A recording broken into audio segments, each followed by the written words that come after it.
live. Ladies and gentlemen, brothers and sisters, children of all ages, I am the old humble guy, and this is Sunday night viewer appreciation, subscriber appreciation. I don't know what the hell you want to call it. Subscriber appreciation show. Yeah, open forum. You can participate. Be my guest. Be my guest. Be my guest.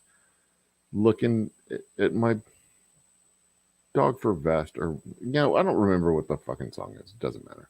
But I am the old humble guy. It says so right down here. Old humble guy. The old humble guy. I'm the one and only old humble guy.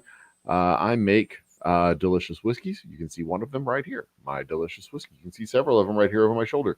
Straight Whiskey Special Reserve, Double Oak Rye, and Boomtown Bourbon. They're all right up here. And that is my award for Taste of the Town. Anyway, we're here. This tonight's show. It's kind of an open forum. I don't really have plans. Don't have specific plans for the show, at least. How's the audio sound? We good? We do have good audio. Good. No, I mean this has been a fun week. This has been a fun. It's been a fun everything. I mean, I've got no real beef, no real complaints. As soon as we get people populated over here on the chats, we'll do some things. Get people over here on the chat. I'll drop the link into the stream there. Open forum. Come speak your mind. Yay! All welcome to Jibber Jabber at your own pace. I mean, have y'all ever really known me to I steer conversation, but I don't really shut it. I kind of do. I'm kind of a dick sometimes when that happens. But anyway, I'm the old humble guy. We make whiskey, delicious whiskey, and I am trying to we're slowly trying to build this thing out. As of today, the thumbnail was Project 360. As of today, we are just, what was the number I was looking at? We are just, when I look over at my about page, we are, you know what? I don't have to do it like this. We can go over here. Add this. We will present a slide. No, share a screen. That's what we'll do. We'll share a screen, the Chrome tab. Live stream that one? No, we'll do this one. Yeah. Cheers, chat. Welcome to the party. Come and join in. Drop a hello. Let me know you're here. And all that fantastic stuff. Bimbo Barbarella has joined chat. Cheers, Bimbo Barbarella. Welcome to the party. I was just about to say, as of this morning, good evening. I'm a fine sir. I'm not a fine sir. But I'll take it. I've been called worse.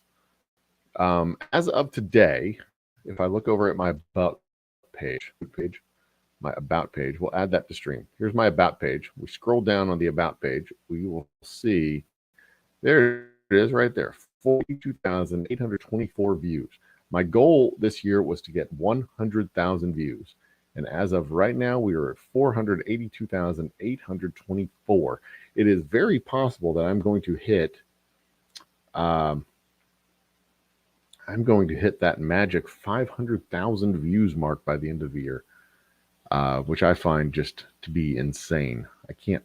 I like I said at the beginning of the year, the goal was 100,000 views, and it looks like we are on pace right now to 500 mark, and that stuns me on a fundamental level. I super duper appreciate the support that we have gotten out there among the interwebs of folks who.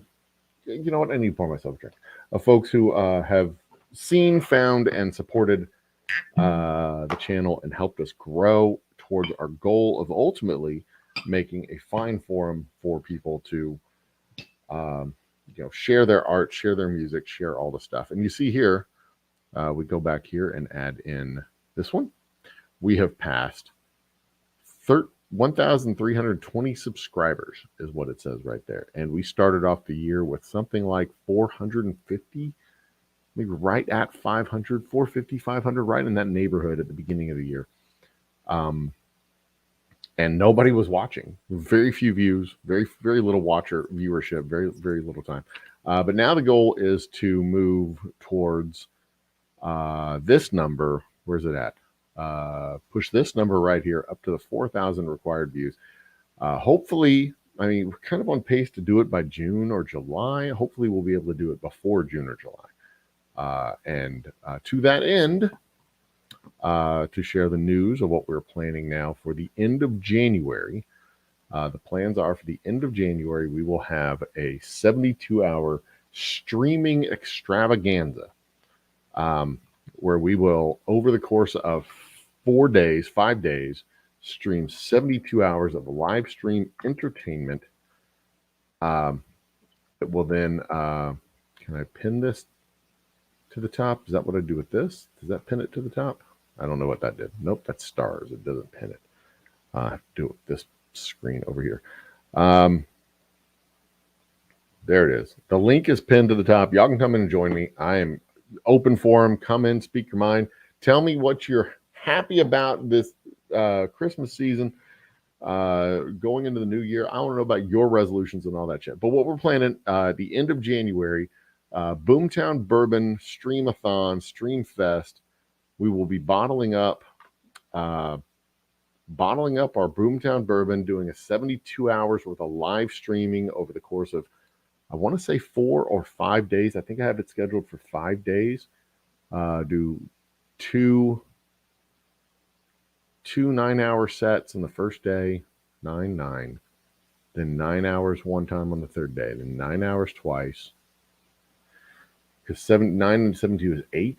So Monday, Tuesday, Wednesday, Thursday, Friday.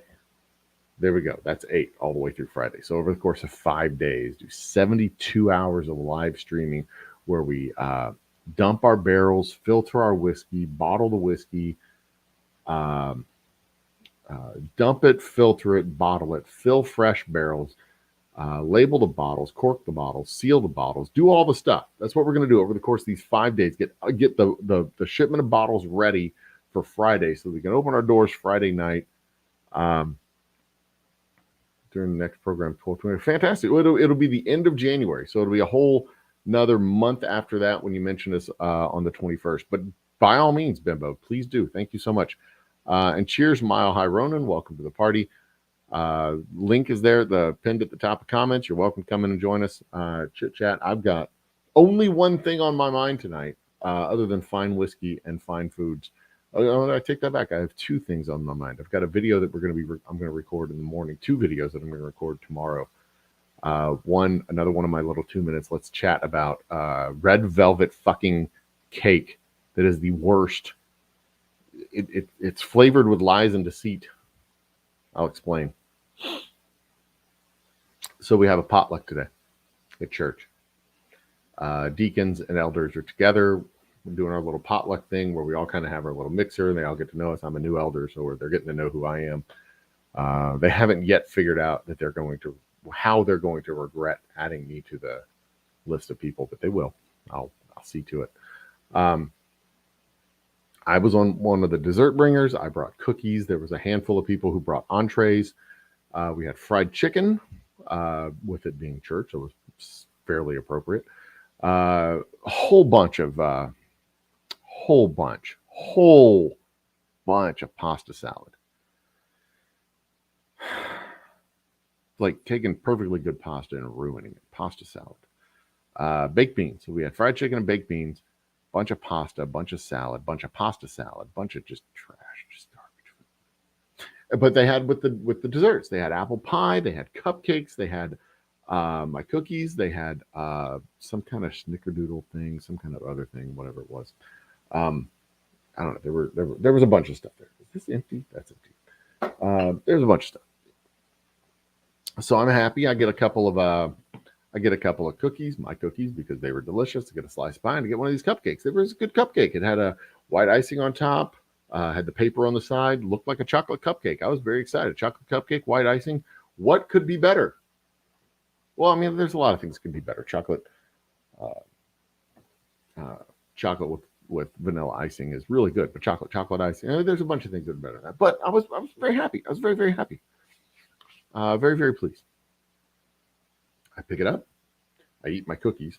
I take the cupcake, and I look at it, and I'm like, wait a minute, this looks a little bit suspicious.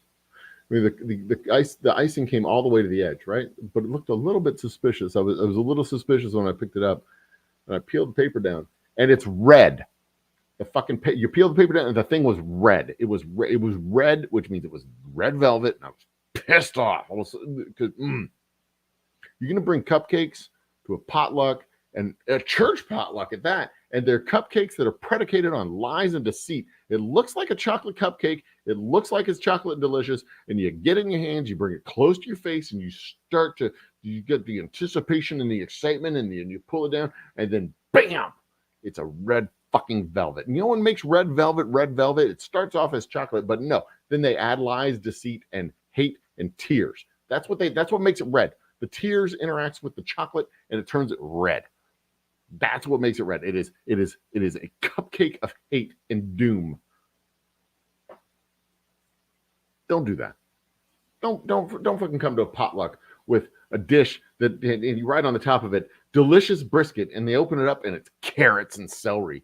Don't do that. That's what red velvet is. That's what red velvet cupcakes are. It's a cupcake that you look at it and it says white icing and chocolate, and you get the impression that it's a chocolate cupcake, and then you peel it down, and then it's boop, then boop, there it is. It's red. The red just goes, pops right out and smacks you in the nose.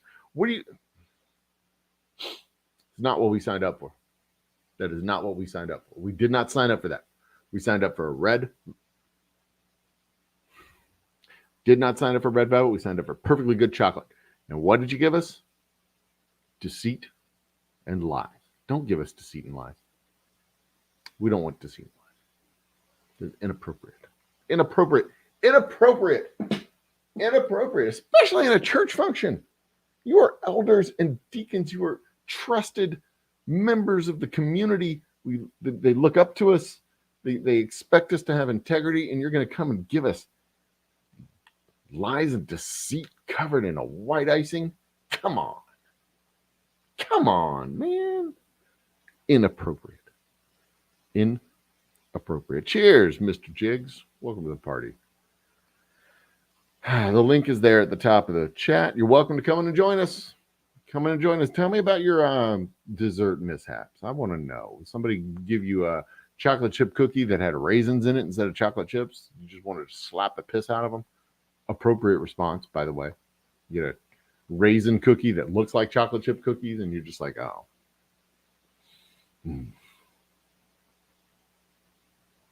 I need to shave. Look at this. I'm all grizzly. Look at this beard. Fluff it out. Watch this. We'll do this. Look at me. I'm all Grizzly Adams fluffy.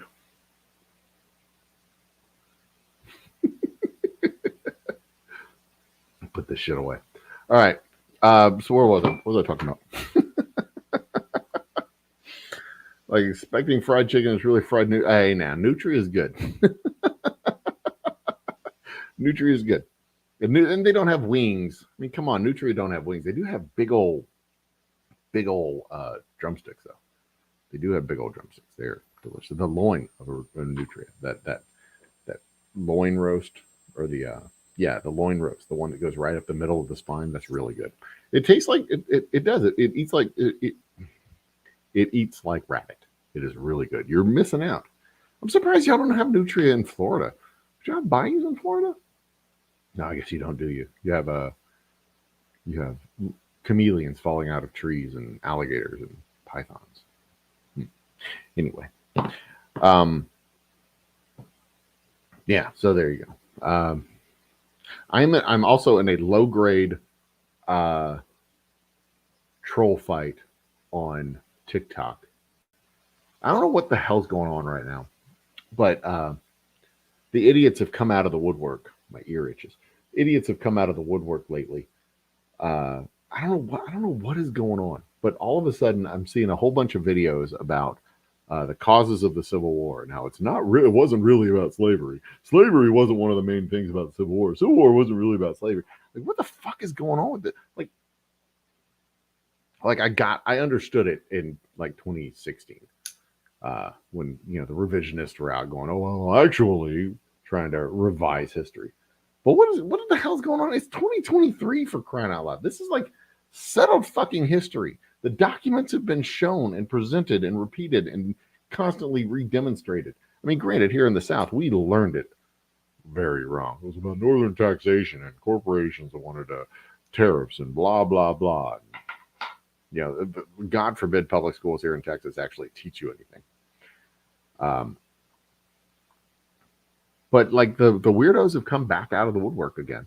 This is like a cyclical pattern, like monsoons or something like that. The weirdos come out of the woodwork and they're like, well, actually, the actual causes of it had nothing to do. The North wasn't actually fighting. Like, actually, you're right. The North wasn't fighting to end slavery at the beginning of the war. They were fighting to preserve the Union. The South seceded because of slavery, and they started the war because of slavery. The North didn't start the fucking war.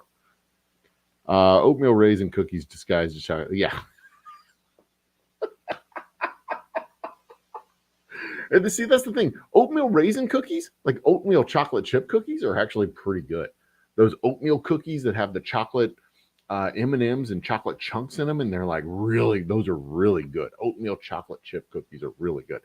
But then the raisin cookies that are disguised, it's like brown sugar and flour and egg and raisins instead of chocolate chips. Those are the devil. Those are absolute devil food. Not devil food, like devil food cake, devil food, like devil food, like the devil makes that shit. That is evilness. Straight up evil. Because in every aspect, in every function and aspect, that cookie looks like, feels like, texture of, smells like a chocolate chip cookie. A cookie, if you will. A right and proper cookie, if you will. But then instead of chocolate chips, they go and put in these raisins. And not that raisins are bad. I like raisins. I'll eat fistfuls of raisins at a time. I'll munch them. They're delicious. I love raisins. But when you're expecting a chocolate chip and instead you get a raisin, you are getting a mouthful of sadness, a mouthful of disappointment, belly full of hate. There's just no, there's no re-establishing that trust. That is a Brussels sprout wrapped inside of a Rice Krispie treat. That is a red candied onion. That is caramel coated candied onion. That is just like disappointment and hate. That's going to Disney World and ending up at the dentist, or being told you're going to the amusement park and you're in Orlando and you're like, oh, we're going to the amusement park and we're in Orlando. What are you? What's it going to be? Is it going to be Disney World? And you get in the car and then you end up going to like that boardwalk, shitty boardwalk amusement park that's just like the Ferris wheel and the carnies, and they're like, step right up and get your Cupid doll. If you one ring toss onto the bottles, get you the Cupid doll. And you're like, this isn't Disney World. And that dude in the mouse outfit is not wearing his hat, his head, and he's smoking a cigar, and he looks very disappointed in his life, like he's questioning how he got here. And you're only 10 years old and you're not supposed to know these things, but you're seeing this dude and he's just like, you can see that his wife left him that morning and he's just sitting there, and you're there on the boardwalk. Like, you can smell like the dead fish washing up onto the shore. And you're like, why are we here? This is not the park. You flew us halfway across the country to Orlando, Florida to go to this.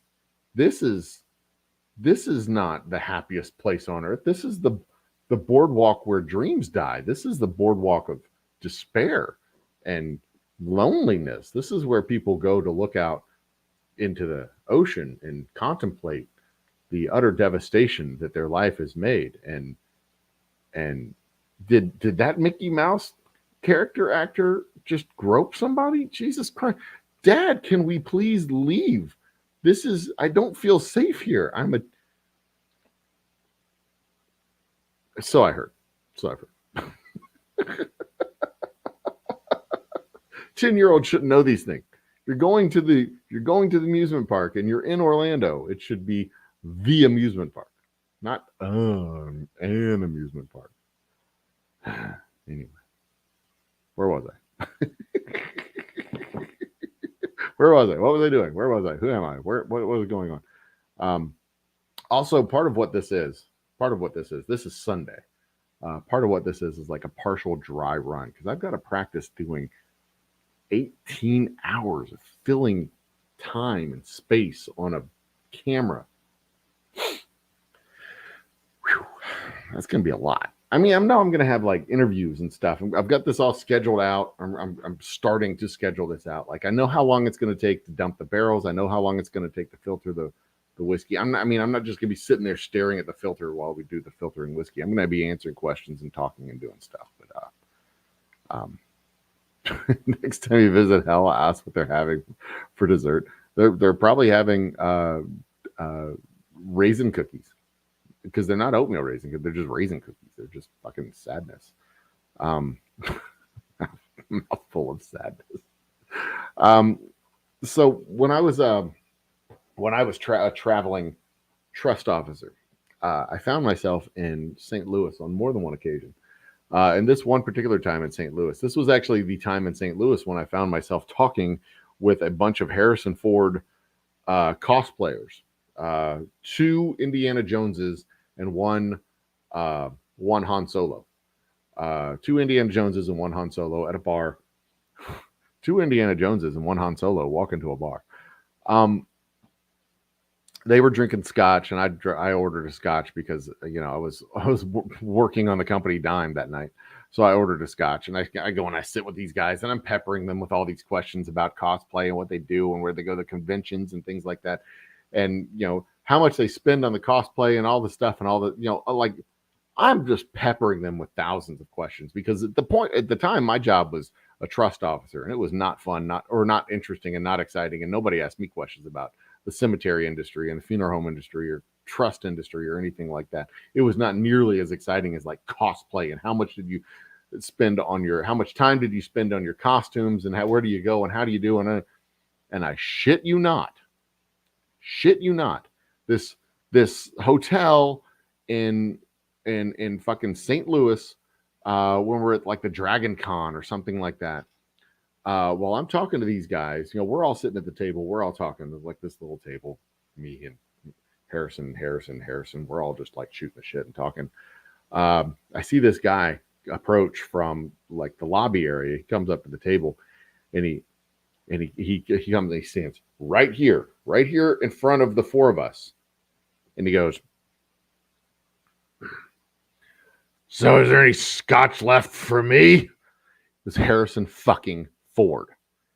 I was in a bar with 2 Indiana Joneses, a Han Solo, and Harrison fucking Ford at the Dragon Con in St. Louis. And he just walks right up to the table, just walks like he fucking owns the place. And he has that wry smile that he does, because he's Harrison Ford. And he has that like, he talks out of this side of his mouth, and he smiles like, "Is there any scotch left for me?" And we were all just like, and so yeah, he drank for free. His money was no good at that table. Oh, that was the wildest fucking night. That was so fucking cool. He did. It was the wildest thing. This was the craziest, the absolute craziest. Like, I've never seen one of these stupid conventions. I've never been to one of these conventions. But like, there's people like those little hoverboard things, the little 2-wheeled like motorized hover things. There was one dude with that, and he had the clouds all around his feet, like little puffy, cottony whatever clouds that it was lit up with a LED light, or maybe it was the lights from the little hoverboard, and he was just like floating around on his stupid little cloud. And there was plenty of chicks with their boobs hanging out and lycra and just skin suits and whatever stuff. And there was lots of foam swords and lots of Viking hammers and barbarian shit. But yeah, I'm like, these guys were. This is, I love Indiana Jones. I love Star Wars. I'm a big Harrison Ford fan in general. Love Han Solo. Love Star Wars. And, and these guys were cool. They were fun to talk to. Two of them had really cool hats. And yeah, he just, and just completely out of the blue. I mean, he only hung out for like 2 drinks. He only hung out for 2 drinks, and he was drinking the same scotch that we were drinking, because it was free. It was free scotch. He was drinking on our dime, so he was drinking the same stuff that we were drinking, and he was just, yeah. There was a point to this story. Oh yeah. Is there any scotch left for me? This gruff, just grandpa-like. The irony of it. I loved it. It just does me to this day. I guess just see as, yeah. Wow. Anyway, so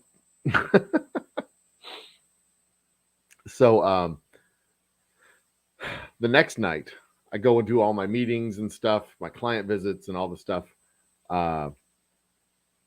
Was it the next night? No, it was the night before that.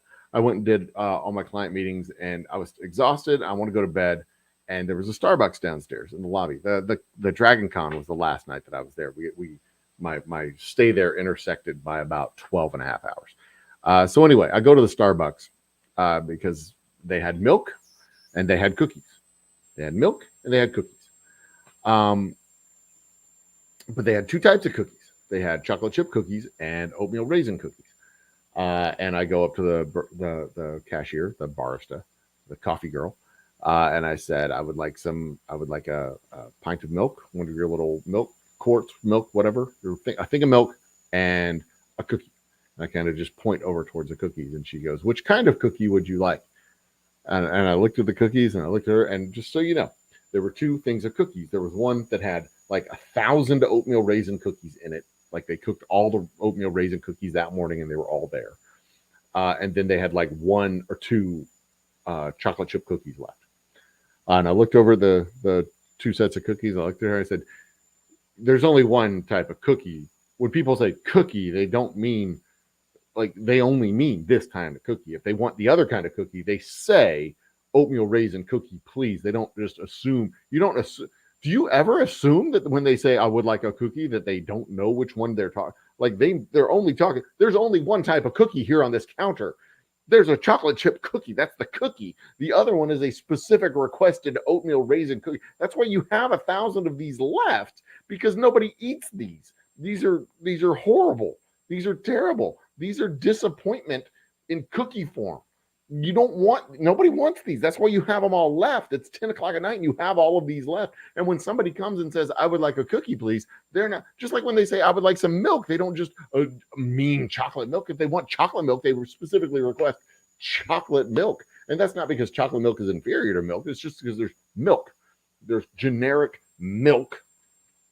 You don't look at the milk and the almond milk and the soy milk and go, which kind of milk would you want? If they want almond milk or soy milk, they're going to tell you that they're a terrible person and specifically request that kind of milk. They're not just going to leave it to chance that you might assume that they mean something other than the generic accepted brand of universal milk that everybody drinks when they say milk. Milk is an understood, like Kleenex. They say, I'd like a Kleenex, please. You don't go, oh, well, which type of Kleenex would you want? You want the kind that's on a roll that is really just toilet paper, or would you like the Kleenex that comes in the box, or would you like the jumbo size roll that is just paper towel? No. When they say Kleenex, they mean Kleenex, a little square thing that comes out of the box. That's it. It's a generic thing.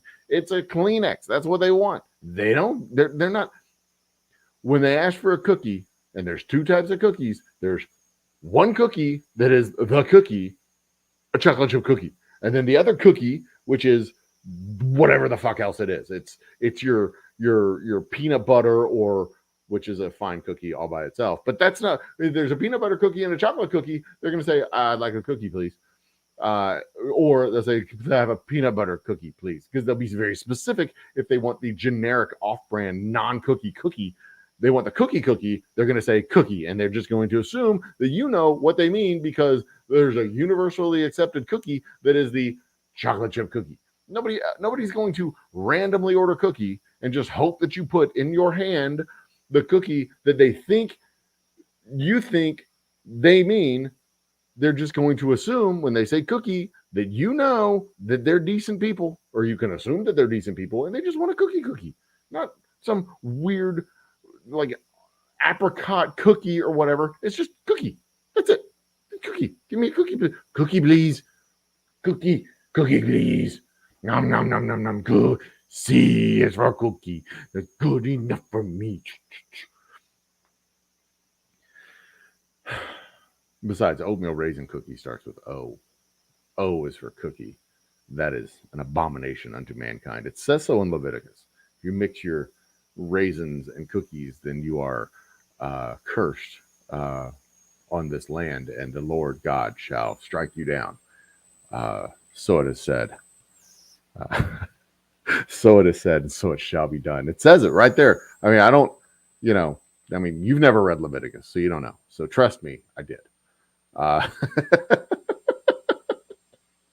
Harrison probably did on the place. Yeah, he might have. It was a cheers, Mike McClune. Welcome to the party. Glad to have you here.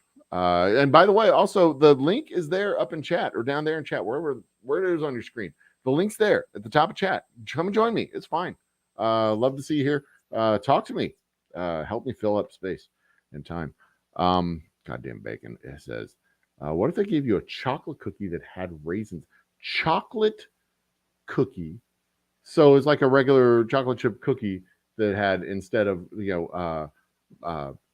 brown sugar, white sugar, salt, flour, egg, a little sprinkling of cocoa powder to give it that kind of chocolatey color. And then instead of chocolate chips, put raisins in it. I think that might start a fight. I honest to God think that might start a fight. And the official cam is subbed. We got a new sub. Welcome to the party, my man. Glad to have you on board. Glad to have you subbed. According to my YouTube studio, we have 1,321 subs. My wife's going to come in and tell me to quit making so much fucking noise. Also, Red Letter Day. I posted a video 2 days ago. The Does Clear Ice Matter video. Posted that, only a 2.5 minute video. Took me 3 takes, recorded it, posted up, put it out there. 76 views, 75 views, which, in the grand scheme of things, that's not a lot. That's not a lot. 75 views is not a lot. But I will say that my history with videos that I've posted have not, live videos, they get my views over the course of 3, 4, 5 hours, whatever. We get 40, 50, 60 views on these. They get close to 100. Having a posted video that actually gets some kind of traction above 15 to 25, this is the first time that's actually happened. I'm kind of excited about that. It gives me the little endorphin nuggets that I need to record another video. And I have another one scheduled for tomorrow that I'm going to record and post. And then, of course, the kangaroo video. My 6 a.m. wake up schedule. Maybe I'll feed the cats those oatmeal cookies. Cats love oatmeal cookies because cats are inherently. Cats are what you would get if you took a bad person and put them into an animal form. They're selfish. They're predatory. They're mean. I take that back. Cats are loving. They're sweet little creatures. I have 3 of them now. 3 fucking cats. We've never had more than 2 dogs in our house, but we've had as many as 4 cats in our house. I would much rather have 4 dogs. But no, I have 3 cats. 3 cats. 3. Oh, 3 cats.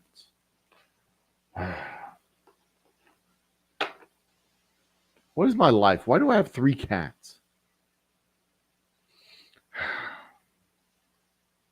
It's one of those things where you kind of sit back and you question your life choices. Like, how did I get here?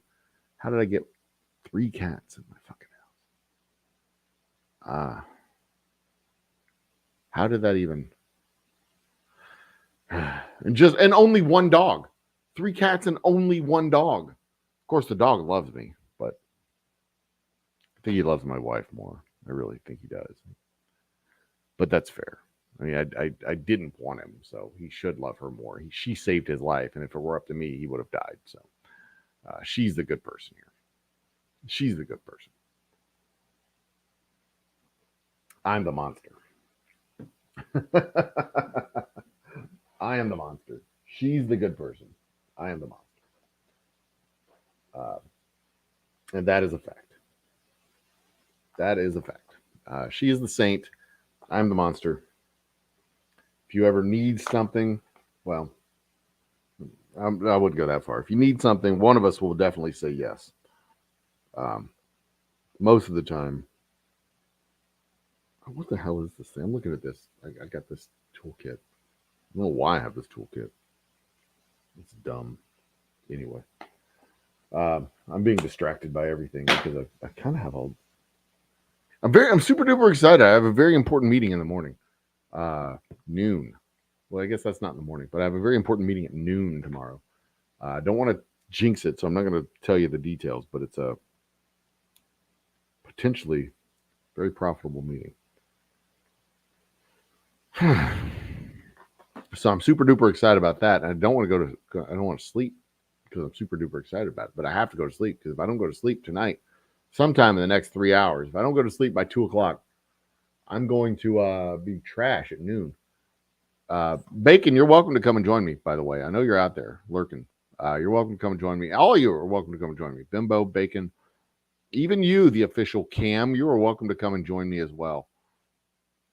Because you have a picture and I can stop you from showing your butt, I guess. I don't know. You're welcome to join me.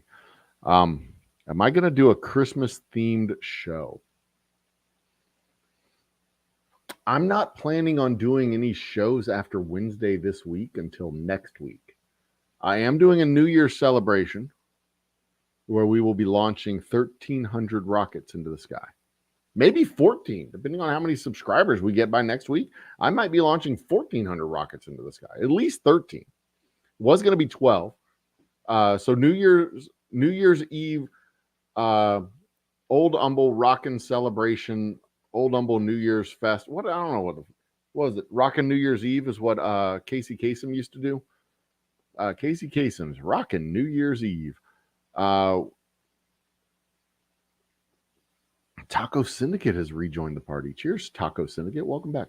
But no, I don't have any Christmas theme show. Maybe Wednesday night will be a Christmas theme show. I'll put on my Christmas jacket.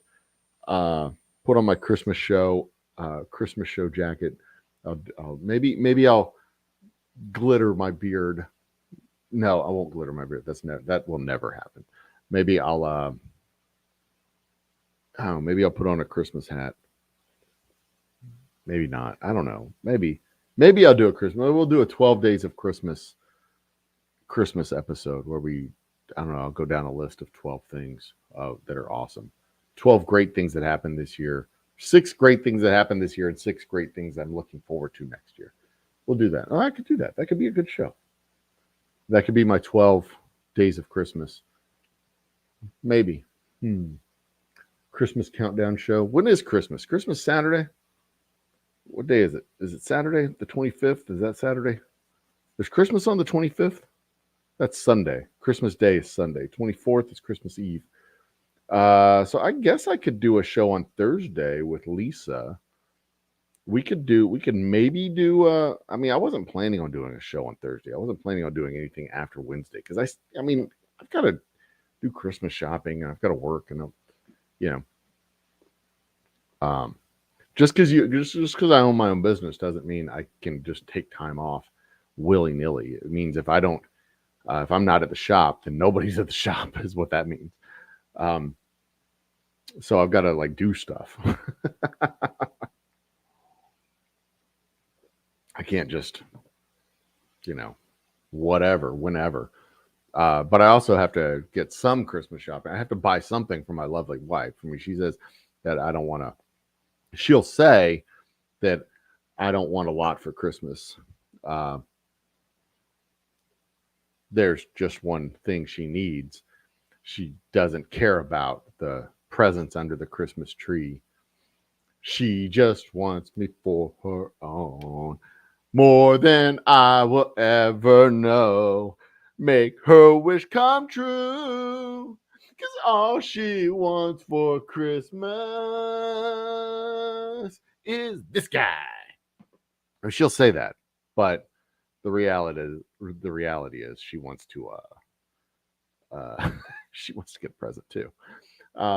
Even if it's just a little, trinket of something. I made her something last year. I can make her something this year. Because I am moderately crafty, somewhat handy with things. But we'll see. We'll see. Definitely got tonight, tomorrow, Monday to Sunday, Monday, Tuesday, Wednesday is partly for practice to just doing like several shows in a row and filling that airtime. Possibly Thursday night with Lisa in this same type forum where we do StreamYard, and Lisa can come and join me and do all the things with a very special holiday themed Unhinged episode. Possibly, and maybe we'll do trivia too, and maybe I'll just stay run until I don't know. Humble 07. Cheers, Polska Bob. Welcome to the party. But yeah, definitely New Year's Eve. Definitely New Year's Eve, and then back to a regular schedule for January, or a very nearly regular schedule for January. Because New Year's Eve would be a Saturday, according to my calendar. Christmas Day is Sunday. New Year's Eve would be Saturday. So I could get back to a very nearly regular schedule, the 28th, 29th, and 31st. Maybe do a show on the 30th just for shits and giggles. But then crank back to it in January with regular Monday or Wednesday, Thursday nights. And then throw in an extra live show for the extra watch time and hours as part of my Project 360. Because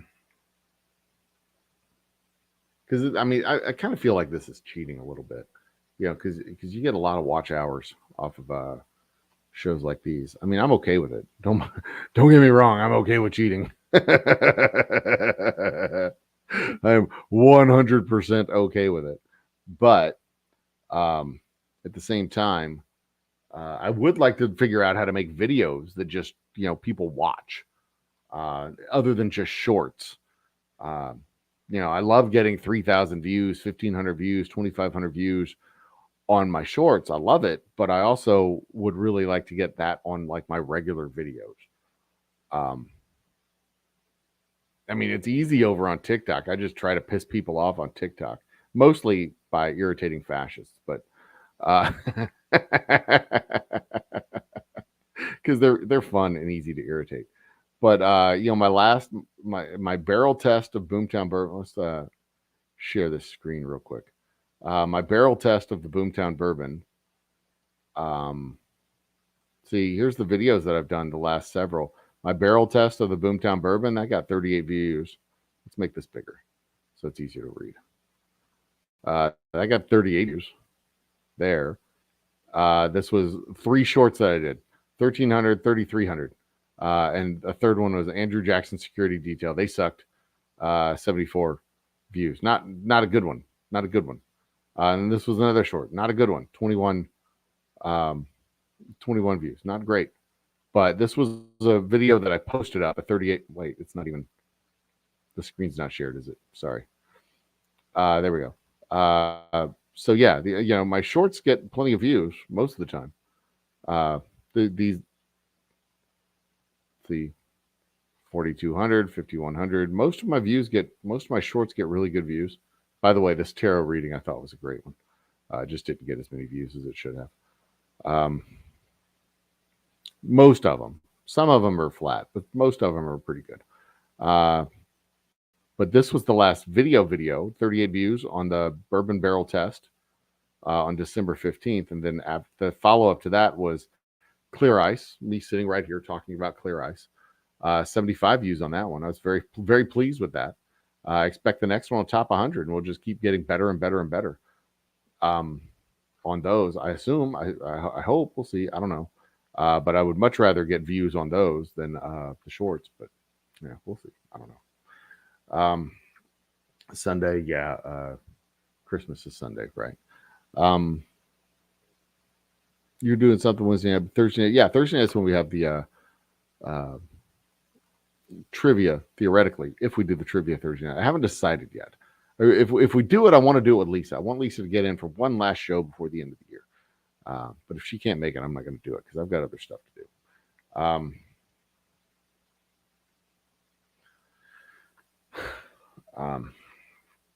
Bob, Bacon, Bob. The link to join me is right down there. Y'all are welcome to come and join me.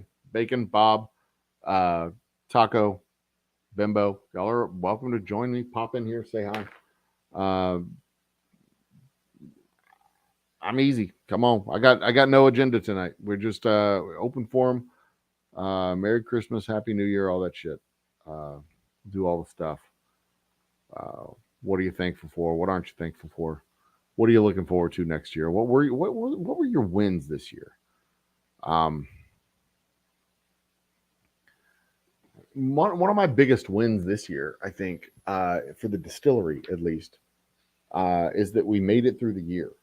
We had some really lean months, but we made it through the year. I didn't get everything accomplished this year that I wanted to get accomplished. I still don't have my steam generator fully plugged in and connected and operational. We did not hit our sales marks this year that I wanted to hit, but I did get the bourbon put in barrels. That was my number one goal this year, was to get bourbon put in barrels. I wanted to get the build out done by December. That didn't happen.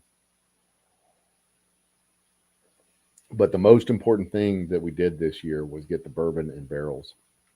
We probably came about halfway, 3/4 of the way to our sales goal this year. I have to look at the numbers. I have to look at the numbers in my system and see how close we came to my sales goals this year. But we made it through, and that was important. What the fuck just happened? What the fuck just happened? What the fuck has just happened? Hello, camera. Come back, camera. What the fuck just happened? Why did I lose connection with my camera? Camera. HP? Is this camera on? What the fuck is happening? Hello? What the fuck is happening? Did I...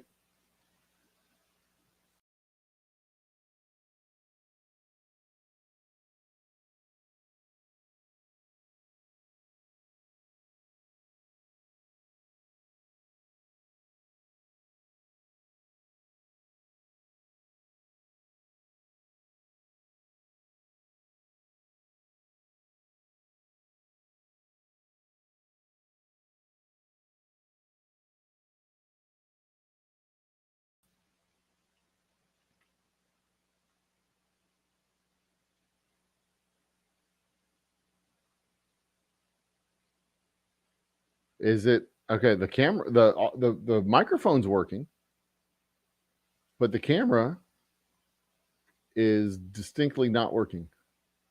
How is this going? How is this happening? Because it is showing that we are connected through the landline. We're connected through the landline. What the hell is going on here?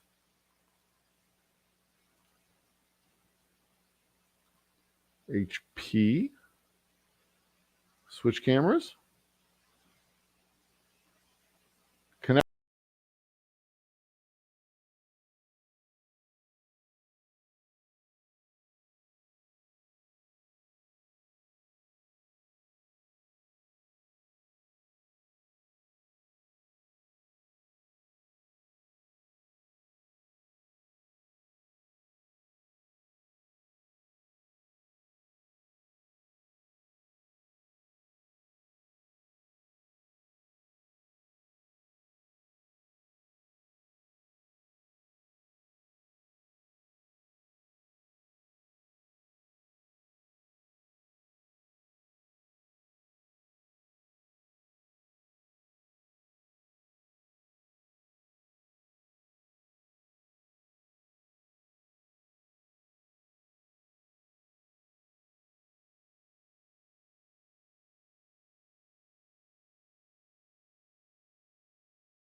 There we go. Audio's back.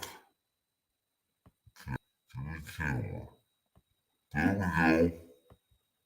we go. Okay. So I fully.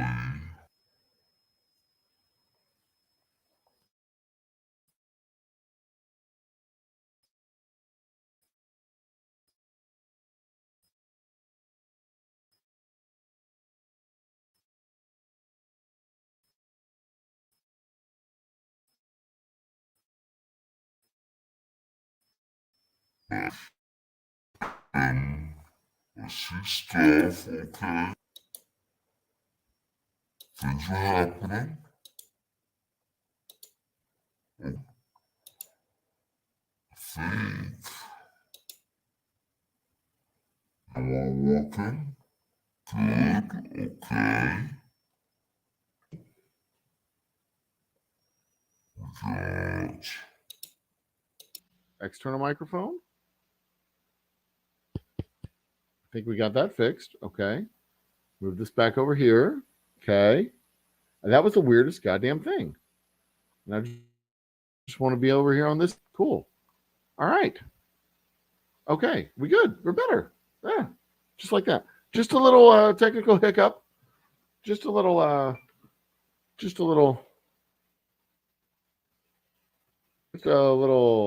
technical glitch. It was the weirdest thing. I don't know what happened. I don't know why it did that. Um,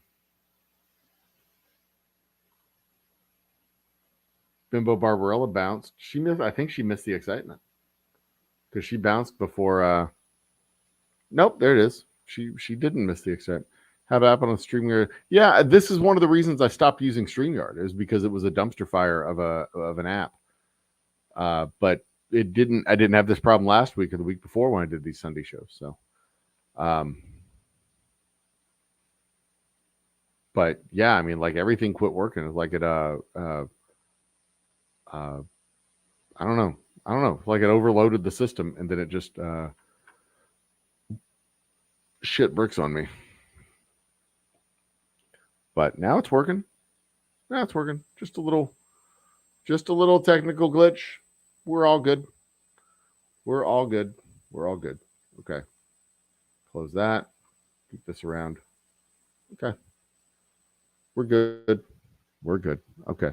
It says over here the audio stream's bit rate is lower than expected. 0%. That's what it said. The warning was your bit rate is 0%. Okay, but we're good. We're good. 1-1. Let's go. Okay. So where were we? What was I talking about before all hell broke loose? I don't even remember. Does it matter? I don't think it matters. But like I said, y'all are welcome to join me. The link's down there. I'm sure that won't happen again. I'm sure it was just a one-time headache. Don't forget to subscribe and do all the stuff. Hey, once we get this channel monetized, the money that I make on the channel will go back into improving the channel. So I'll get a new computer. I'll get better audio equipment. I'll get all the stuff that we need to have. I'll have a dedicated desktop computer specifically for streaming. Maybe I'll get a laptop specifically for streaming. Maybe, but I'll have a desktop at the distillery. Maybe I'll do a desktop here and have my laptop for just travel. I don't know. I'd like to get my lovely wife a new computer because she needs a new computer. Way more than I need a new computer. She needs a new computer. Or maybe she can have my old computer. I don't know. Well, but anyway, we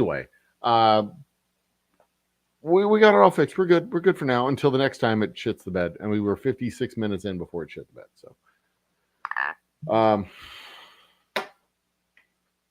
anyway.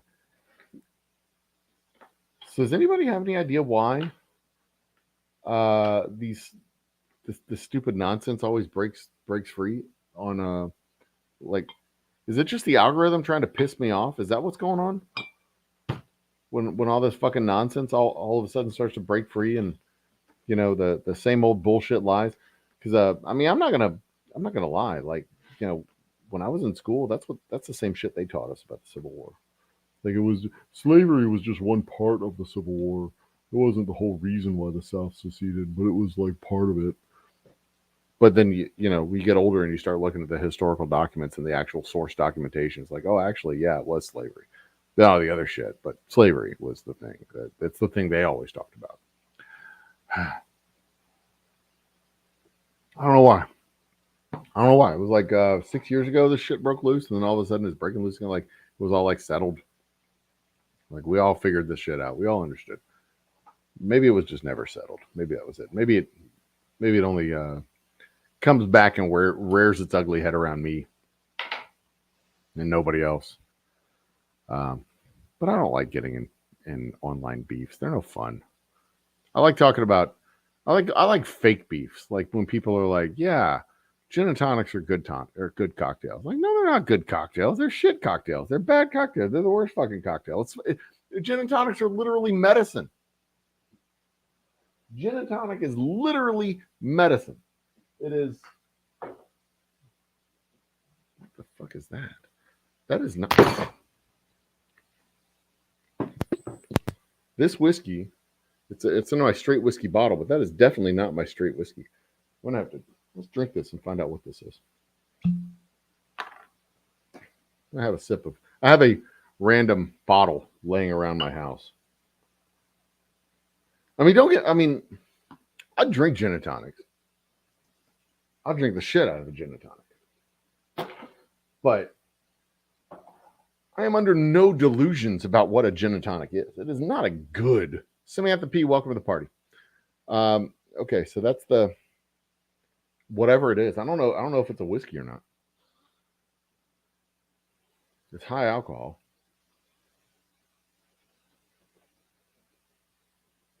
That is a that is a rye. That is a rye whiskey. What kind of rye is that? I know what it is. It's Redemption Rye. I put Redemption Rye. I probably didn't have a bottle. I put it in something, and I couldn't find that bottle. That's probably what. You know what I'm going to do? You know what I need to do? You know what I need to do?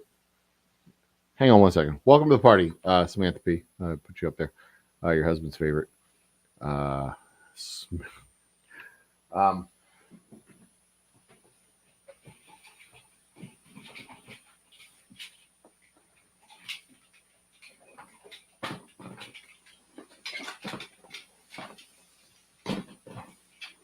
Let's decorate for Christmas, shall we?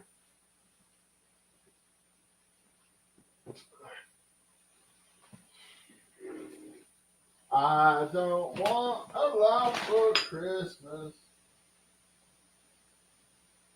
There's just one thing I know.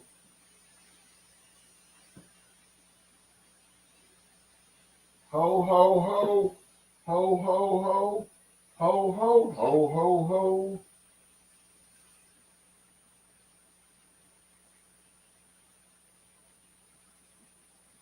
Ho, ho, ho.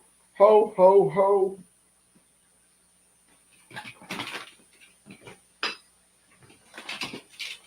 Ho, ho, ho, ho, ho, ho. I have these things, snowflakes. Decorate for Christmas. We're going to decorate. We're going to decorate for Christmas.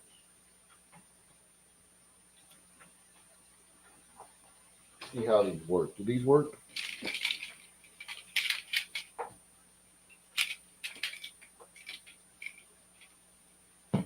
This one doesn't work. Come on, work.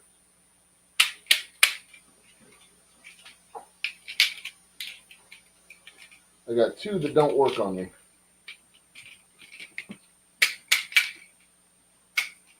It's trying to work. How do you make these work if they don't work? Looks like it's been stepped on several times.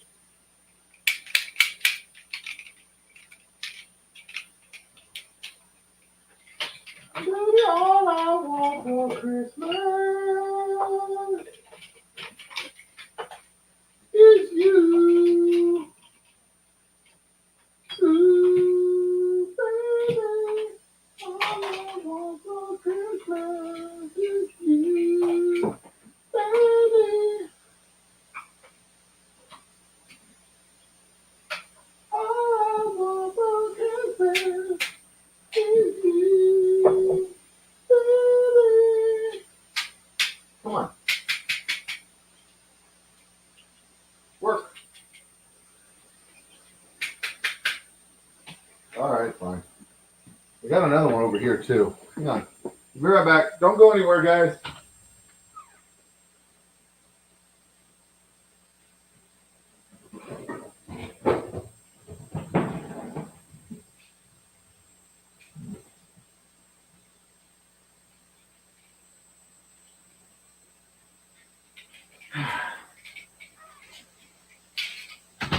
I am festive as fuck.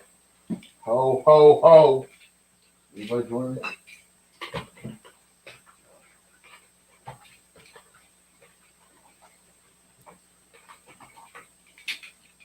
Oh, this is even better. All of these work. So I'm going to take this one off.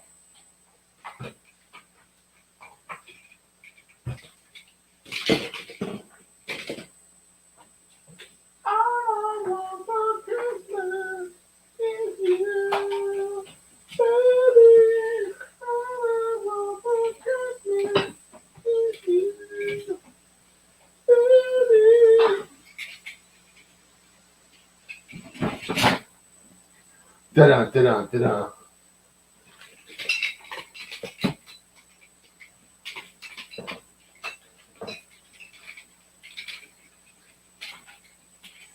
All right. There.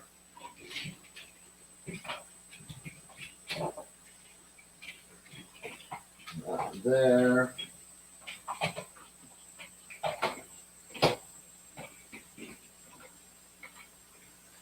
Behind him. Yeah. Put that one there. There. Ho, ho, ho. Ho, ho, ho. You'll shoot your eye out, son. How about a football instead? Ho, ho, ho. Bonus points if you can name that movie.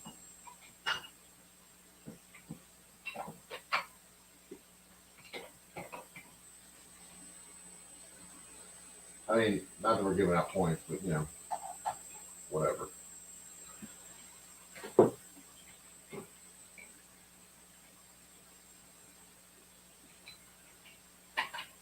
There we go. Who's feeling festive now, motherfuckers?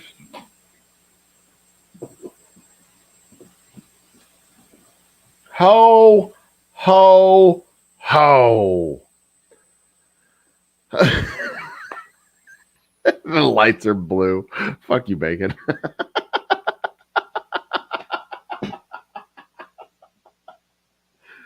You know what? We're going to twinkle these motherfuckers. Let's twinkle the shit out of these lights. Combo, waves. This would be number 2. Where's number 2?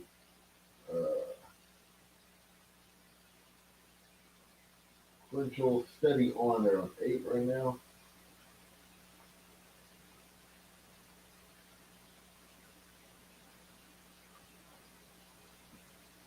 Four is slow glow. 2 is waves. No, I don't like that. 2 is slow glow. There we go.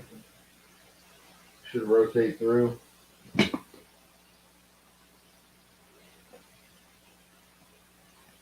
There it is. Look at there. The whites show up. The blues show up. We have a compilation of colors. We got some blues and whites all across. You know what else? We got the weed lamp cooking too. Light that bad boy up. Ho, ho, ho. Ho, ho, ho. Festive as fuck, boy.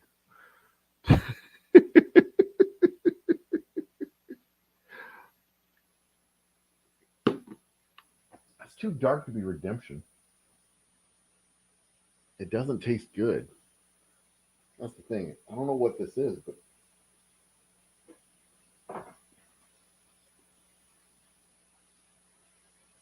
maybe it was my Angel's Envy? Maybe it was this bottle.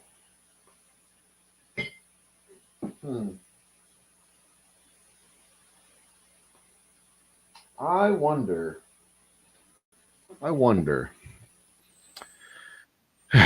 We got Bacon in the house. Let me put on my earphones here. Ho, ho, ho. This way I can hear you as we talk. Is it festive enough in here? Are we festive as fuck? What's up, Bacon? You in the car? Yeah, I'm actually at work. So you know, I figured I'd come on for a couple minutes at least just to say hi. I appreciate that, man.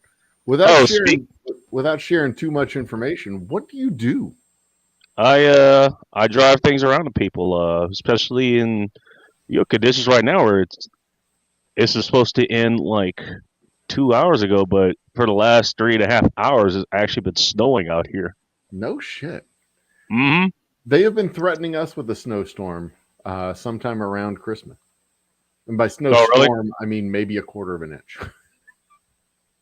No, just enough to cause a bit of mayhem. Yeah, just enough to make everybody stay home. Just enough to have it on the ground and everybody be like, "Oh my god, we're gonna fucking die." Oh man, Which is accurate. They might actually fucking die. sounds True. like up here, man. It's like you get enough where it actually starts sticking, man. And it's like seriously, bring popcorn. Oh right. Well, you saw. I mean, a couple years ago in Georgia, like everybody was like stuck on the freeway. They were like, "Ah, it's just gonna snow a little bit," and then it snowed, and everybody had to stop driving because the roads froze, and they were like people were stuck on the freeway for 12 hours. Oh, that sounds like a whole lot of fun. Yeah, they were showing pictures and like just cars just everywhere on the freeways in Atlanta. Like that's insane. That's why we fucking stay home. When they say it's gonna snow, we don't go anywhere. We stay home. We know better. Hey, by the way, you know what? I invite everybody to stay home and order. You know what? Order all your food and your groceries and your Plan B pills and all that shit. Order that through us, man. Let us bring it to you. Bacon will dash it right to your door. Exactly. There we go. That's awesome. That's fucking awesome. I do that a little bit on my spare times too. I'll go out there and make a little bit extra spending cash. It's fun I kind of enjoy it. I get to sit in my car and listen to the radio and just hang out by the Chick-fil-A, or usually it's Wingstop. Usually, and at least in my neighborhood, that's where people. I'm still trying to figure out what this is. It's dark. It's fairly dark. It tastes like a rye. It's not my bourbon. It's not any of my whiskeys, but I can take it. I was going to ask, if it's yours, and that kind of narrow it down. Yeah, it's none of mine. But what I had it in a decanter. I remember this. I had it in a decanter, and I poured it out of the decanter in order to put my bourbon in the decanter. So what's in here is what's left of my Boomtown bourbon, like my first my special distiller's batch. It was a cabinet in my distillery. So I had it in there, and I poured it out of there into this bottle, and I can't figure out what this is. I can't put my finger on that flavor, but it's really super dark. I mean, look at how dark that is compared to well, it's fairly similar compared to my bourbon actually, but the fuck is interesting. I have a question. I mean, is there a specific reason you would pour bourbon or scotch or whatever into a decanter? Just to get it out of the bottle. I wanted to get rid of that bottle for whatever reason. Oh, okay. Time to get some doors. What? Some doors on those shelves. What shelves? Time to get some doors on those shelves, or easier get a nice curtain of a thin. You mean these shelves, or those shelves? What are you talking about, Sampy? This is a roll top. I have no idea what she's talking about. This is a roll top, and I just have too much shit here in front of my in the front end of my desk to close it. That's all.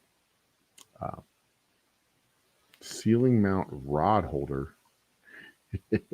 Rod holder.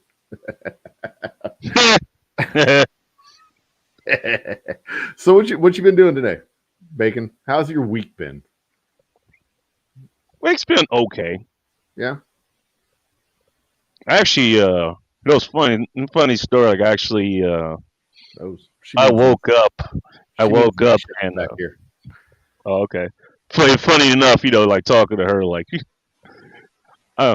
she always ends up running into like, she literally always ends up running into like some sort of innuendo that like I might throw out there, or like she just leaves her face wide open to it. Yeah, that's why I found that funny. Now, what I definitely need to do. What I definitely need to my earphones just went out. What I definitely need to do is something about all this shit, because that is that's a fucking disaster. There we go. This is a disaster. This is all kinds of garbage back here. I need to do something with all this shit. Most of it's just get a big old dumpster and throw shit in the trash. But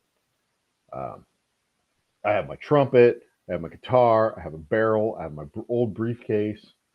I have old files from my old office, like where I used to work, not the distillery.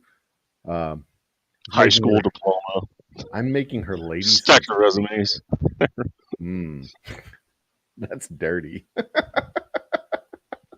But one thing I can do about all this is this. There, now it's gone. Just like that. Now it's gone. As long as I sit just like this, it's all gone. Poof. Except for this. And that I can take care of that later. Your office. Your office. It does. I will say this much. I've cleared out a lot of clutter in the last 3 weeks. Mostly over here behind the camera. Y'all can't see it, but this was making me very anxious. There was a whole bunch of boxes and empty bottles. I mean, just let me show y'all a little secret. All right. Look at all these fucking empty bottles that I have. And I have a case of empty bottles here. I have more empty bottles here. And look over here.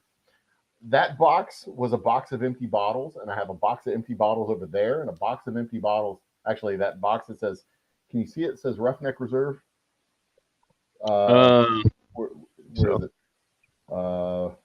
This one right here. That box right there. That is a box of bourbon, of discontinued bourbon that is all my bourbon now. Nice. And I think I've heard of a Roughneck Reserve before. But I've got I have cleared out so much clutter in the last 2 weeks because it was making me so anxious in this room. I just didn't want to come in here and work. I've been working at the kitchen table and working in my living room and doing all kinds of other stuff. But I've cleared out so much clutter. I feel so much better about working in here. But one thing that's really getting on my nerves is there's my door. That's where the lovely Mrs. Old Humble comes and opens the door and aggravates me.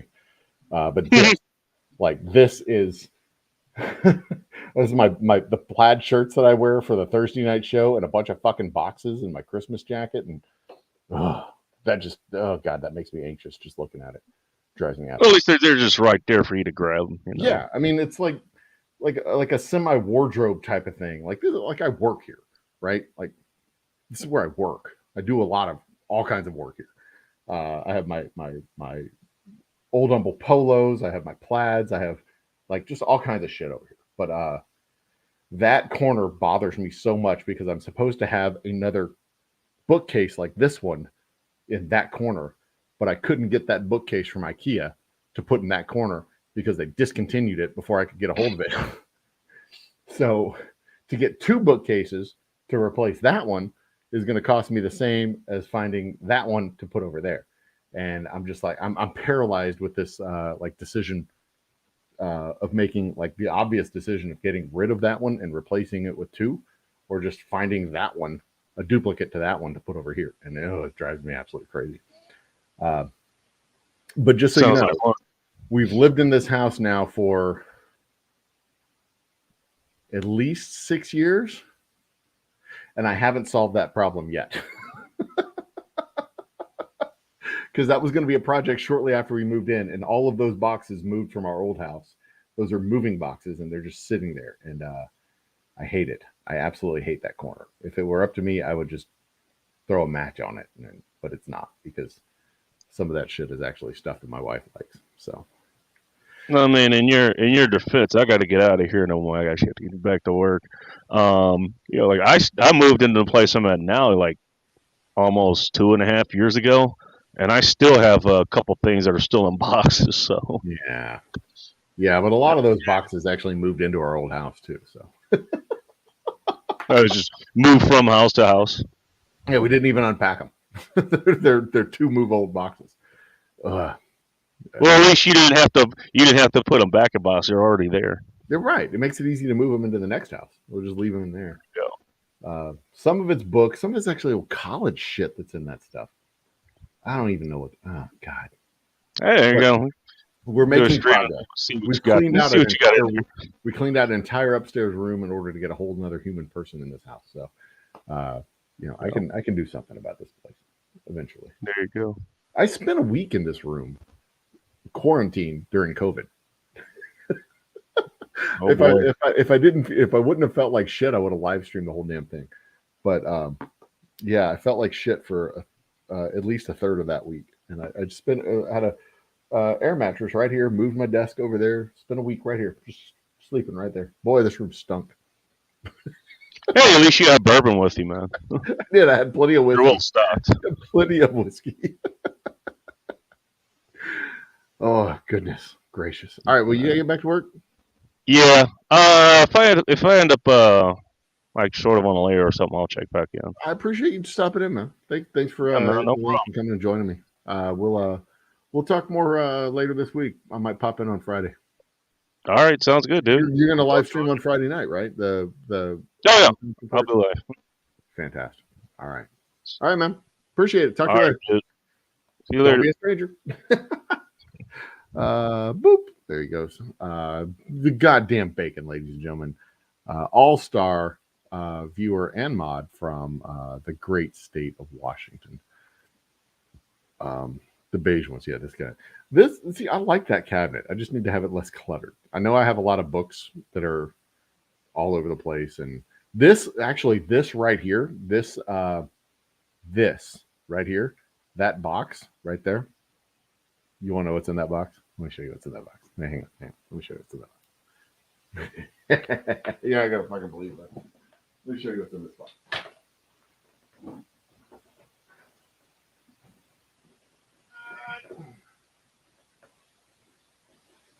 All right, let's just grab the whole goddamn thing. All right, you just made a fucking mess. Okay, here we go. This is what's in the box. What's in the box? What's in the box? What's in the box? I'll plug this back in real quick. Okay, so this is a thermometer for my stills. This is a flask set, same thing as this, from the Big Thicket Distilling Company on my former company name. Look at that, a gift box. The company that made these nice boxes doesn't make them anymore. Otherwise, I would sell them for the Old Humble Distilling Company. Very disappointed that they don't sell these anymore because I would love to have them. A decorative machete that I bought in Cancun when I was 18. A standard issued white guy African mask. White people have these for some reason. I don't know why. Huckleberry Finn.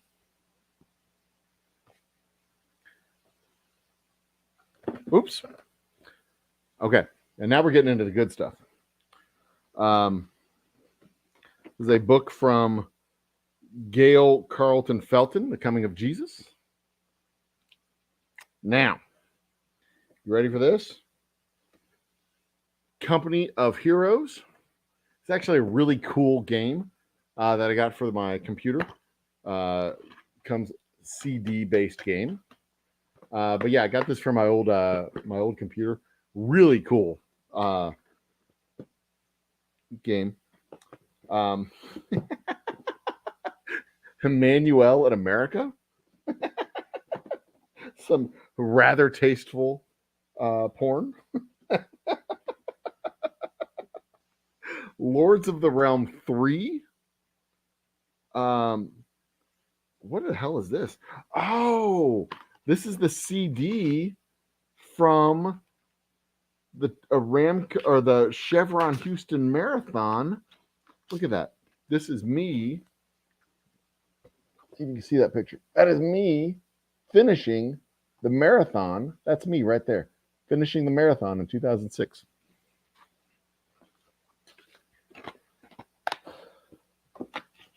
What is this thing? This is a 5-port work group hub. This is all the stuff that was on my computer when we moved into our last house. No, not our last house. Our house before that. The old Texas Instruments calculator.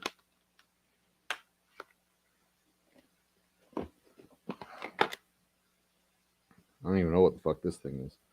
But these are all computer games. Computer games, computer resources, Civ 2. I'm old. Space Bucks. Build a galactic trading empire. This is all before games were online and infinite. When you would buy the games and they would be all like contained into the algorithm. Generals, Red Alert, Command and Conquer, TurboTax.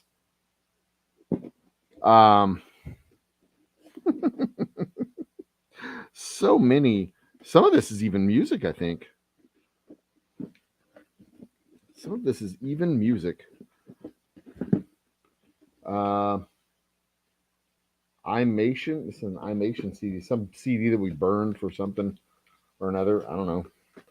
And of course, the 25th anniversary edition of the Sports Illustrated swimsuit edition. That's Elle Macpherson. She was a smoke show. Whew. Man. Christy Brinkley, Elle Macpherson, Kathy Ireland, Stephanie Seymour, Carol Alt, Cheryl Teagues. God damn. If that video had was pages of a magazine, it would stick together. Guaranteed goddamn it. Let's see here. What kind of music do we have in here?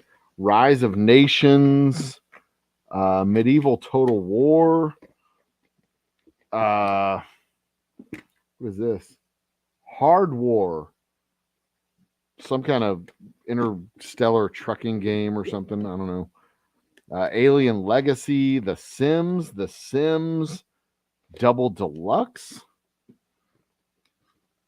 We've got Imperialism, which was a fun game. Oh my God. Giants of Industry 2, Sim City 3000, Star Wars, Rogue Squadron.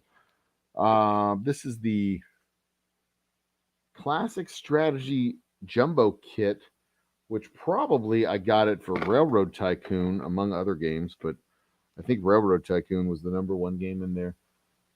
Ultimate Strategy Pack. Look at that. Civilization, Heroes, XCOM, Dark Colony, oh my goodness. And no computer I own now has a CD-ROM drive, so we can't play any of these. Warcraft 2, Redneck Rampage, Possum Holler, a backup disc for my computer.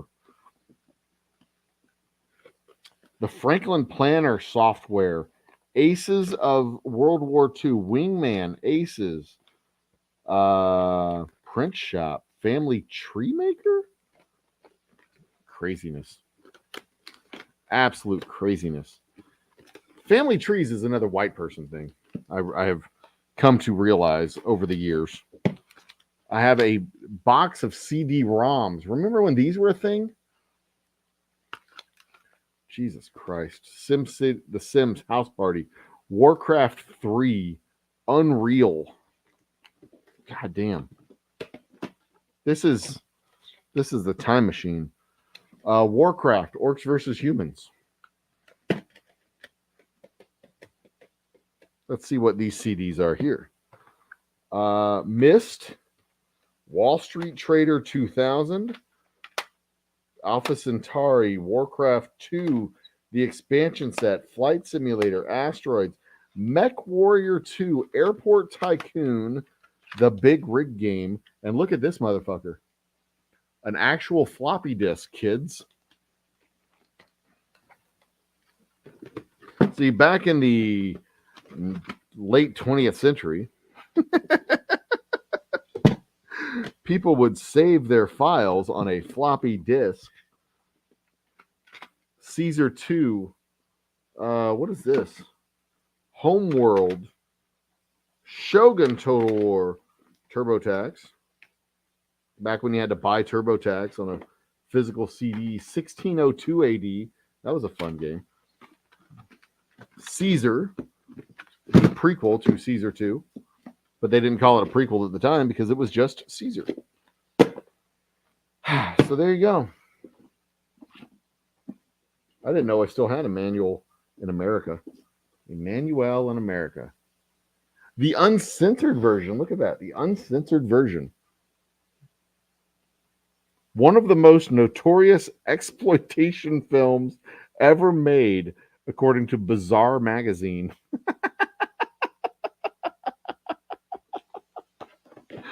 Oh my goodness.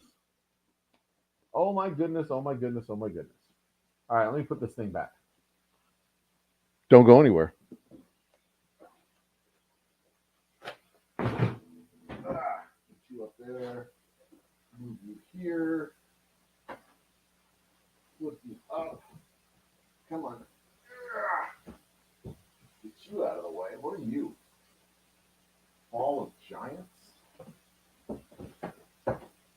Up. Up. Put you in there. There we go.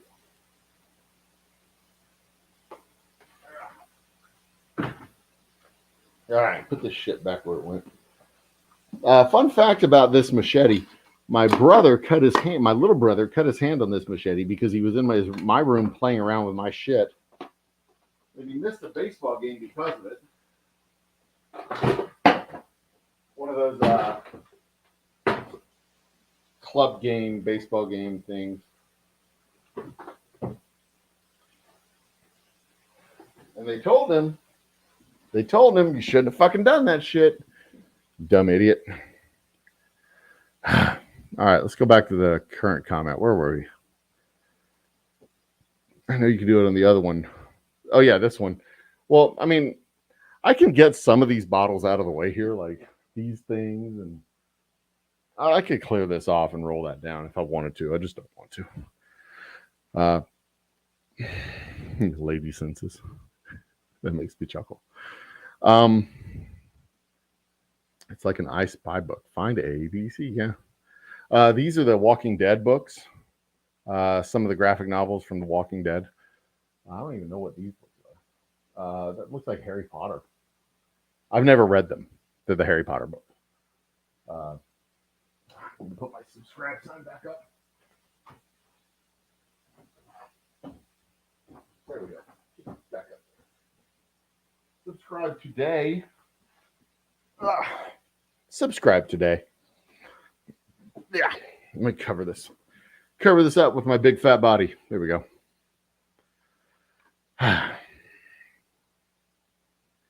Thank you. I didn't install them. They were here when I got here.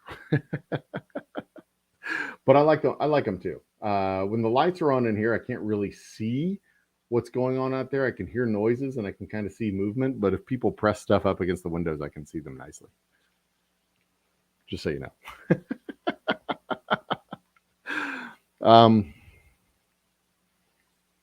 I'll try to find storage that has either bins or cabinet doors.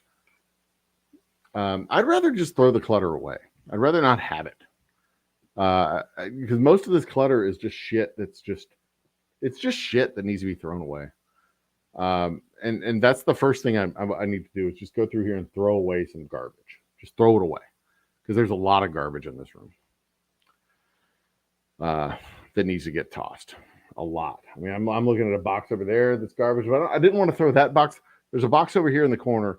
It's about this tall, and I didn't want to throw it away because I like to put my robe over the box and a mask on top of my robe and put it in the bathroom to scare my wife. So I don't want to throw that box away because it's a perfectly good box specifically for that purpose.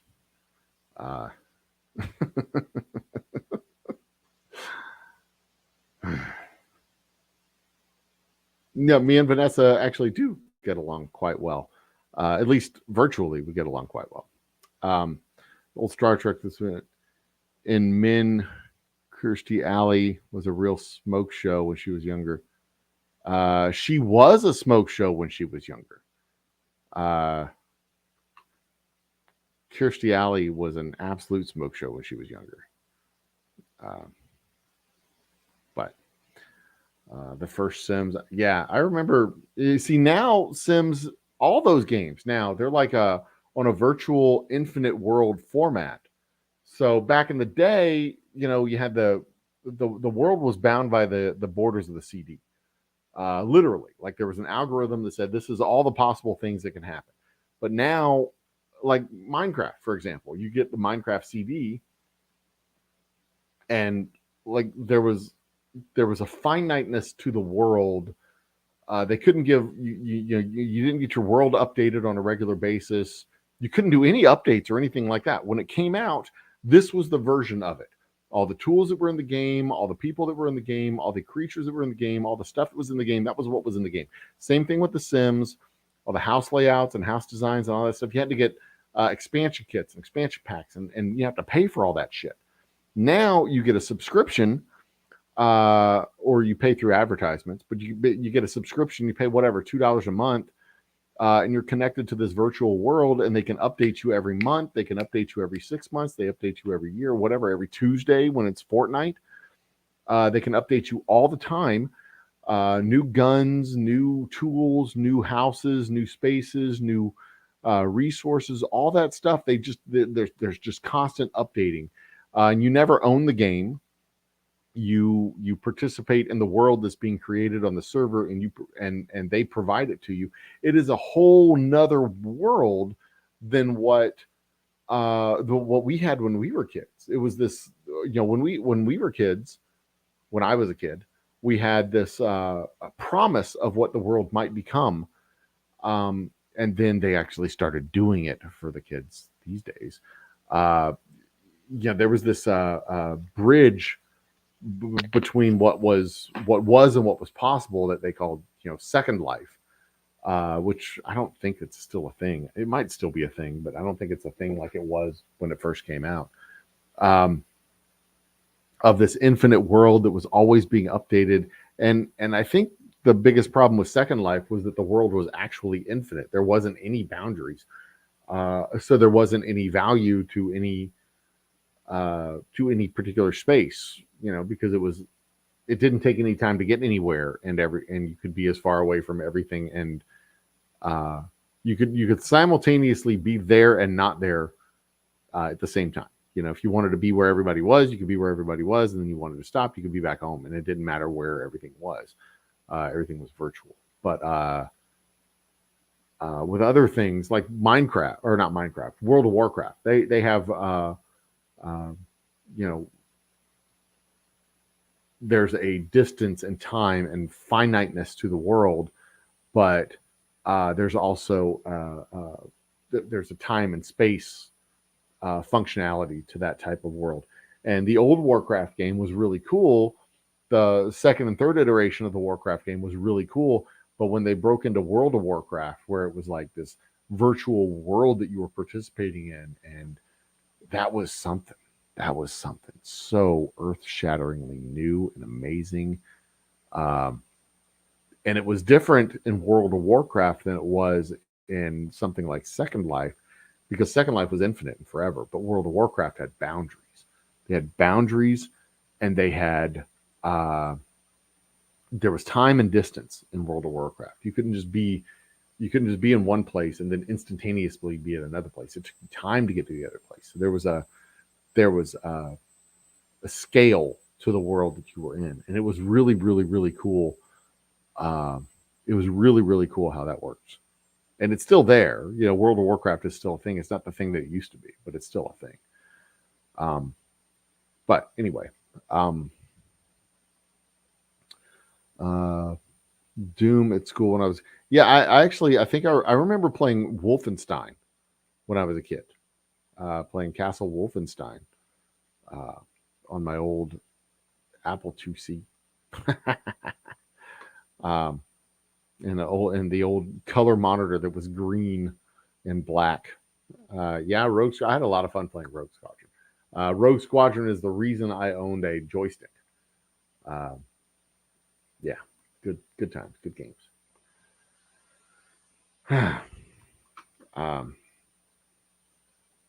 To burn CDs for kids in school for money. Did I ever have Homeworld?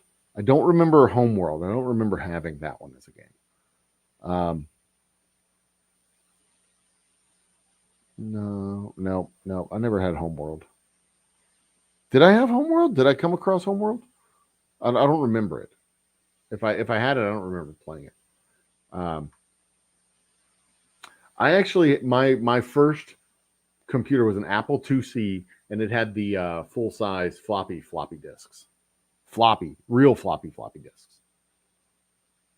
So I went from floppy disk to compact floppy disk to CD-ROMs and then MP3s. So, yeah, I'm that OG. I went from writing my papers to typing my papers. I had a word processor before I had a computer. That's how fucking old school I was. I used a Selectric typewriter for a couple of years.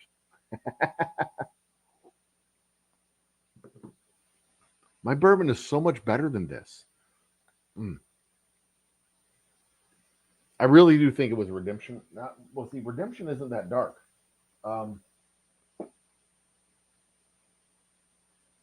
I wish I knew which one it was. I wish I knew which one it was that I put in there. I can't remember which bourbon this was or whiskey this was. I wish I knew what it was so I would remember not to buy it again. Telephones are attached to the walls with long cords. So you have to record your favorite song until that was good times, Sam. Good times, Sam. You had to have the long cord on the wall so you could go around the corner into the bathroom so you could talk in private, right? Yep. And what was the worst part about listening to the song on the radio or recording it off the radio was the DJs would just not shut the fuck up. They would not shut up, and they would talk over the front part of the song, and they would talk over the back part of the song when they would or they would cut the song off early. I hated that. I never owned an 8-track player, but my dad we had an old Pontiac Bonneville that had an 8-track player. And we would listen to one of my favorite memories in the whole wide world. I was driving from Houston, Texas, Humble, Texas, to Natchitoches, Louisiana. In between Manny and Milam, we would hit radio silence. The radio stations did not reach between Manny and Milam. It was just quiet. Unless you had AM radio and you wanted to listen to preachers tell you how you're going to burn in hell. And we would listen for that roughly hour stretch of road. We would listen to John Denver's greatest hits or the Muppets. The Muppets with John Denver, or one other 8-track that I don't remember what it was, but those were the two that I remembered the most. And we would listen to John Denver playing his greatest hits, Country Roads, Country Boy, and just that was such a great fucking 8-track, a great fucking tape. And listening to that, the song Country Roads is West Virginia, right? Country roads take me home to the place I belong, West Virginia, Mountain Mama, take me home. You know the song. Everybody knows the fucking song. It's Americana to the core. It's Americana. But for me, those country roads that took us home was always that highway in between Manny and Milam, going from Lufkin to Natchitoches, Louisiana, because we would go up into Lufkin and we would take that right turn. We would go north out of Houston to Lufkin, take that right turn out of Lufkin and go into Louisiana. And once you get off Highway 59, if Highway 59 goes north out of Houston, once you get off Highway 59, you are literally going through the deep pine woods of East Texas. This is the place where time forgot. This is where you'll find your Confederate flags. This is where you don't drive after dark if you've got a little pigment in your skin. This is deep, deep, deep East Texas that is about 50 years behind everybody else. It's not as bad as it used to be. I mean, and that's how most places are. But there's some of these little country roads out there past that you'll find one or two holdouts that are still there. But those are the country roads that took me home. Those are the country roads that took my dad home, because he still referred to Natchitoches to the day he died. He still referred to Natchitoches as home. And they were going home to visit some family. We're going home. We're going to go home for this Thanksgiving. We're going home for Easter. We're going to go home for Christmas. That's what he would always refer to it as. But for me, the reverse trip, leaving Natchitoches, we'd see our ancestors, we'd see the family, we'd see everybody for the trip to Natchitoches. But when we turned around and came back, those same country roads that took my dad home were the same country roads that took me home.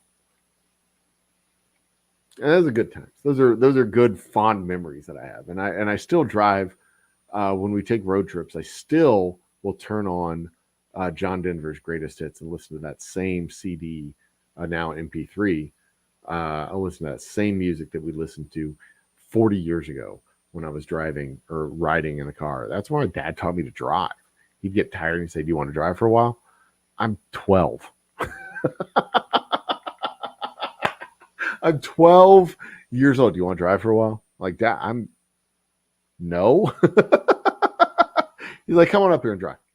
Like, all right. So I'm 12 fucking years old, sitting sometimes on my dad's lap when I was, well, no, I guess when I was 12, I would have been in my dad's lap. No, I wouldn't have been in my dad's lap at that age. I was a full-grown human being.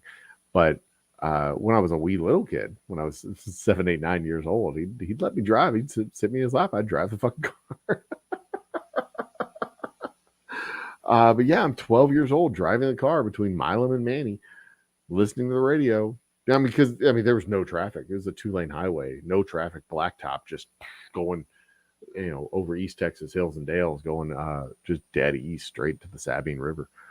God damn, good times. Who would fucking let their kid drive at 12 years old, 13 years old, 14 years old? Is that insane or what? I'm gonna have to see if I can find that 8-track at their house. See if it's still there. I'm sure it's gone. I'm sure it's long gone. Never died of dysentery. Funny enough. Oh, goodness gracious.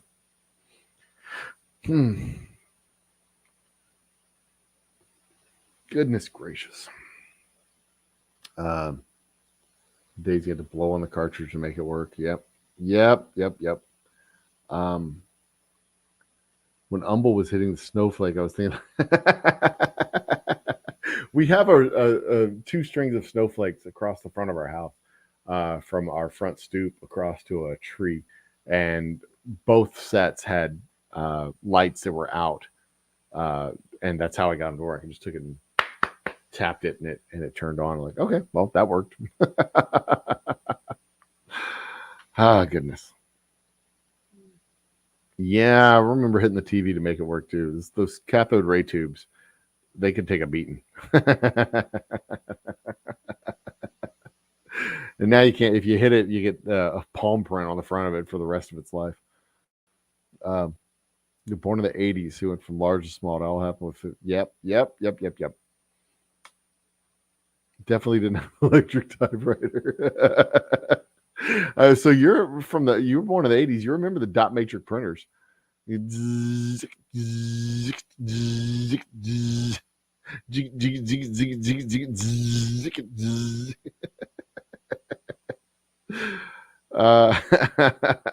You're old enough to remember the song of the internet.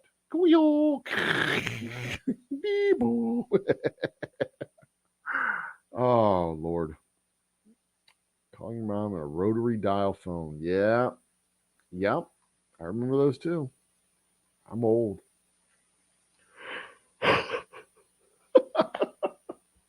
The Nextel walkie-talkie phones, they did neither thing very well.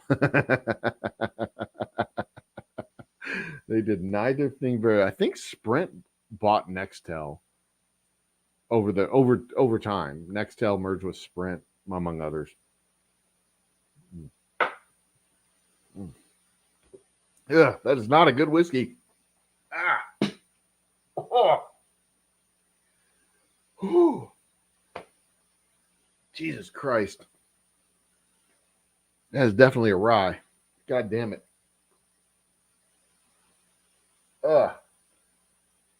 Not a good whiskey. Oh. God damn it. Don't buy it. Whatever that shit is, don't buy it. Boy.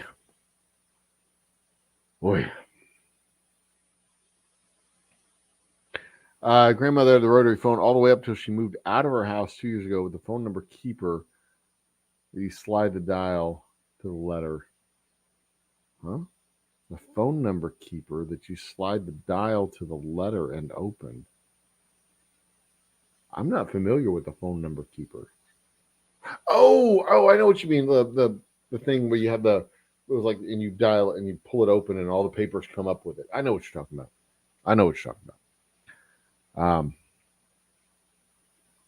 Anyway, chirp phones. I sold Sprint phones when they first came into the Houston market. The first digital cell phones. I sold those motherfuckers in the late 90s. I was a Sprint phone salesman in the late 90s. The chirp phones. It's general service. Get so angry if I tried to call long distance was a thing. Kids these days don't fucking understand what long distance was. I mean, we live in the Houston area, right? So we had a 713 number when I was a wee little kid, but we live on the far north side of Houston. Humble being 20 miles. Our house in Humble being 20 miles north and east of downtown Houston. It was free to call Houston. 713 numbers, the Houston area code was free to call Houston. But if we called a 409 number, which was the area code that started just about 8 miles to our north and surrounded Houston, Galveston, Porter, New Caney, which are two communities just about 10 miles north of Humble. That costs like $1.50 a minute to call 8 miles north of Houston, of Humble, where we lived. And, God forbid you call somebody in Seattle or New York. Jesus Christ, that could cost you $2 a minute, $3 a minute. That would cost for fucking ever. International calls, $5, $6, $7 a minute. God damn, I remember my dad at the end of the month, every month, going, "Did you call?" Because I had friends that were with some various games that I played that would be in other states. Like, "Did you call St. Louis?" Like, yeah, I called a guy in St. Louis, but we only talked for like 15 minutes. Dad, I'm sorry. I'll give you the money. How much was it? And you're like, don't worry about it. But yeah, long distance used to be a thing. Cell phones killed the long distance. Cell phone killed the long distance. That's no longer a thing. But then they had those party lines. There'd be $1 a minute, or the phone sex line. I guess they still have phone sex lines. But they were $1 a minute. The party lines where you just call a number and you talk with a bunch of strangers. Just call a phone number, 1-900-966-chat, or 1-900-966-chat, and you just talk to a bunch of fucking strangers, to 25 other random people on the fucking phone. Like, that's not weird. And you pay money to do it? Jesus Christ. Yeah, that's not weird. That's not weird at all. Why would you think that's weird? Talking to random strangers. And tell me what you're wearing. Like, you don't sound like a teenager. Shut up. I'm 17. I go to Wood Forest Creek middle school. Yeah, I'm just 13. What are you wearing? Where are you from? Are you a boy or a girl? Like, you can't tell if I'm a boy or girl? Fucking weirdo. Yeah, paying money for text. That was not only did you have to pay money for text, you had the T9 keyboards. You had to sit there and ABC1, ABC1. You'd have to push the button 2-3 times to get the the word you want, the letter you wanted, and they do predictive text, but man, they were really bad at it, super bad at it. I had a pager too.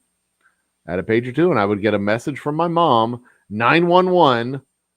So I'd a home phone number, 911. I'd have to stop, pull off to the side of the road, spend a quarter, 35 cents eventually, to call home with a payphone to find out what my mom needed. And and this is how the conversation would go. I call home, and she go, "Hello." I say, "Hi, Mom. What's going on? You paged me. What time are you getting home?" I'm like 5 minutes down the road. Okay, well, we'll come home. I just want to know when you're coming home. Okay, that's it. That was the 911 emergency. You needed me to call you. Yeah, I just want to know what time you're coming home. Okay, I would literally be home by now if I hadn't stopped to make this phone call. Well, I just need to know. Thank you. Come home as quick as you can. Like, okay, bye. that was the net total of the phone call. The net, like, she didn't even stop at the store and get something. She didn't need to do anything. She needed to know nothing other than when. And if she would have waited 5 minutes, I'd have been home. But 911, you don't. Your mom calls you, pages you, 911. You don't stop and call home immediately. Oh shit! You lose the pager. You just get, there's hell to pay. You're fucking living under their roof. You answer their fucking pages. That's how it works. There's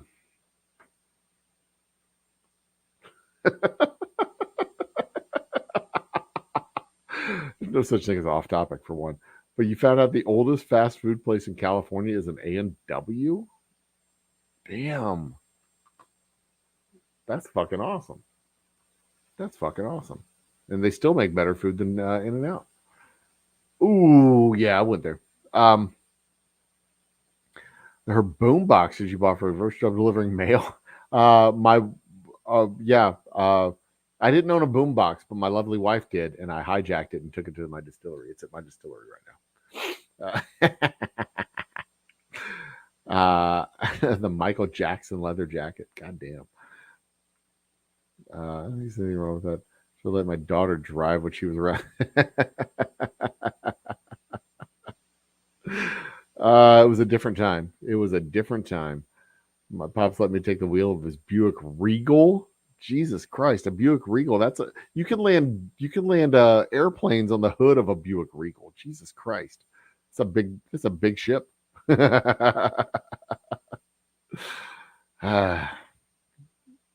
John Wiggs is in the house. Cheers, John Wiggs. Welcome to the party. Welcome to the fucking party. Cheers. The touch screen probably get impatient. You try to touch it, and all you do it. Yeah, and you had to like peel the paper off the side, and it was the worst when you pulled the paper off of the seams and it would rip, and then you'd have a page that was ripped in the middle. Oh, that was the fucking worst. It was the absolute worst. What I liked best about it is this table right here next to my desk was my printer table, and I had the printer on there, and it would sit there and just shake back and forth while the printer printed.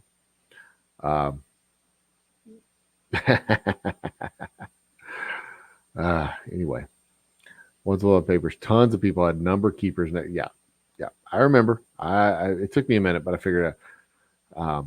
My grandmother had one of those as well. We never had one, but my grandmother had one. I had for the longest time an actual Rolodex with the cards in it and the roller thing. At my old at not my the first office I worked at had an actual fucking Rolodex.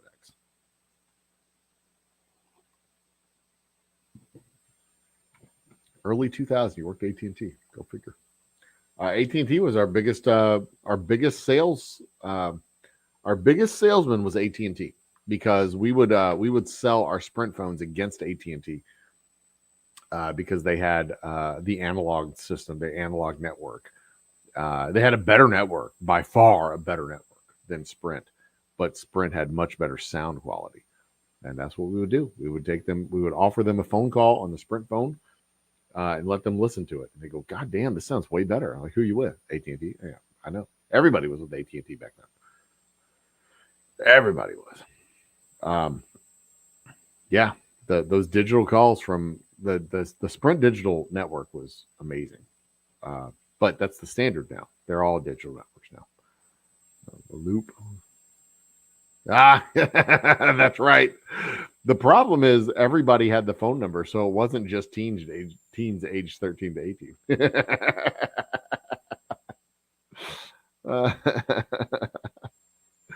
Good times.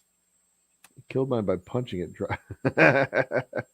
I just caught up to chat. You guys, come on.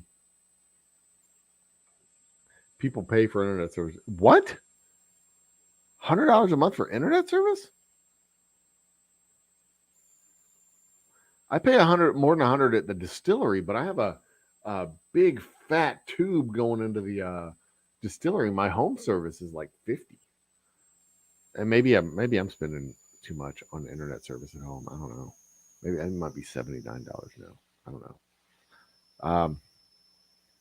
The 12 keypad, I didn't have to look the phone to type before I had the wheel.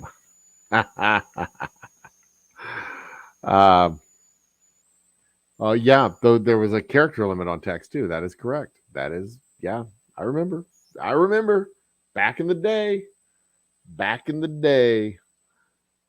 The Bluetooth was the only service that had an actual keyboard for typing text. Bluetooth devices were the only ones you could actually have keyboards on, and they had their screen was like this big, and yeah, that all changed with Steve Jobs and iPhones. iPhones changed the way you did cell phones. Revolutionary design change.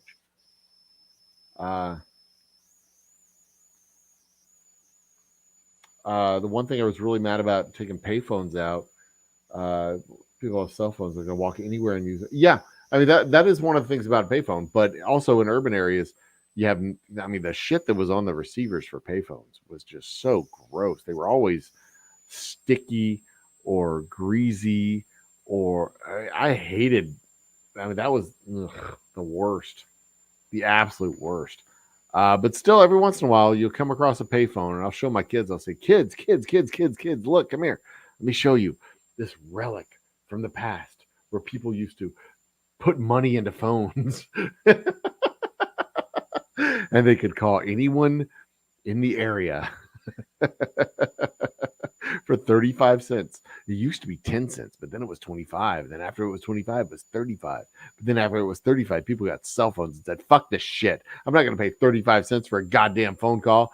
I'm going to pay $70 a month to get a goddamn phone that I can wear on my hip, and people will own my fucking free time forever. Calling people collect was the best. That was the best. You'd call them up. I'm calling my dad. Collect calls. My dad. Who is it? I'll be home in 20 minutes. That's who it is. You get a collect call from. I'll be home in 20 minutes, and you could recognize my voice because they would record the voice and play the voice, and then you just hang up, and that was it. That was the call. That was that was the phone call. You know, and then he'd hang up and it'd be okay. I used to do that all the time. Good times. The times you looked at those free AOL Net Zero CDs. Oh yeah, we'd switch between Net Zero and AOL. There was a time, kids, settle in around the campfire. Let me tell you a story. There was a time when we used to get the internet on a compact disc. It would come in the mail. You would go out to your mailbox and you would get your compact disc that would bring you the internet.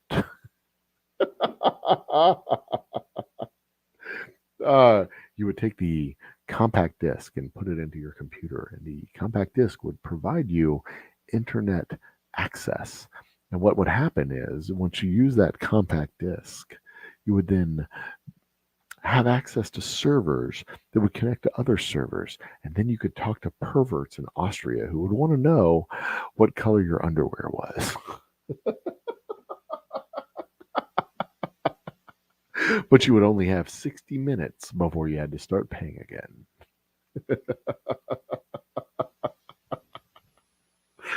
Oh, Jesus Christ. Kids these days don't know. Kids these days don't know the fucking struggle. When you would sit there and have to wait and wait and wait and wait and wait and wait for it to connect to a server, and then you absolutely could not be on the internet between like 4 and 8 o'clock in the evening, because that's when your parents made phone calls and talked to their friends. You have to get a whole second phone line in your house in order to have internet, because if you had just the one phone line, you would always get kicked off the internet. Oh, Jesus Christ. And you'd have dial-up connections in order to play games with other people. You dial up to the server and they dial up to the server and you play Warcraft against each other. The only way you could actually play games against each other would for them to bring their computer to your house, or you to bring your computer to their house, plug it into a router so you could like play World of Warcraft against each other on opposite sides of the table, because you could not fucking do that over the internet, because the internet could not handle graphics being sent from one computer to the other and the interactive two-player version of those games. You could not do that in the 1980s. You couldn't do that in the 1980s. You couldn't do it in the 1990s. You could barely do it at the end of the 1990s. And at the end of the 1990s, you could only do that if you were on a shared server. Oh my God. Times have changed so fucking much in our lifetimes. We are living in the future, people. We are living in the future, and it is amazing. Absolutely amazing. Do you have any idea how amazing the times we live in are? I mean, we are very much in a dystopian hellscape. But we're also in this like technological nirvana of this future where we have the tools that we don't have to live in a technological hellscape. We don't have to live in a dystopian hellscape. We have the tools where we can fucking make this world an amazing place, even more amazing than it already is. We have an amazing opportunity in front of us. And this is why I'm so optimistic about the future, because we have amazing opportunities in front of us that we don't even appreciate how awesome the world we live in is.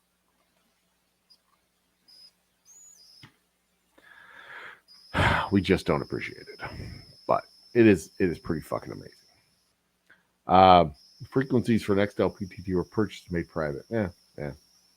There you go.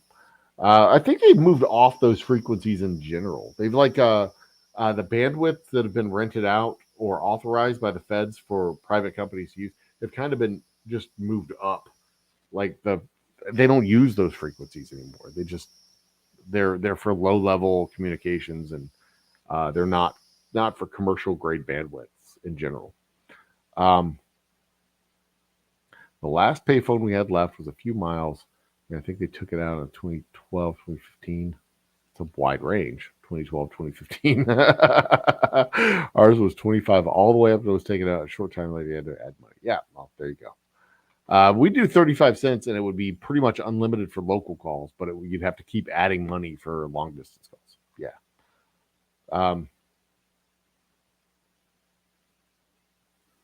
My parents are Gen X, so everything they had, I had, if that makes sense. Yeah. So my parents were boomers. I'm the Gen X family. I'm the Gen X of my family. My older brother and older sister were either late boomers or early Gen Xers. They were born in 69 and 71. I was mid 70s. My little brother is late Gen X, early Gen Y. So the four of us kind of cover the spectrum, where my older brother and older sister are like more boomer than Gen X. I'm like firmly Gen X. And my little brother is like yeah, Gen X, Gen Y, kind of on the cusp. Uh, he's a little bit of both. So we're yeah, it's interesting to see the generational differences with the four of us because we have such a wide spread from 69 to 84. Uh, yeah, so it's it's quite interesting because there's a significant chunk of Gen Xers who were close enough to baby boomers that they live under the same rules that baby boomers lived under.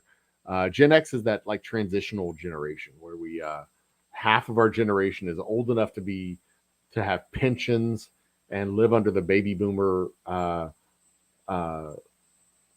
paradigm of how things worked, and then the other half, uh, or a third of it, is old enough to be baby boomerish. A third of it is young enough to be more Gen Y, and then the third in the middle is like we started our work life under one set of rules, and then they all fucking changed after the first after the first iteration of our careers. So we're very much a transitional generation, very much a transitional generation. Uh, so we were like, yeah, these rules aren't sustainable, but they're the fucking rules we grew up with. So whatever, what the fuck are we gonna do with it? We're the smallest goddamn generation there is. But these rules suck. But these are the rules, and we're just gonna have to fucking live with them. But it'd be great if we could change them because these rules suck. Can we change them? No. Okay, cool. We'll just do what we can. And then like the kids start growing up, and they're like, these rules suck. We're like, yeah, we know these rules suck. Y'all want to change them? They're like, yeah, we want to change them. We're like, cool, let's change them. But then there were the older Gen Xers that were like, no, we can't change these fucking rules. No, we can't. We're about to retire. We're like, we got 20 more years before we retire. 10 more years, 20 more years. And like, we can't fucking retire yet. Well, you're going to retire in 10 years. We're like, we can't retire in 10 years. What are you fucking talking? You crazy? So there was that tension within the generation. We're like, we're going to retire soon. Like, we can't retire anytime soon. We still can't buy a fucking house. What are you crazy? The drug payphones. Yep, those are the ones. The filthy, nasty, disgusting drug payphones. Last place I've seen a well-maintained payphone was June Lake, California. It's a small town. Only Verizon AT&T towers could literally snowed in. The last place I saw well-maintained payphones was in the state capital of Indiana.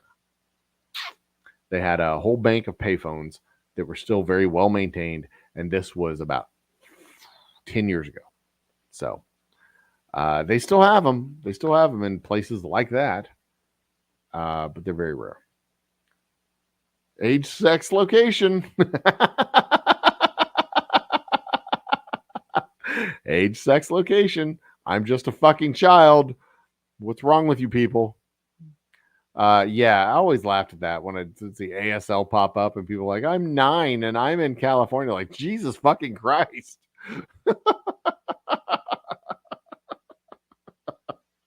I'm 9.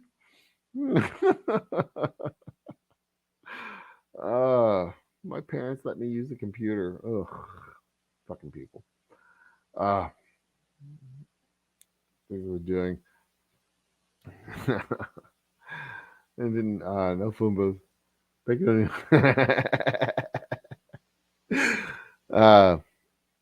old instant messaging days. Speaking of AOL and MSN, gotta use it on my phone. Yep, AOL. I think there's a whole bunch of people that still have AOL email addresses too, and they're all old.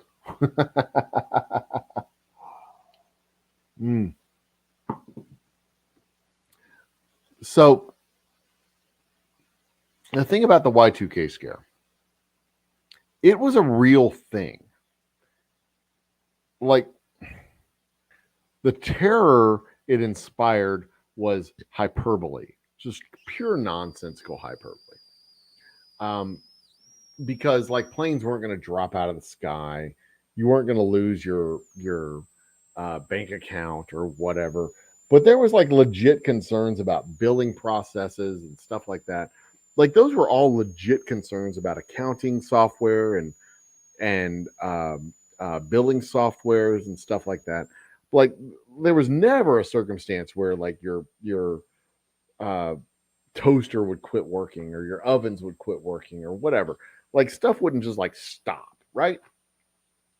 But companies spent, and I remember because I was one of these, I worked at one of these companies. Companies spent a ridiculous amount of time re-imaging their computers, downloading updates, downloading patches, coding and coding and coding and coding and coding and coding and coding to make sure that it wasn't a problem. And most of the software companies had patches that they could do. But the problem was when you had 30 or 40 or 50 computers or 100 or whatever computers in your organization, you had to re-image all of those computers. You had to create a backup for the software that was on the computer. Then you had to download the patch. Um, and then you had to make sure that the computer was working okay. So there was like this whole fucking process of doing the update and doing the patch and doing the software, making sure everything worked. And then you had to make sure that the programs that you were running and the programs you were working worked with the new patch for the operating system or whatever software it was. So if you're running Word or Excel or whatever Microsoft had, you're probably okay. But if you had some kind of proprietary Linux software or proprietary server software that you were doing that you're running in house, or whatever investment software for companies like Goldman Sachs or Merrill Lynch or any of these banking guys that have their like proprietary algorithms for doing stuff, you had to make sure that shit worked. And companies like Goldman Sachs or Merrill Lynch or any of these investment firms, they have these proprietary softwares that have so much dead language in their software code, dead lines in their software codes that go back for years and years and years and years and years because they don't ever rewrite the software. They just like add lines and take out lines, and they just like you know constantly adjusting and amending and changing things. Um, that it's not as simple and cut and dried as just changing a line of code in their algorithms. They got some shit that they got to go through and test this stuff. And at the time in 2000, I think I worked at a 2000. Where did I work at 2000? I was with the funeral services company, and I was in the treasury department of the funeral services company, and I had to go through all of my uh, uh, spreadsheets and software and databases to make sure that all of them had 4-digit years and not 2-digit years, just to make sure that the software algorithms would read it correctly when they got patched, they got updated. And Jesus Christ, I must have put in a stupid amount of overtime looking at this. Not overtime, just long days, because salaried employees don't get overtime. But I must have put in a stupid amount of time between June and November just to make sure that all my databases had 4-digit years instead of 2-digit years, and just dumb nonsense like that crap, just to make sure that the Y2K scare wasn't going to be a problem. Never at any point did I worry about the computer not working or it becoming sentient and killing people or whatever the fuck people were talking about would happen with the Y2K shit. But there was a real concern that it would just be a mess. Not that it would be a disaster, but in January when you're talking about making payments and making sure that payments are going out to vendors and that rents are paid, or contracts that need to be renewed or have renewal notices go out and all that stuff, you want to make sure that they show up and that it's not just assuming that it's expired because it was 1900 and not 2000. But the Y2K scare was a real thing. Like, we don't appreciate it now like we did then. 22 years after the fact, 23 years after the fact, we look back and go, oh, we were just being silly.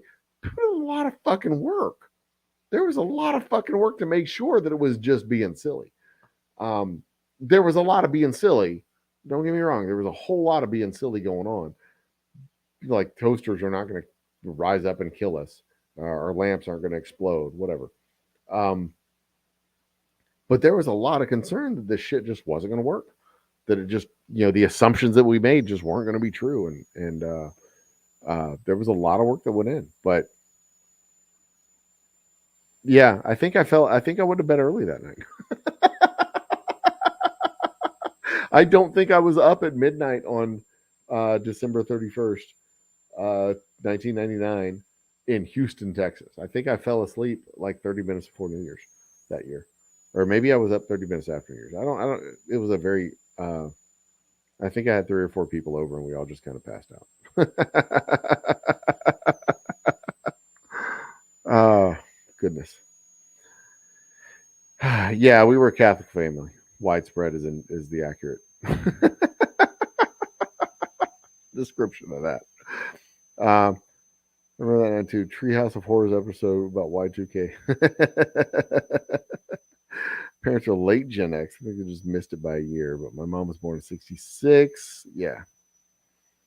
Yeah, that's late Gen Xers would be 66. I mean, that's like the first wave of Gen Xers. The oldest, the first baby boomers were pumping kids out in 66, give or take.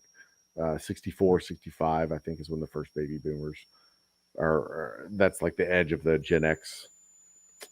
It's the tail end of boomers, front end of Gen X. But I think it's mostly the generally accepted generational time frame is Generation X goes from like 65 to 85, give or take, that 20-year time span, give or take. But again, with the Gen X generation, like the tail end of the boomer generation is very different than the front end of the boomer generation. But they all lived under the same general paradigm of, strong unions, middle class, all that shit.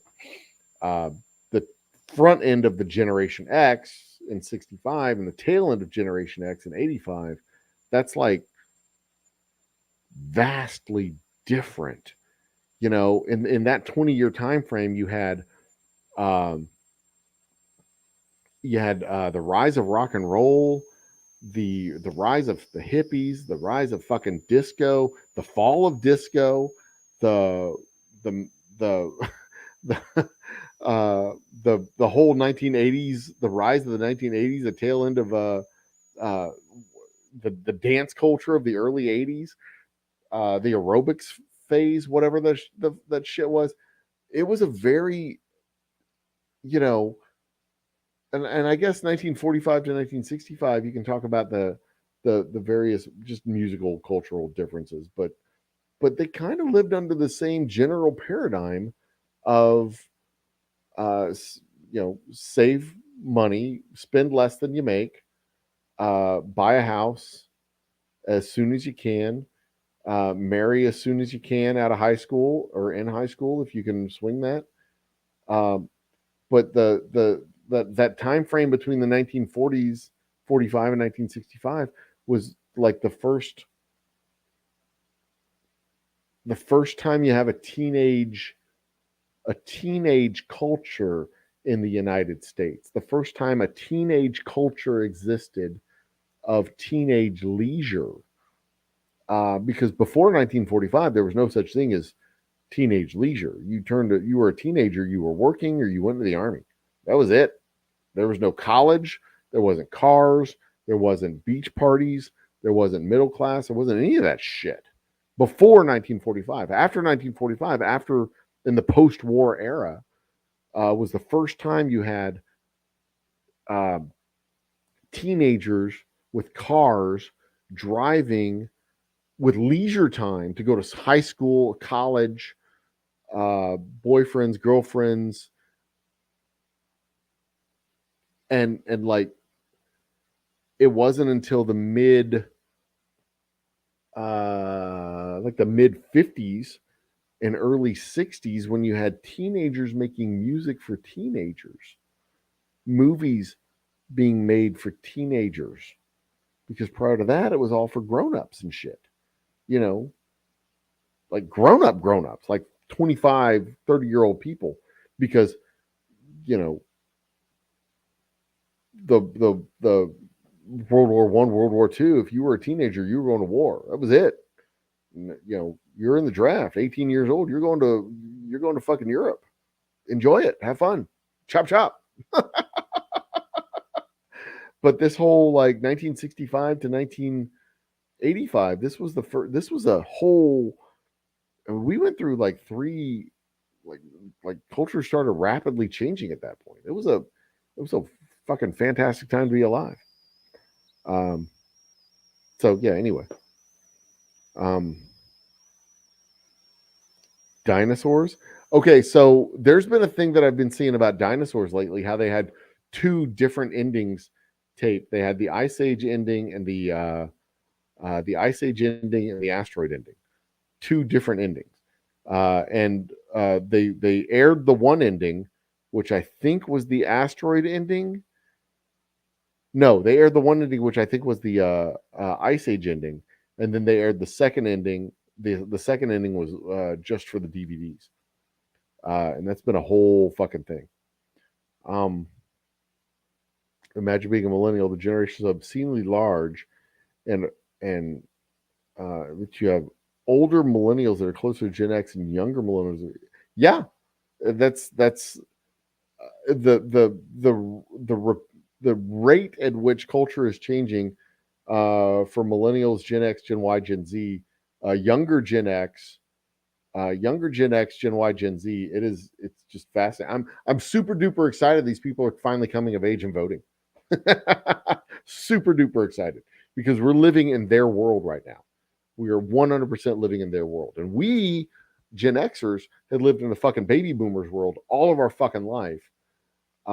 Knowing full well that we were round pegs and square holes, and now it's the next generation that we've been waiting on, finally coming to change the fucking world for us.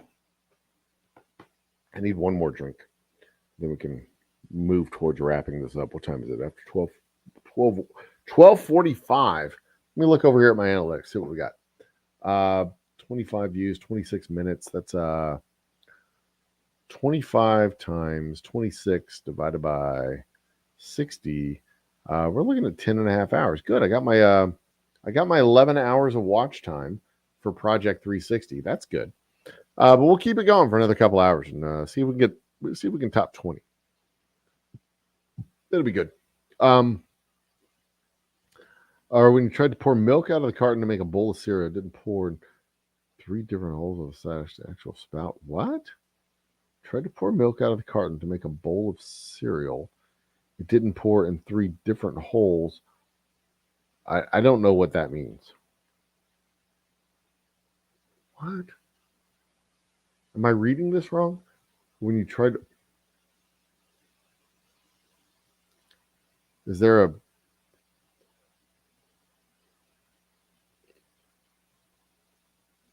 Oh yeah, that's exactly the one. Taco Syndicate, not the mommy. That dinosaur show. Yep, y'all are way ahead of me. What is it? Y'all are 8 minutes ahead of me. You're not that far ahead of me. Pepperidge Farm remembers.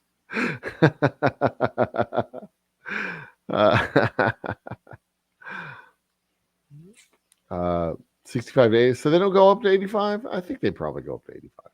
I give them up to 85. Millennials 81 to 96. I don't buy that shit. I thought millennials were the next generation. Gen Z was millennials. What do they call Gen Z? If Gen Y is millennials, what do they call Gen Z? Anyway, whatever. The days where your local Pizza Hut and Shakey's had arcade games in them. That was good times. Good times. Go in there and just waiting for the pizza and you want to go play a video game. Mom, can I have a quarter? Go play Pac-Man? And then my dad would pull out that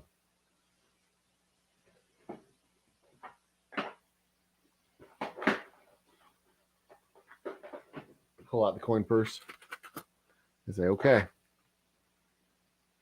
let's see if I have any coins You pull out a quarter. You hand you the quarter. Is this a quarter? This is a $1 piece. The George Washington $1, as a matter of fact. So this is what we used to potty train my children. They would get treasure. The easiest money I ever spent. We would give them treasure coins, gold coins, doubloons. These are Washington dollars. These aren't the gold Sacagawea dollars. But we would give them $1 doubloons. And then because they had no concept of money. They were fucking 1 year, 2 year, 3 years old, whatever. They had no concept of money. So we would give them gold coins when they peed in the toilet and didn't piss themselves. And then once they got 10 of them, we would go to Dairy Queen and get ice cream. They would buy ice cream for the whole family.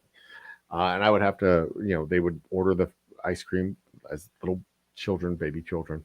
They would order the ice cream and they would hand over all of the treasure. Here you go. And then the cashier would look down at it and go, okay, thank you. And then they would take their ice cream, and my lovely wife and my kid would go take their ice cream and go away. And I'd have to lean over the cashier and say, can I have those back? And I would take those back and give her my card. We'd pay for it. And I'd get my doubloons back. I'd put the doubloons back in my pocket, and I'd go eat my ice cream with the kid. And then, we'd keep it going.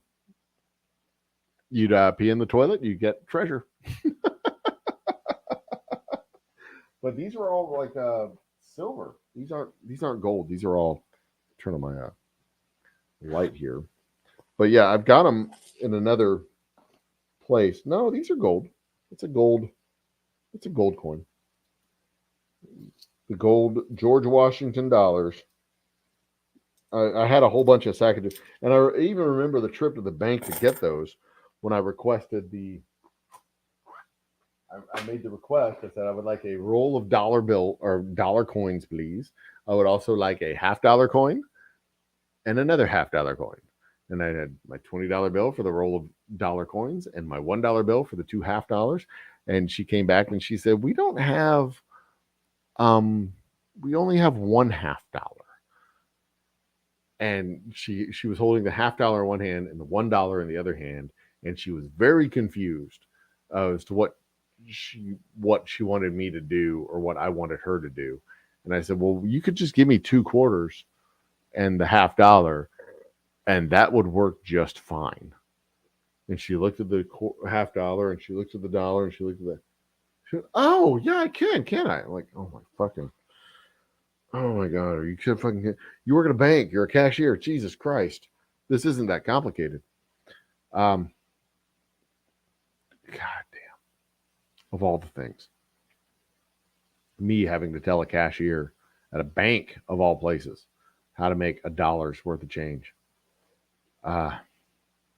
They've shortened it because they used to say millennials all the way up to. Yeah, I get that. I was just in an arcade the other day. Main Event. That's where I was at.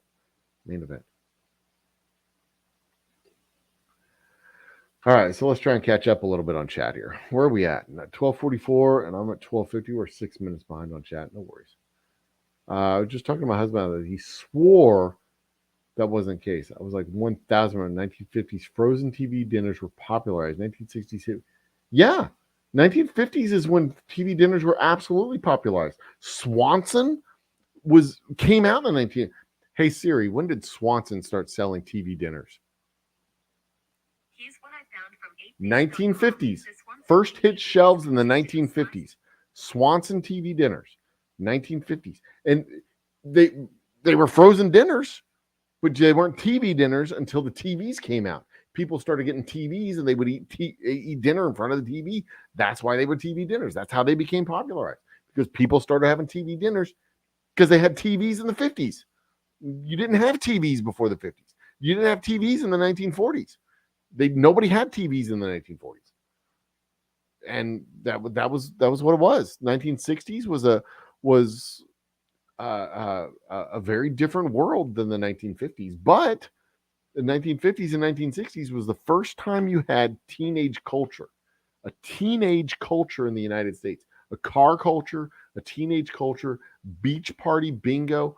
1960s, late 1960s and early 1970s was the first time you had teenagers and 20 somethings writing music and art, creating culture for people their own age. Because who was doing the music in the 40s and 50s? Who was writing music in the early 60s? It wasn't teenagers. It wasn't 20-year-olds. It was grown-ass people, grown-ass men, grown-ass women. You look at the bands from the 40s and the 50s, in the early 60s. Hey Siri, who was the top Billboard artist in 1963? Sorry, I can only do that when you're listening. Oh, fuck you. I'll have to go to Google and ask them. Top Billboard artist in 1963. Guarantee it was somebody in their 30s or 40s. Top Billboard artist 1963. Oh, it was the Beach Boys in 1963. Really? And then Skeeter Davis was number 2. Who is Skeeter Davis? Skeeter Davis. Skeeter Davis is a chick. Born 1931.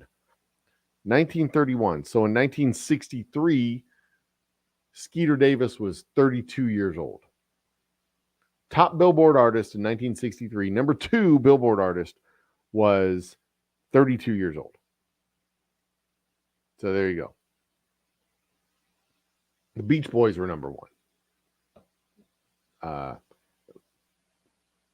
Age of the Beach Boys. Let's find out the age of the Beach Boys. Age of Beach Boys. Let's see. When were the Beach Boys born?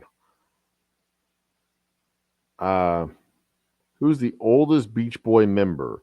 Brian Wilson, born in 1942. So in 1963, he was 19. Okay. So that disproves my theory. But the number two Billboard artist in 1963 was 32 years old. Which kind of validates my point. Kind of. The drug revolution might have started in the 50s because that was the front end of the counterculture was in the 50s. But yeah, it was the late 60s where it really took off.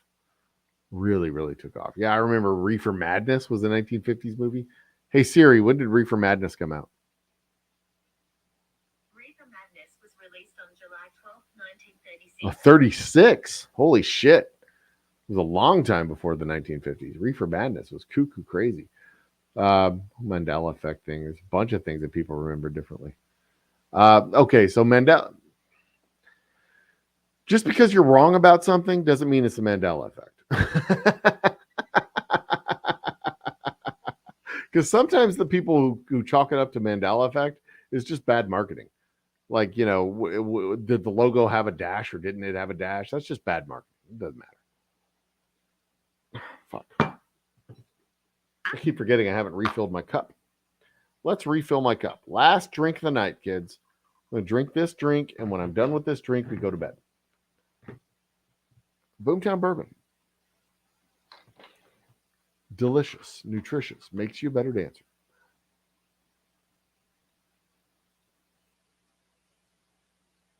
All right. I'm pretty. I like the mustache, the goatee as it frames out my beard. I should color my beard dark again. Go dark with the beard. Anyway,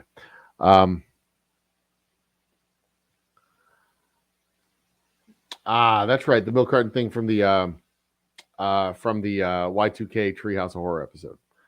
I remember what you're talking about. Okay.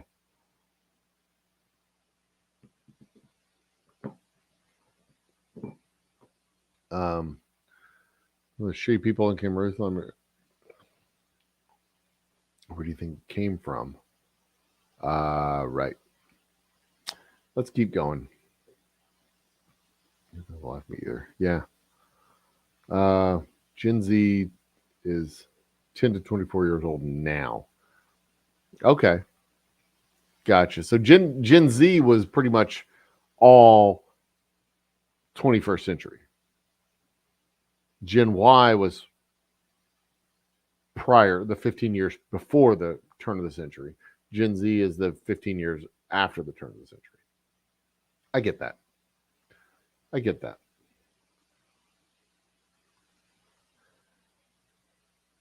Alpha, the next generation. Alpha. I got you. Okay. So under 10, that would be everybody since 2000, I guess 2015, 2010, 2015. That makes sense. And points thereafter. They don't count yet. They're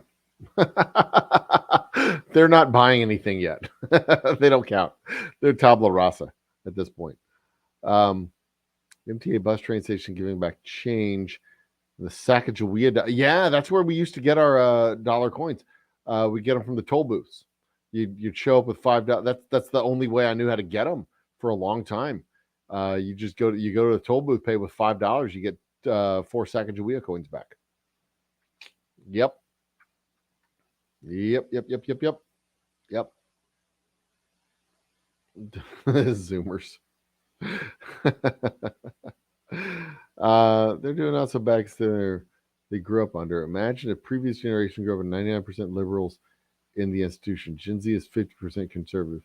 Yeah, exactly. That's what I'm saying. Gen Z, half of Gen Z have their brains spoiled, growing up more like boomers than the next generation.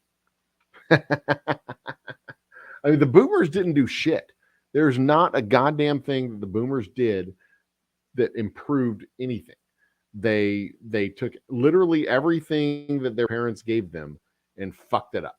They didn't do civil rights. Their parents did civil rights.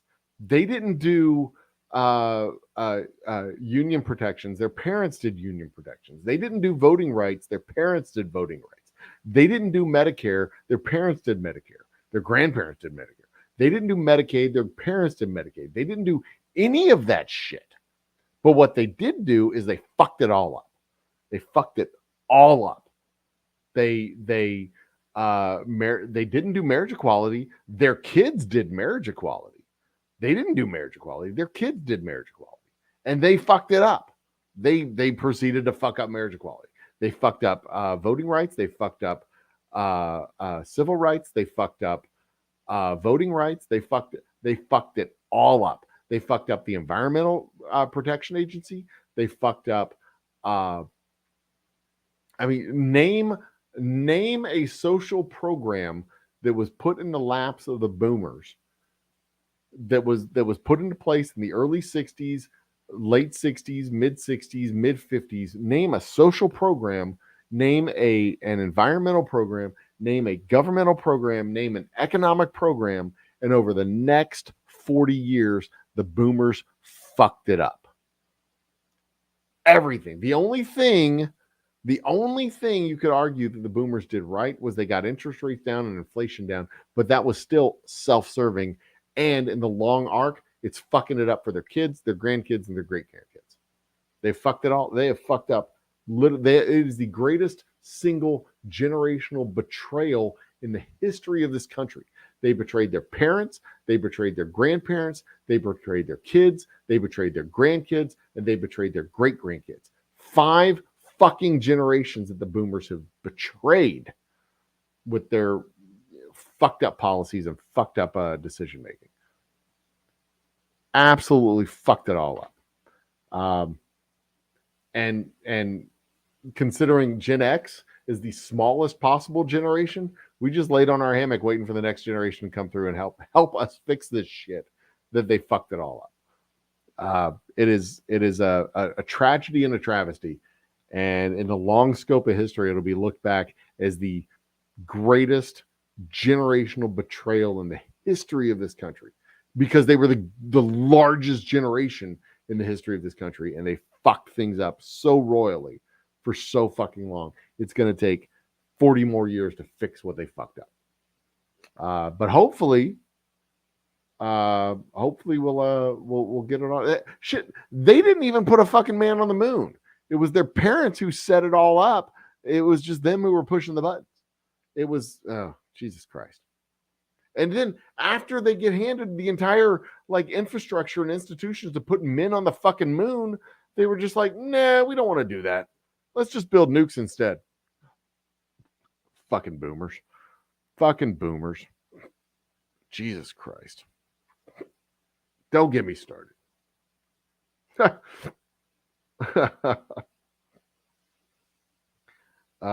mean, they're the next three generations, the millennials, Gen Z, Gen Y, Gen Z, and the Alpha. Oh, not so much the Alpha. The Gen Y and Gen Z. They are our fucking hope for the future. They are absolute fucking hope for the future. These people, Gen Z especially, grew up in the same way that we grew up under nuclear war drills, so that we could like realize that nuclear war is fucking stupid and you're never going to fucking do a nuclear war, please and thank you. Gen Z grew up hiding in corners in their school classrooms because of active shooter drills. They're going to fucking solve the problems that the boomers refuse to solve. They're going to fucking solve all the. They're going to step up and address the problems of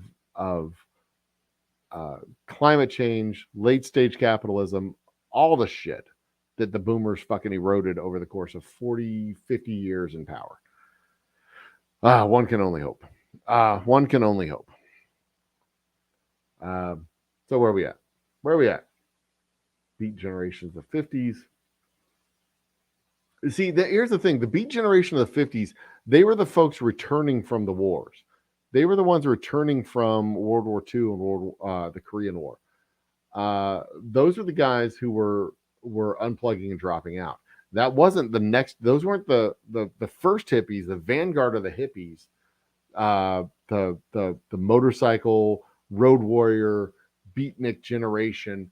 Those were the guys that were the vanguard of the hippies. The hippies came next. The hippies looked at those guys and they said, "Yeah, what if we just did this?" It's like a lot. But the beat generation, those guys were like in their 30s and 40s when they started doing this shit. Well, maybe their 20s and 30s when they started doing this shit in the 50s. And it was the hippies that followed after and went like, "Oh yeah, we could do that.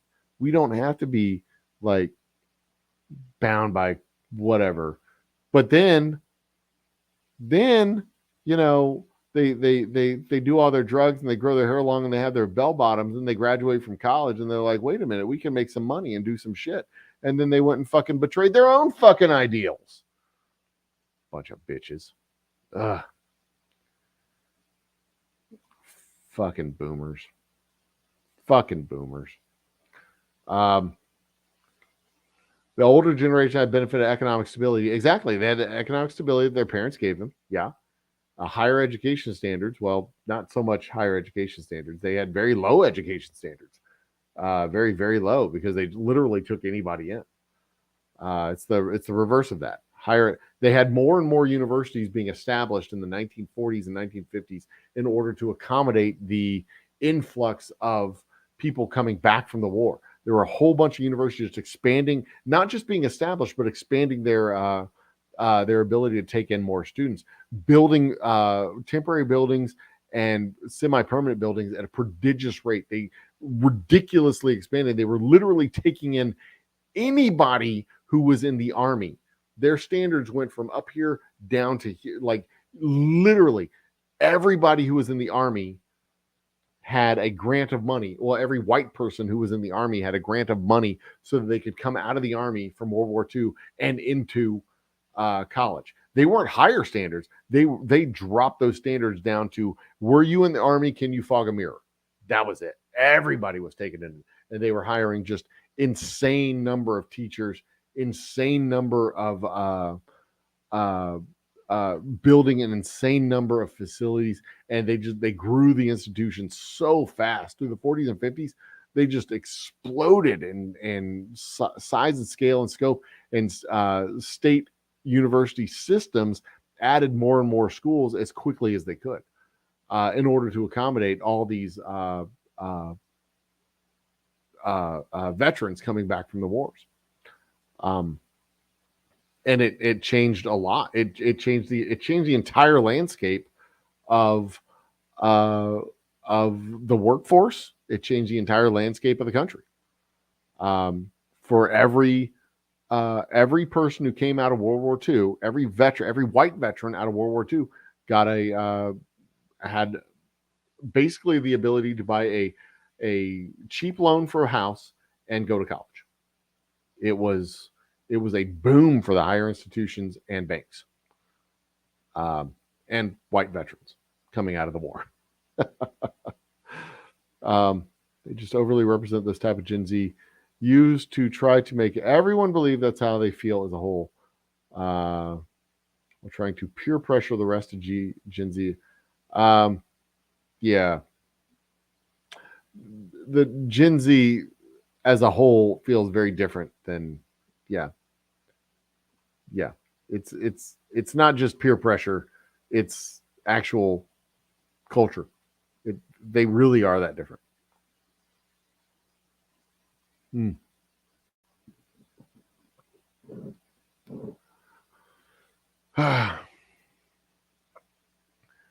Clear majority, as I said, Silent Gen was close to 60 before they were 50% conservative. Most all people tend to grow more conservative with age. I bet it will be more based on generation. It's possible. It's possible. I've gone the other direction. I've gone, I don't know. I'm still fairly conservative. It's just the conservatives gotten a lot more conservative. I don't know. I mean, it's hard to know what. It's a very different generation, and it's not so much. They're very different because they're living under conditions and rules that were drawn under circumstances that were 80 years old. They're talking about working under rules that were drawn up in the 80s. Like, not, I mean, there wasn't a committee that made the rules, whatever. But they're living under the consequences of decisions that were made in the early 80s. And that's 40 years on. That's 2 generations past the mark. And they were right. They were right decisions to be made at the time. But when, you change the circumstances, you change the facts, you change the findings. And over time, things change. And a low interest rate environment is great when you're talking about cost of living increases, and you're talking about millions and millions and millions of people going onto fixed income pensions and fixed income Social Security and Medicare, and all these things that are tied to cost of living increases, and cost of living increases are tied to interest rates, and interest rates, are tied to inflation. Inflation connects to interest rates, and you really want a low interest rate, low inflation environment. And then you really want supply side economics, and you really want all this stuff. But then you have to deal with all the other consequences that come with that, because if you have a supply side economic structure, you need supercharged production capabilities, and to get supercharged production capabilities, you need cheap labor, giant factories, and a whole lot of people. And guess where you find cheap labor, giant factories, and a whole lot of people? Fucking China and India and Southeast Asia. And that's where all the factories and all the jobs and all the high intensity labor goes over there. So now you have all these other factories over here, but you need cheap goods for people to buy, because their pay isn't going up. So you need the price of stuff to keep going down. So you need constant competition on the work you have here in the United States. So you have your factory in Columbus, Ohio, your train factory in Columbus, Ohio. The owners of the train factory open up another factory in Zacatecas, Mexico, and they tell their union employees in Columbus, Ohio, that they have to compete with their non-union employees in Zacatecas, Mexico. And then, of course, the factory in Zacatecas, Mexico works at cheaper rates, lower cost, produces more for less money. So they end up closing the one in Columbus and keep the one in Zacatecas. That's a natural effect, but you're fine with that because your washing machine and your dryer and your air conditioner are cheaper now than it was before, because it continues to go down. It holds the price down, holds the price down, holds the price down.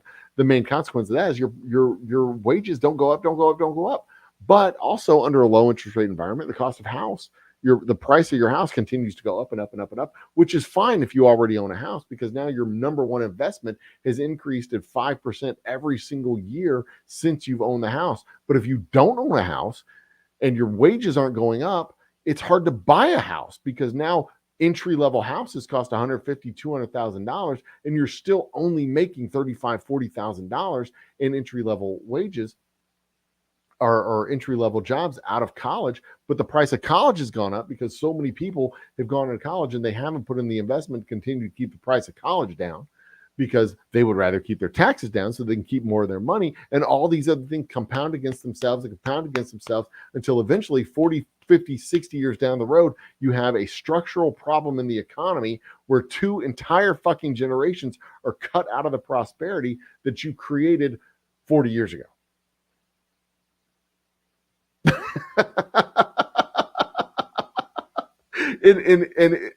and we're living right now in a time where they're going to have to rewrite those structural paradigms, because it's just how things are. I mean, eventually the people who are living under these structures are going to get old enough to vote, and the people who wrote the rules start to die off. And we're going to see a change in the economy. We're going to see a change in the rules. We're going to see a change in attitudes. And it used to happen every 40 or 50 years. This has been kind of delayed by 20 or 30 years because the boomers were such a large generation, and medical advancements made it so that they didn't die in the 90s. And I can tell you, working in the funeral home and cemetery industry, they expected a lot of these people to die in the mid 90s. A lot of them to die in the mid 90s. An entire company went bankrupt because they based their entire business model on expecting a huge influx of revenue around 1995 that never showed up. That revenue just didn't show up because the people just didn't fucking die. They stayed alive. And it's a weird thing to talk about, but when you sit in an annual report for a company like Service Corp International, which is the largest funeral home and cemetery operator in the universe, you sit in on an annual report and they say that they look forward to increased revenues in the next fiscal year because the National Oceanic and Atmospheric Administration expects an increased hurricane activity in the Gulf Coast and Atlantic Ocean, which will lead to more hurricanes and more large-scale hurricanes hitting coastal cities, increasing the death rate, leading to more revenues for our primary markets. Yes, that fucking happens. The previous quarter, our revenues were down because the flu season was mild. Yeah, that fucking happens. These fucking companies root for the flu. They root for hurricanes. They root for maladjusted weather. These fucking companies root for that shit because when they root for that shit, they make money. I mean, they couch it in language that doesn't sound like yay hurricanes, but that's what they fucking do. And when medical care and medical advances and geriatric care improves the well-being and longevity of people so that they're not dying at 74 years old, they're dying instead at 84, 94 years old, it negatively impacts their revenue. Shit you not. It's the most surreal, weird annual reports, shareholder meetings that I've ever sat in on. When they talk about a mild flu season adversely affecting revenues. I was like, Jesus Christ, you people really do root for cancer, don't you? Fucking A. But yeah, that was it's a structural a structural change to the economy and a structural change to the demographics of the country. It's just how it is. It is how it is.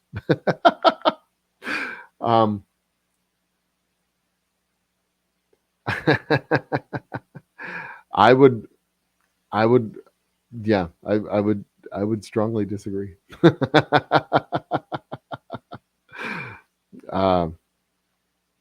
Still have a lot of that blue dye. I do have a lot of that blue dye, and I have run out of the dark dye for my beard.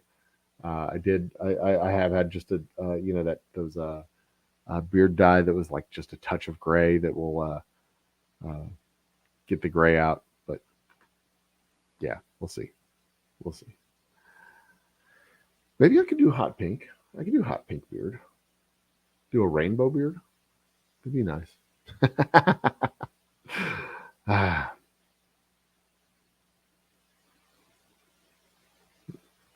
Weird goth. Weird binary. Whoops. Wrong button. Last chick I did at hot pink hair. 411. Certainly stood out. Generation that had silver powder with turkey, stuffed all the trimmings. They ate all the food, melted the silver. Yeah, that was the boomers.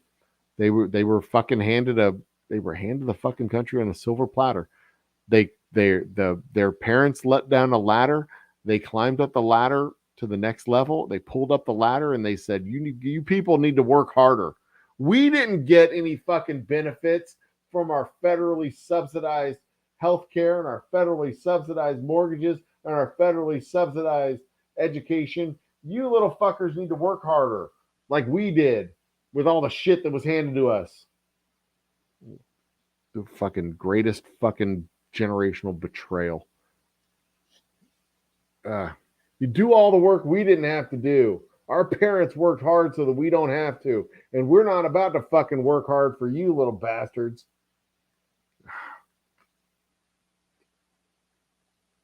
Oh, goodness. Be even as upset with how bad they messed up if they didn't blame. Yeah. I hear boomers blaming 10-year-olds. Yeah. Yeah. And, Jesus. I can't.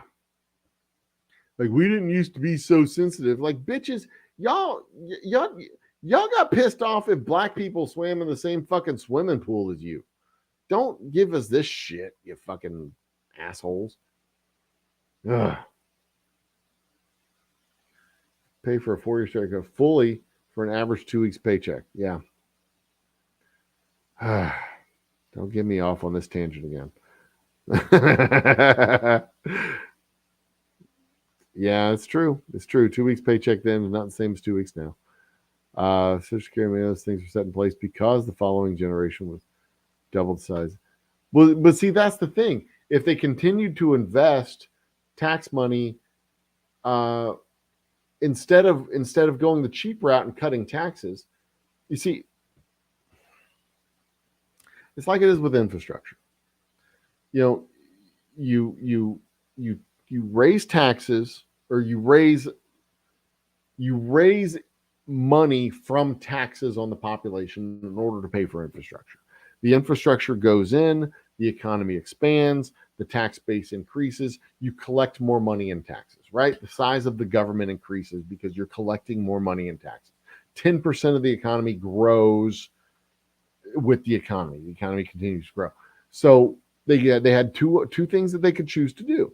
They could either continue to raise the money at the same level of the economy, the same rate, and take that money and continue to put it in the coffers and prepare for the next wave of investment, or they could cut taxes. And then when it comes time to pay for investment again, they have to raise taxes or cut other services. And they chose to do the cut taxes thing. And it's just, they sold out the future for near-term prosperity. And part of it was necessary. Don't get me wrong. Part of it was necessary. Absolutely. If not for the structural imbalance, and putting more money in people's pockets grew the economy. But then it came to a point where the more money in people's pockets was just going to a handful of people. And it was growing the economy, but it wasn't growing the whole economy. And we're growing this fake economy of things that just aren't producing anything. When the value of gold goes from $1,200 to $1,600, you haven't actually made any money.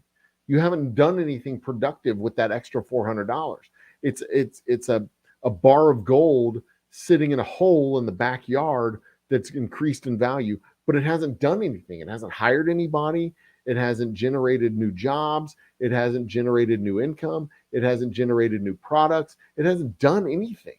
And we have a whole segment of the economy where the economy has grown, the fastest growing parts of the economy, that aren't actually doing anything. It's market value growth. It's derivatives and funds and hedges and electronic fake assets and shit. That's just like, you buy you buy stock at $100, you sell it at 120. The market making fund, the broker, they get their percentage, you get your percentage, everybody gets their percentage, but nothing's actually changed. Like, the value of the company has changed, but have they actually grown their business, or have they just bought other businesses and taken businesses out of the market in order to increase their value? More often than not, the largest companies, they don't make anything new. They buy companies that do make things new. There's a whole deeper conversation to be had about this, but it's there's a whole structure of the economy, with copyright protection and rents and legacy protections. They continue to extend the copyright protections for assets rather than let these ideas get out into the market so that they can write new stories and grow new ideas and create new marketplaces. Like, all your childhood memories are owned by two companies. All of your childhood memories, all of the stories that you remember in your childhood, they're owned by two companies. And most of them are owned by one. Most of your childhood memories are owned by one company. Yeah, it sucks. And they own those copyrights, and nobody else can make any new stories. It's all owned by one, and like almost in perpetuity until you die. It's not going to be owned until they die. Well, it might be owned until they die because they continue to own it, but it'll be owned until you die for the rest of your life, for the next 75 years. Yeah. Fucking messed up. It is absolutely fucking messed up. And it's not the older generations that are going to fix this. It's the next generations that are going to fix this shit.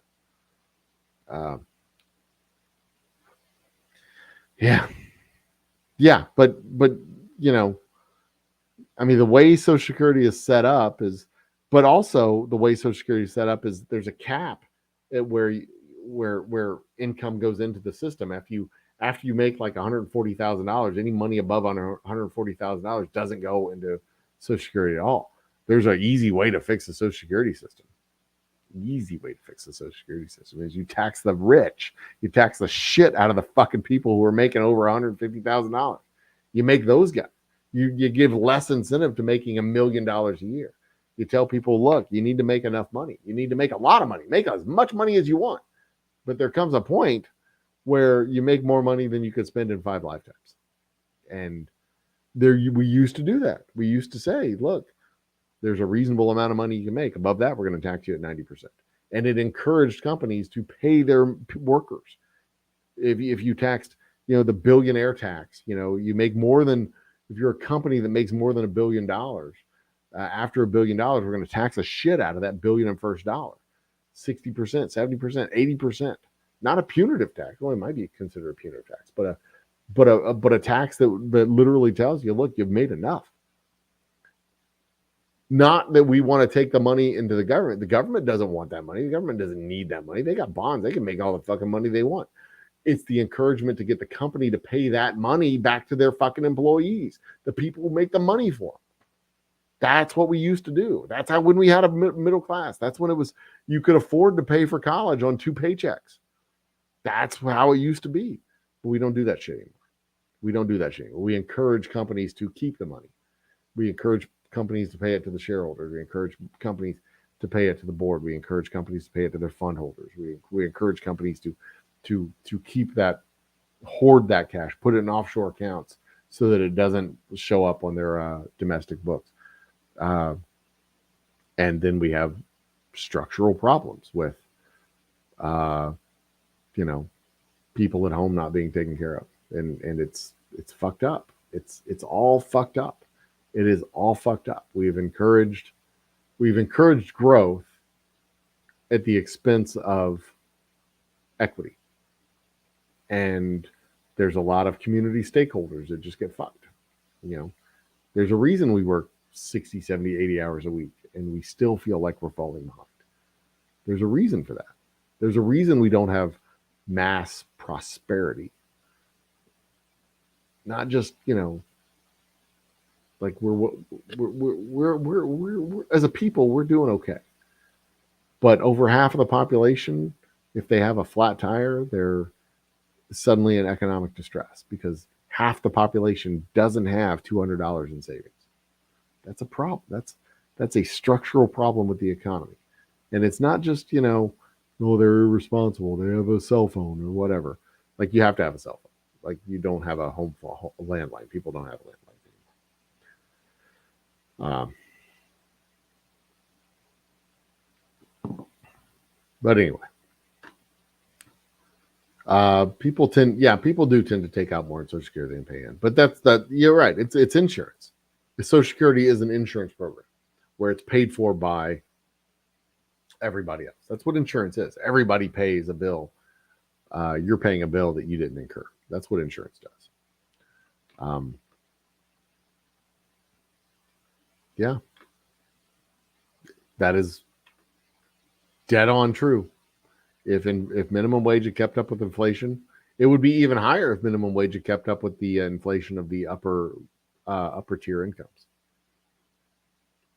But we go to McDonald's and we look down on the people making our sandwiches like they deserve to have low wage jobs, but we're not willing to make our own fucking egg McMuffins.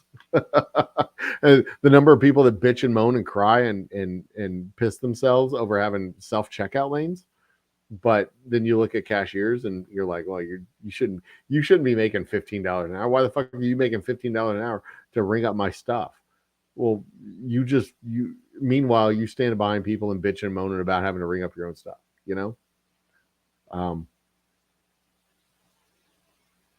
First time lifespan's gone, start seeing children die before their parents. It's not just preservatives and crap and water, but yeah, it's part of that. That is part of the problem. 100. It's part of the problem. It is part of the problem. Yep. Generation wrecked with anxiety because they have no. It's not because they have no coping abilities, because there's actual structural problems that are causing anxiety. It's not just not having coping ability. It's actual problems that are causing anxiety. I mean, it's a little bit of both. I mean, part of it's coping, but the argument can be also made that there are more resources to cope with anxiety today than there ever have been in the past. But there's more anxiety today for legitimate reasons than there ever has been in the past. There's more economic insecurity. There's more health insecurity. There's more food insecurity. There's more insecurity surrounding, you're talking about a generation of kids that grew up with active shooter drills where like every fucking day there was a possibility that somebody would come into their school and liquidate a classroom. There's legitimate anxiety among these kids. Legitimate anxiety. I mean, it is what it is, I mean, they cope with it, they deal with it. It's not like making them freeze in their steps on their way to the bus stop, but like, just kind of looking around and going, Jesus Christ, will I ever buy a house? Will I ever get my car paid off? Will I ever get my student loans paid down? Where's the cycle end? Where does this go? What are we doing? Why are we doing this? How are we doing this? It's, and the annual crises that helps too. But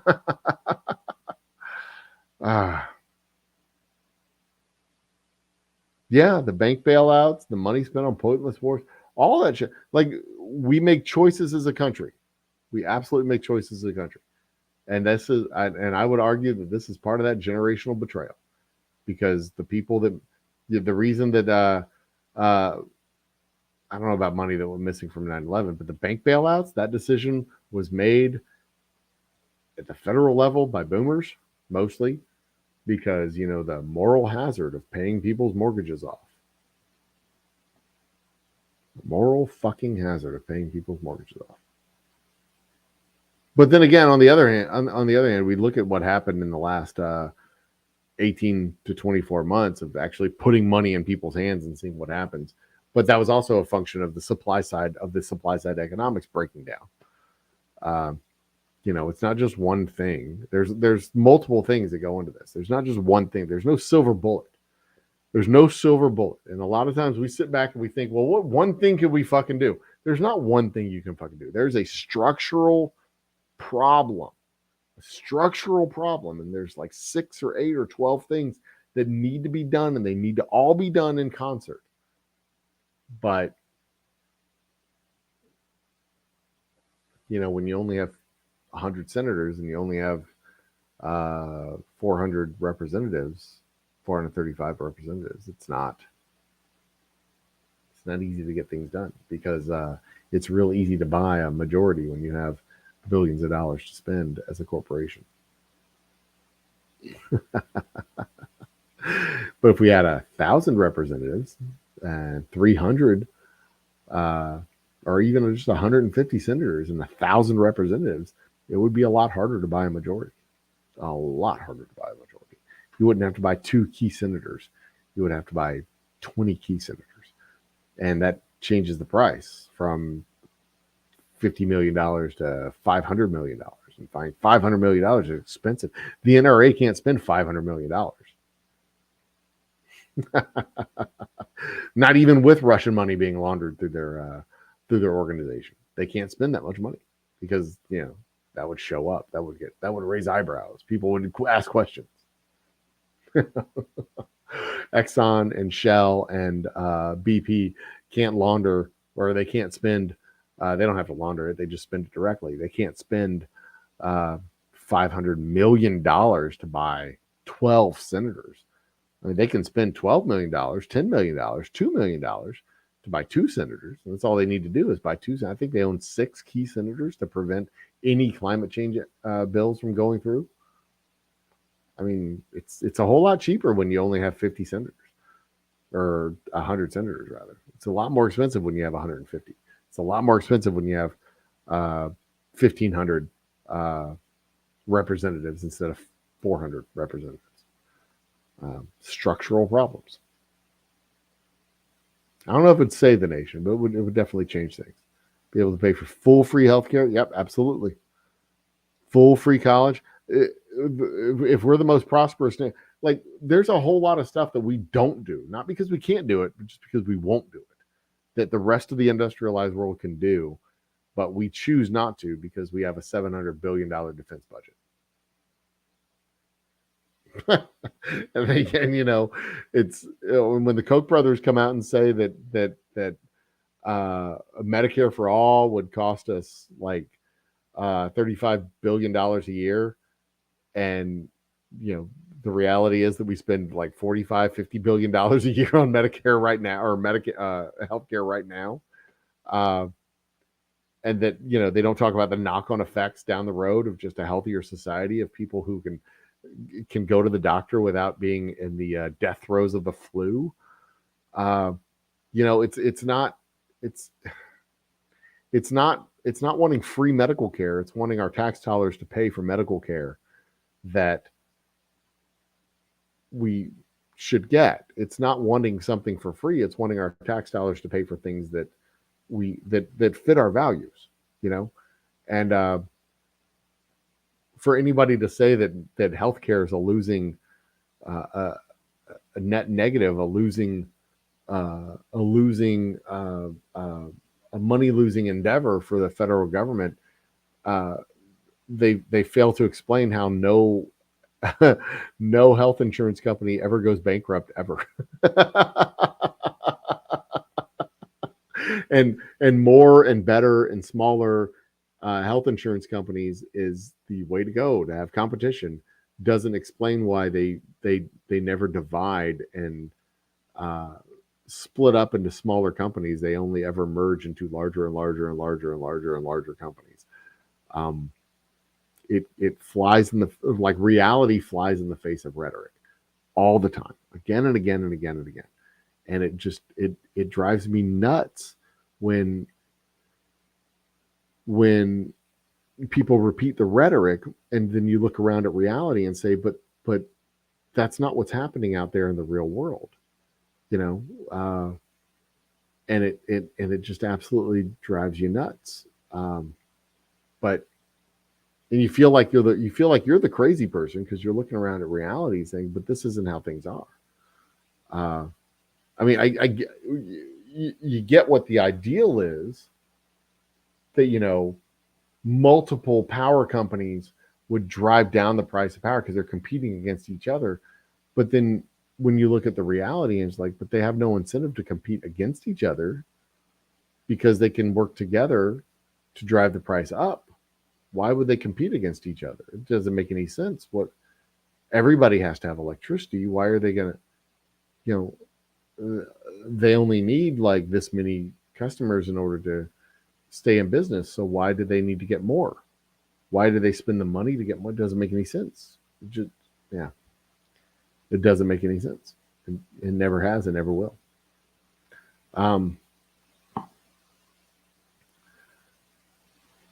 Well, you see, that's just the thing. I don't. You agree with putting money in people who don't care how they decide to spend on vacation? Who cares? Who gives a shit? Because if they're spending money on vacations and cars, that money's going into the pockets of the people who sell the cars and sell the vacations, and it's none of your business how they spend their money. And they can spend their fucking money however they want to do it. You know where retirees and Social Security recipients spend their fucking money? They take their Social Security check and they go to the casinos and they spend their Social Security check in the casinos. Walk through a casino in fucking Mississippi, over in Biloxi. Walk through a casino in the morning in Biloxi and see how many fucking geriatric motherfuckers are sitting there on the slot machines with their oxygen tank plugged in their nose, just they're just pushing the button on the fucking slot machine again and again and again and again and again and again. You think that's Social Security money going in there? Fuck yeah. They get their Social Security payment and they go right to the casino with it because that's money they don't need. I don't give a shit how they spend their fucking money. It bothers me that the casino is owned by a multinational corporation. The money's not going back into Biloxi or Mississippi's coffers. It's going into some transnational corporation and it's coming out of the local economy. But that's another issue entirely. And that was actually a really fun discussion I had with one of my former clients in St. Louis when they were advocating casinos, riverboat casinos, to be brought to St. Louis. And I asked them, like, so are the owners of the casinos going to be local companies, or are they going to be transnational, non-Missouri companies that run the casinos? Because I mean, the people that work at the casinos will be locals. Obviously, they live there, but all the profits to the casinos, where do they go? Or is some Chinese holding company, some Bahamas holding company, some New York Stock Exchange traded company that the money doesn't actually stay in Missouri, that just like goes out? And they said, well, the taxes will stay in Missouri. I'm like, I'm not worried about the taxes. What about the profits? What about the money transferring from the pocket of the casino goer to the cash register of the casino, and then out of the cash register of the casino to the safe, and from the safe to the bank account, and the bank account to where?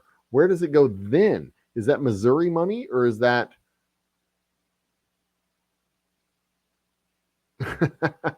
Wall Street money, or China money, or world money? Or does it go back to the shareholders, or does it go back to the fund holders? Who does it go to?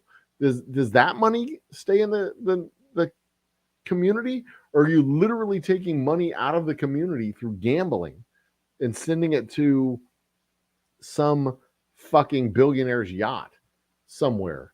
And they didn't put up any fucking risk. It's the company that put up the risk. That billionaire, if the casino goes under, that billionaire who fucking funded the the fund to establish this one casino, he's not going to fucking care. You still get paid. You're not putting any fucking risk up. The only people who are putting risk up are the people in the state of Missouri. Why are you doing it this way? Explain it. Why are you advocating this? Well, it's because he was being paid by the lobbying group, or his wife was being paid by the lobbying group to lobby on behalf of him. That's why they were advocating it. Not because they believed in it, but because they were getting paid. 6 figures, as a matter of fact. 6 figures.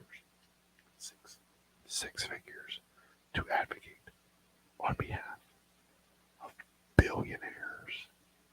A measly 6 figures. People sell themselves cheap.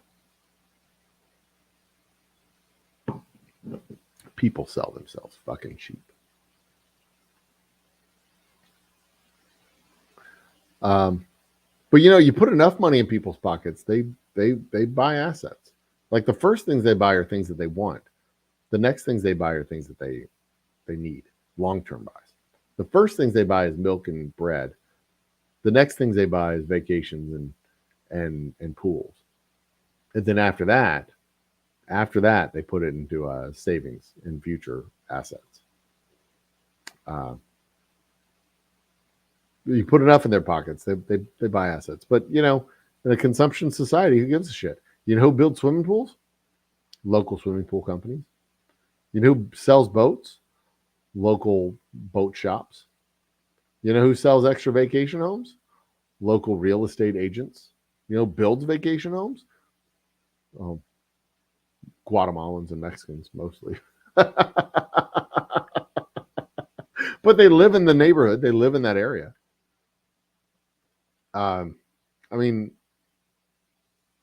But yeah, in this last round of stimulus checks, this money was spent on frivolous nonsense. But a good chunk of that money went to rent.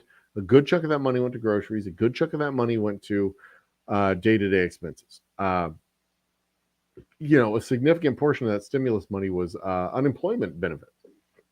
And unemployment benefits don't go to pools. They don't go to pools and boats. Unemployment benefits goes to, bread and rent and car payments and all that shit. Unemployment benefits go to that shit first. It doesn't go to pools and boats.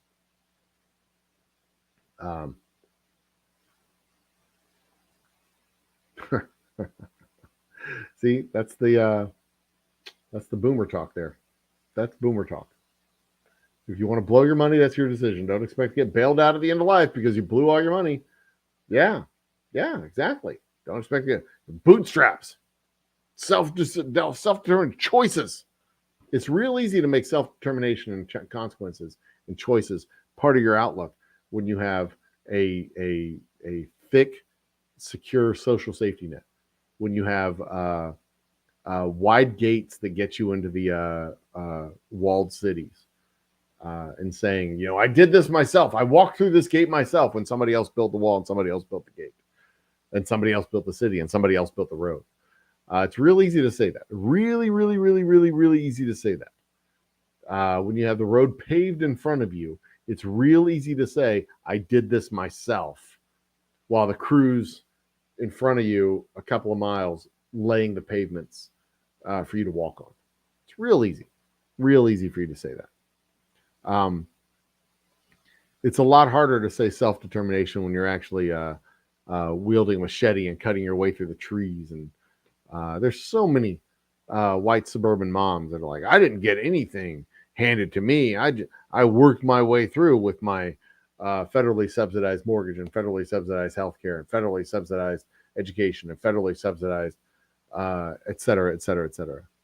And my husband that makes high 5 figures, low 6 figures, making sure that I have everything that I need taken care of. But I didn't. I worked for everything I have. Yeah, you did. Sure. It's a whole lot of work.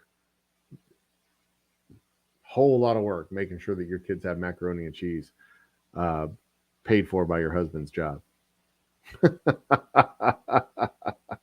But that's just Dallas, That's not. The rich do not get taxed super high. That is bullshit. They do not get taxed super high. They get taxed super low. They get taxed super duper low. They're taxed higher than the poor, but they are not taxed super high. Not in the United States, at least. It is not in the United States. Not so much in the United States. Especially the super duper rich. They do not get taxed high at all. If you're making and the reason I say that is the difference between somebody who makes $30,000 and someone who makes $300,000. And you know, $300,000, take your money home, no question. Make your money without question. I'm down for it. I'm down for people to make their money. But when you make $30,000, and let's say you make $30,000 and pay 2% in taxes, you have the leftover of 2% of $30,000 is $6,000. So $24,000. You pay $24,000. You get paid $24,000. Rents $1,000. Let's say rents $1,000 a month. That's $12,000 out of your $30,000 less 2% is 24. So half your money goes to rent. So you $12,000 left over. Then you have car, food, and entertainment, right? And you have left over, let's say, what, maybe $1,000 at the end of the year for Christmas. Left over was zero. And let's say you make $300,000. Let's say you get taxed 10 times as much. Instead of 2%, you get 20% taxed out of your $300,000. That sounds like a lot, right? So instead of $300,000, instead of $6,000, you get taxed $60,000. $240,000. Your mortgage, instead of rent, you have a mortgage. It's $4,000 a month, $48,000 a year. You still have $180,000 left over. You spend half of that, $90,000 on food and entertainment and yachts and whatever the fuck all else you want to pay. You have left over $90,000 fucking dollars. You have left over more money at the end of the year than they had left over than they even started with. They're not taxed a lot. It sounds like a lot. 20% net sounds like a lot, but it's not a lot. It's not really a lot. And out of all that money, people got to pay childcare and roads and military spending and all the shit that has to get paid for. They're not really taxed that much. When you think about the actual structural imbalance, it's not really that much. It's not really that much. No, that's not. I mean, most Americans. Okay, 63% can't cover $500. They're also living above their means. That's not a true statement. They're not living. Well, it's a misleading statement. They're living above their means because structural imbalances. They are living in apartments they can't afford, to buy new cars they can't afford, but that's an ad hominem attack on most Americans. And that's also speaking to the structural imbalance in the economy. Just a plain structural imbalance. They're stretching, they're reaching, they're living beyond their means, but it's not entirely true. You know, they're living paycheck to paycheck, but you can say they're living beyond their means, but when less and less and less and less and less is going to payroll, when companies say we've had the best quarter we've ever had, but we have to learn how to live, we have to learn how to do more with less. And I heard that 4 consecutive quarters at the bank that I worked at. This is the best quarter we've had since 2008, but we still need to think about how we can do more with less. And they did it again, and they did it again, and they did it again, and they did it again, and they did it again. And you, at some point, you have to stop and say, well, at what point, with all these great quarters that we're having, do we get to learn how to do more with more? When are we going to get the resources we need to do the work we need to do? When are you going to quit squeezing us? This is the structural imbalance. We have no savings, and we're living beyond our means. That's not, most Americans, you can argue, don't have enough savings. They don't have enough savings. They're living beyond their means, but that's not their fault. That's the structural imbalance in the fucking economy. That's companies that are getting incentivized to make another $1 billion instead of turn that $1 billion into payroll. And what happens when they turn the $1 billion into payroll? Well, that's another problem that they have to solve, because that's going to create inflation, because it's going to unleash spending that we've never seen before in the economy in the past 40 years, because people haven't had that much money in their pocket. And it's going to unleash inflation that we've never even comprehended before.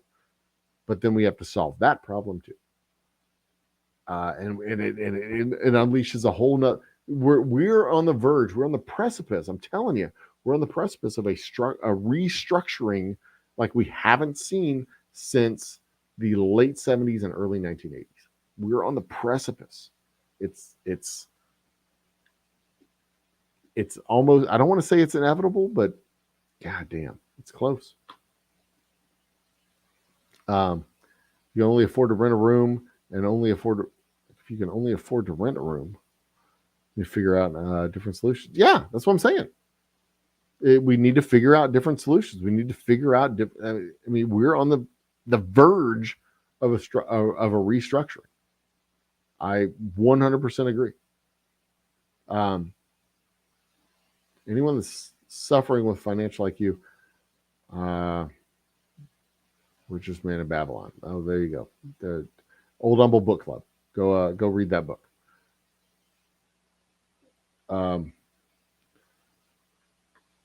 Anybody I know taught how to deal with heavy stresses, but well, I mean, it's not just like, being buffeted by heavy stress, and then there's just like this constant like this constant stressing. There's decision fatigue and stress fatigue. There's all kinds of fatigues that come along with when you study poverty and you study poverty mentality.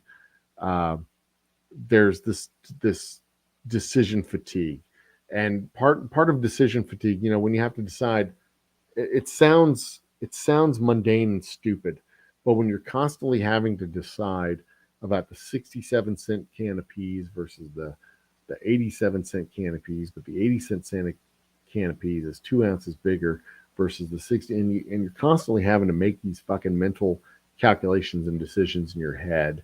And it's not just that, it's everything. Like everything. This gas station or the next gas station. Get the gas today, get the gas tomorrow. Have breakfast here, have breakfast there. Have this for breakfast, have that for breakfast. Do this, do that. Do this for lunch, that for lunch. Make my own lunch, make someone else. Do all the fucking decisions you have to make. You get decision fatigue. When you make $500,000 a year, you don't have to make those fucking decisions. You do whatever the fuck you want. You don't have to think about it. Would you like to buy this? Sure. Would you like to do it? Sure. Would you like? Yeah. Would you? I don't feel like it. You don't have to sit there and agonize over thoughts and questions. And it's this constant anxiety and fatigue and stress, and it gets to you in ways that you don't even know how to describe it, because it's just part of the background noise. And it's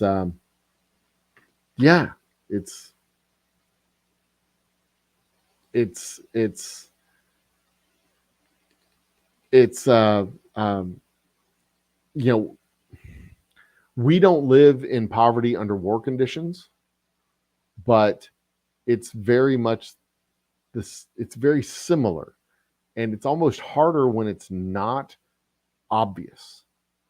When there's not like rationing and green stamps and things like that for like obvious rationing. It's almost harder because it's like this invisible stress that's just constantly like just this constant pressure all the time. It'd be a fascinating discussion to have. And entire classes and curricula are designed around generational poverty and because that's part of the discussion when it comes to generational poverty, is this just constant abject pressure that's being put on people. And it's really hard to break that cycle because you grow up in it and it's just there and it's ambient and it's all the time. That's why it's really hard to break that cycle. You can't take out a $30 car loan and buy a new cell phone every year and complain you can't. Yeah, and I would counter argue that people don't do that. People don't take out a $30 car loan and buy a new cell phone every year and complain they can't make anything. People who are doing the one aren't doing the other. That's a straw man that doesn't exist. People I know make half what I do. I have a brand new $30,000. Yeah, and again, anecdotal evidence is not evidence; it's anecdotes. That's not what's happening on the larger scale, is what I'm saying. It happens, but it's not what's happening on the larger scale. That's not the structure. That's not what's happening in the world writ large. It happens, but it's not what's happening.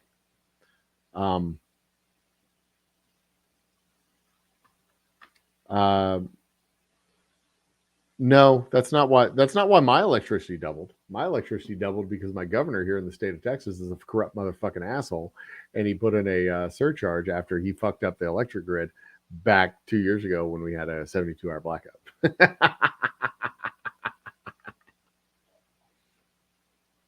And the Inflation Reduction Act hasn't fully gone into effect yet, and the federal government doesn't affect all that stuff. But that would be that. I mean, that's part of the argument that needs to be made, because corporations can offload the cost of cleaning up their mess to the federal government and give you a cheap service. The paper company can have a disposal pit next to the water and poison the water and cause cancer in an entire community, which is what happened down here on the San Jacinto River. Poison the watershed, caused a cancer cluster, and they can offload the cost of the medical bills to those people and the insurance companies, and they don't have to pay anything to make sure their paper's cheap. Electric companies can pump all the soot and smoke and smog and garbage into the air, create all the coal ash they want to create all the pollution and garbage that they want to create, and dump the cleanup to that off to the federal super funds or the communities or the cancer clusters off to the insurance companies. Offload all that shit, but you get cheap electricity. And that's what's important, is the cheap electricity, right? But, God forbid you put a tax on people's electricity and make sure that they have to pay for the cost of the electricity that's being generated and the actual consequences of the pollution that they're putting into the environment. God forbid. My electricity's doubled because now I'm actually having to pay for the power that I'm using, including the pollution that it creates. Oh, gasp. Yeah. But you know what happens is now you're going to seek out cheaper electricity. Maybe put a couple of solar panels on your house, because it becomes awfully cheap to put a solar panel on your house when your electricity doubles. And if you're getting paid for that electricity, even better. But you know what they did in the state of Texas? Around the same time that they were making sure that we had to pay for weatherizing the fucking power plants that they refused to weatherize for years and years and years and years, fucking decades, refused to weatherize their fucking power plants until they caused a 72-hour fucking blackout and 9 people died. And they offloaded that cost of that shit to us and doubled our power. You know what they did? They made it so that we couldn't sell our electricity back to the grid if we got solar panels on our house. So they made it so that we didn't have a goddamn choice, because they paid off some politicians. And they paid off enough politicians with enough money so that at the next election, they got reelected. So we still have to sit through fucking 2 more years of Greg fucking Abbott fucking us in the ass. And motherfuckers like Ted Cruz and John Cornyn support the fucking industry and make sure that it happens. They make sure that it happens. But, God forbid, the fucking libtard, environmental green motherfucking idiots running around going, oh my God, maybe we shouldn't be reliant on fossil fuels for the rest of our goddamn lives. Maybe we should have some solar panels on our houses. Maybe we should be able to sell our electricity. Maybe we shouldn't create so much fucking pollution. But, God forbid that happens, because it'd be stupid to not be more conservative when you get older. Because, they've solved all the fucking problems, haven't created a goddamn problem. 9 people didn't die in 2021 because of liberal policies. 9 people died in the state of Texas because of fucking fossil fuel interests and goddamn conservatives who refuse to do the basic things that would save 9 more lives. That would make it more secure to live your fucking life, because they're owned by the fossil fuel industries here in the state of Texas. That's not liberal policies. That's not libs. That's not the libs doing this shit in the state of Texas. The libs abandoned this state in the mid-90s.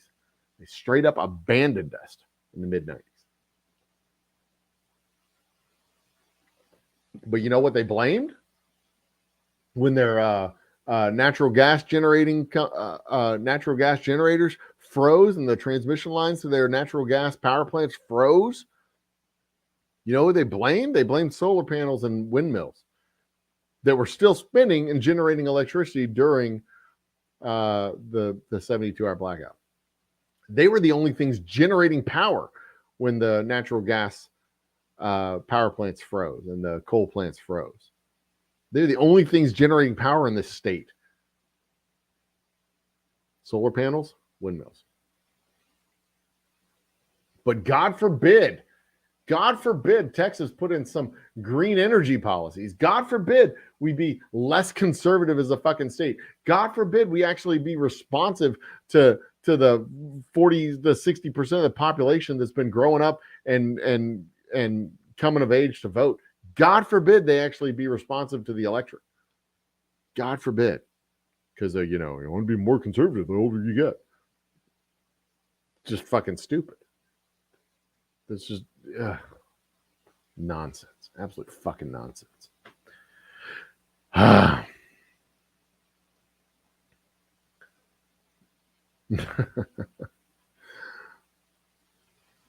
right, let's keep going. All my clothes from a secondhand store. Live in a tiny place, minimalist. Put a penny. Can't pull a penny from this gal. Well, I mean, everyone's entitled to live a miserable life. I think Warren Buffett still drives an old beer. I think he does. I think he drives an old like 15, 20-year-old car. I have I don't know what exactly he drives anymore, but I also know he flies on a private jet. So, there's that.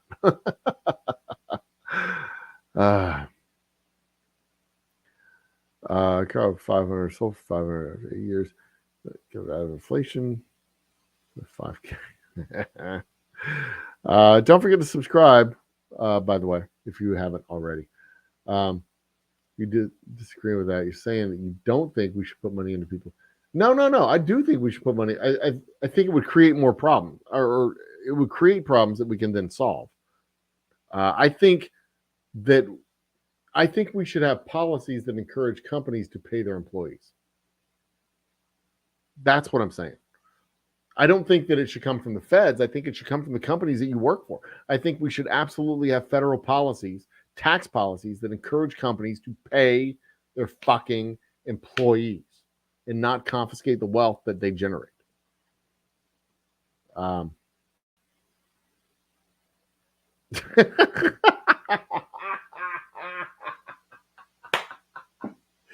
Sentences like this, Sam, no offense, but sentences like this tell me that you don't know how health insurance works.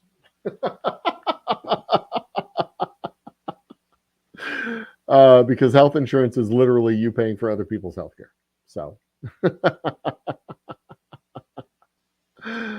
But if companies paid their employees more, then we wouldn't have to worry about healthcare and shit like that. You'd have more money in your pocket.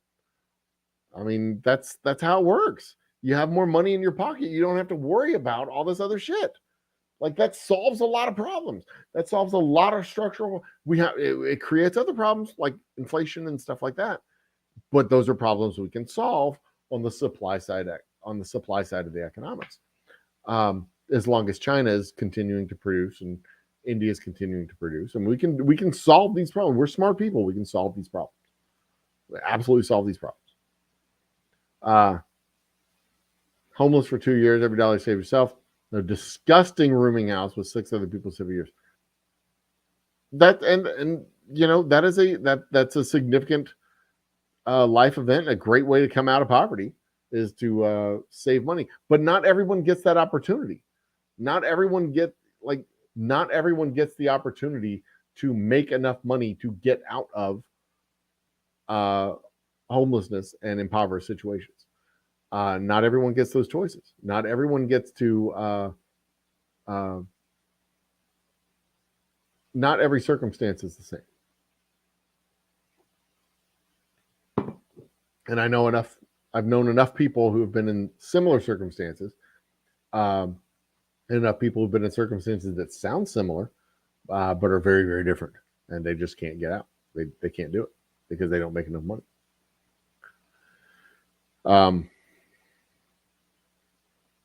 People who paid very well throughout their whole life, end of life expenses, that's literally what Social Security is. That's literally what Social Security is, and literally what Medicare is. And it's a simplistic way of putting it. Pay for their end of life expenses out of your taxes, but that's part of what taxes pays for. But also taxes pays for roads and wars and schools and all kinds of other stuff. I mean, my father-in-law would always say, "Oh, I don't have any kids. Why am I paying for school taxes?" Well, it's because you're paying for school taxes so that you keep those kids in school so they don't fucking harass you all day long. Because if they're not in school, they're gonna fucking egg your house, you old cranky old bastard.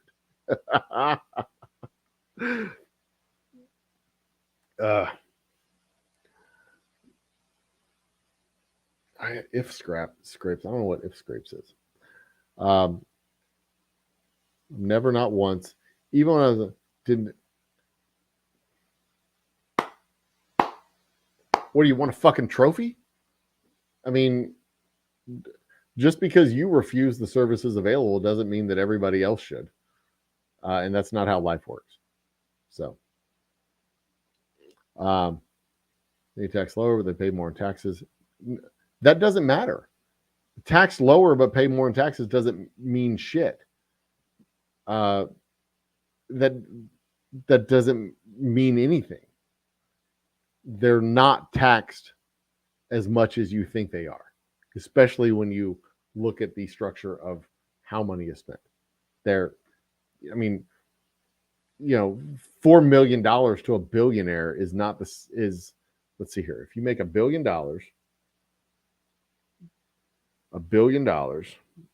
let's make $1 billion. Hang on. $4 million divided by $1 billion. That's is 0.004. If you make $50,000 a year, that's the equivalent of $200. It's not the same. It's $200 when you're making $50,000 is a couple of really nice dinners. $4 million is an elementary school. It's not the same. And when you're talking about $996 million remaining versus $49,800, you know what society can do? You know what the community where they live, the society that helped them get that fucking wealthy can do? I mean, they're not taxed nearly enough. Not nearly enough. Not when you look at the scope and scale. If you think about it, if you give it some thought, and I would encourage you to give it some thought, it's not the same. It's not the same. When you say things like, and most of these people don't, yeah, that's an immediate non-starter. That's not a starter. You don't know what most of these, you're making ad hominem arguments when most of these people, that's not that. No. And bravo, your husband works 80-hour weeks. I mean, I like my family, so I don't work that much on purpose. So there you go. This sounds like a lot of jealousy, to be completely honest. Average people work 40 and buy more crap. My husband works 80 and we can't buy crap. Well, yeah, that sounds like jealousy. I mean, I'm not going to lie. That sounds like jealousy. You're just mad because other people have better standards of living and better lives. I mean, what do you just sound mad. And it also just sounds like it's not entirely like you're just making shit up at this point. You're repeating things that other people told you. And I doubt very seriously you've done the research to find out what most people do. Because I guarantee most people, when most people don't work full time, that's not an accurate statement. Or there's more nuance to that statement than you're letting on. So no, I'm not going to play this game. No. Things aren't the same anymore. That's true. Things aren't the same anymore. That's 100% true. That's what I've been saying. Chasing lifestyles that boomers live. Nope, we can't live the lifestyles that boomers live. They pulled the fucking ladders up. We can't do that.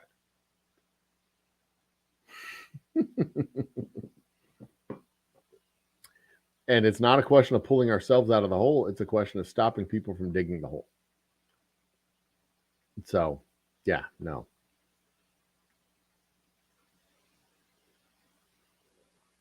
We lived on nothing for, yeah, and that's definitely one of the ways to do it. But you have to actually make money in order to live on nothing and save money to get out of that kind of hole. You can't continuously get squeezed on the income and live on nothing. You can't do that. You can't do both. There has to be part of this equation.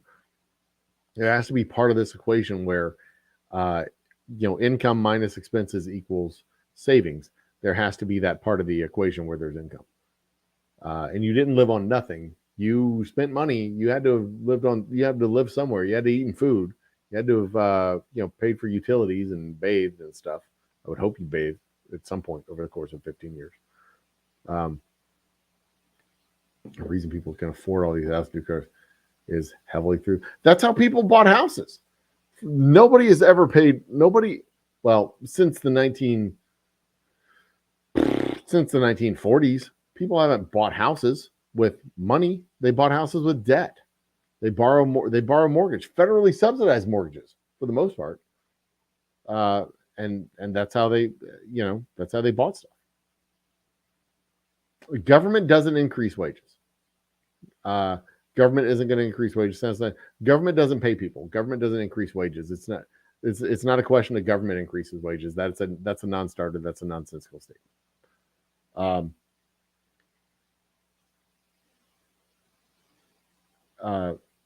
Without taking government, that's bullshit. You've already taken government resources. If you've got a mortgage, if you've got an education, if you've got public education in any way, shape, or form, you've already nonsense. If you ate food, you took government resources. Do you know how to make sure that food isn't fucking poison? You took government fucking resources. So this is fucking nonsense. This is a nonsensical statement. Quit making nonsensical statements. Think before you make statements like that.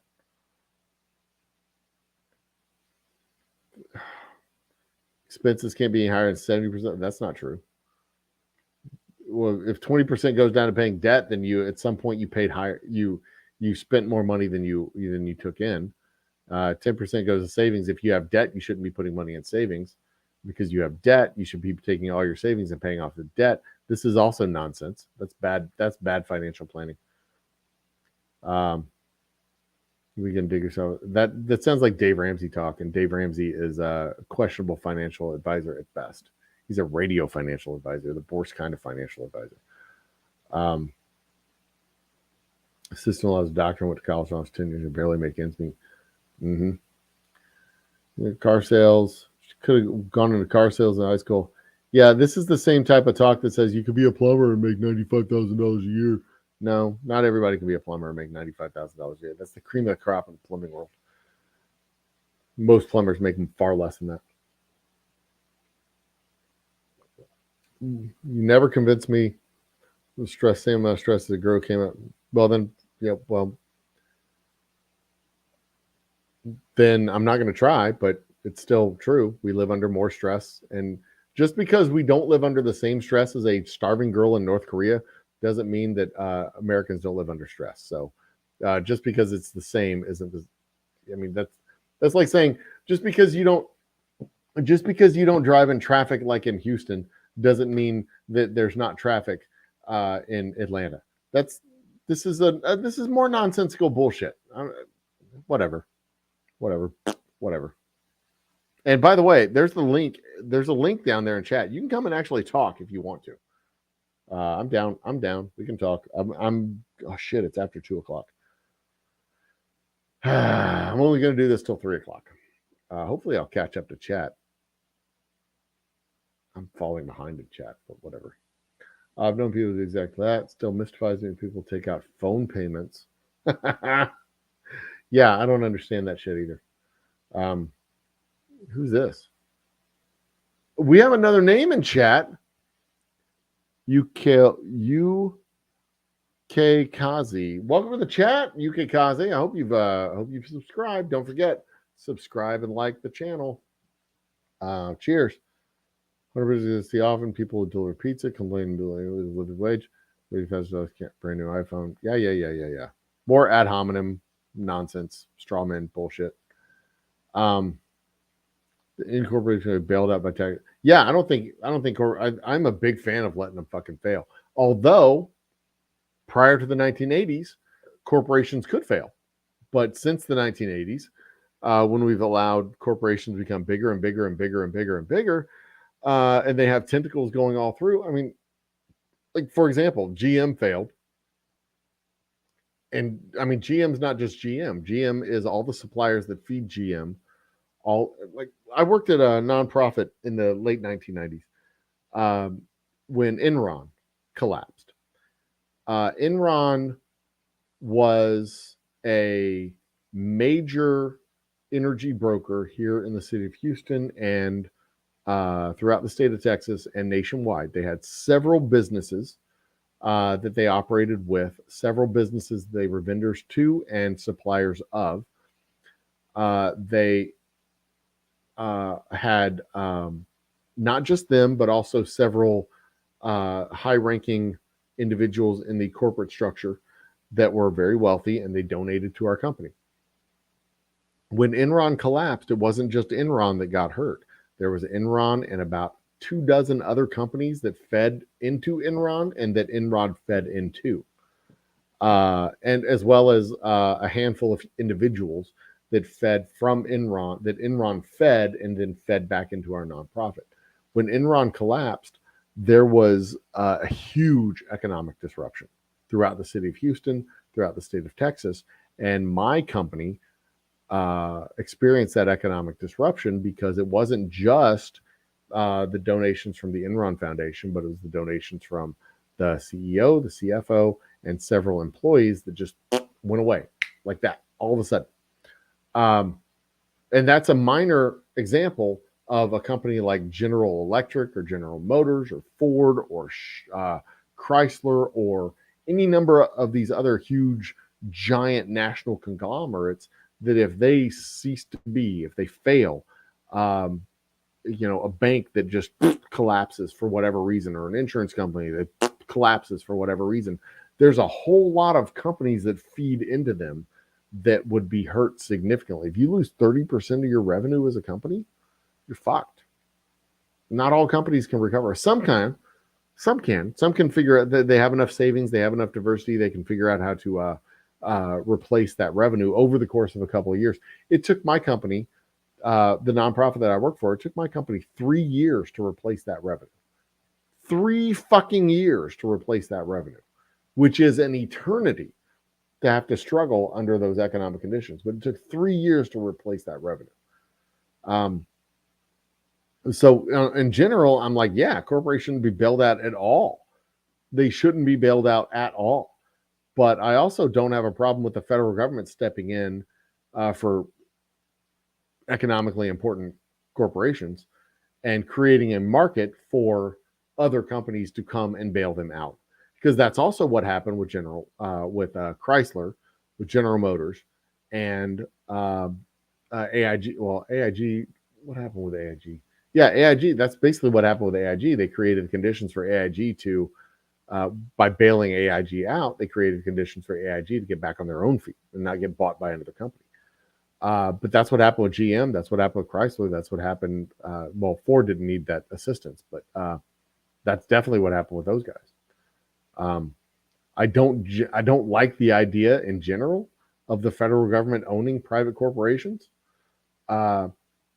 But I do like the idea because the alternative to that happening with General Motors was General Motors was going to go bankrupt, and then private equity was going to come and buy the pieces, and something was going to take the place of GM. I mean, like GM wasn't going to cease to exist, but the pieces of GM were going to get sold off at bargain basement prices, and the brands of GM were going to get sold off at bargain basement prices. And maybe that would have been the best thing, but it would have been so economically painful, and so many people would have lost their jobs. And at that point in time, with the economic conditions, it would have been so disruptive. It might have pitched the whole country into a depression. It might have. It's hard to go what if in retrospect, but there's a whole lot of shit that could have happened. So yeah. We're charged to put the power back on. Who's getting? Yeah,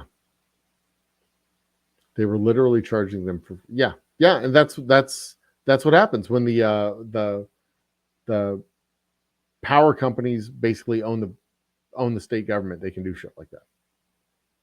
100% of the time, they can do shit like that, especially in the state of Texas.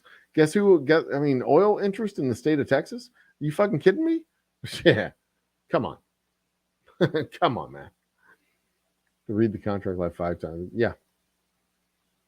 So the taxpayer foot bill to upgrade the infrastructure.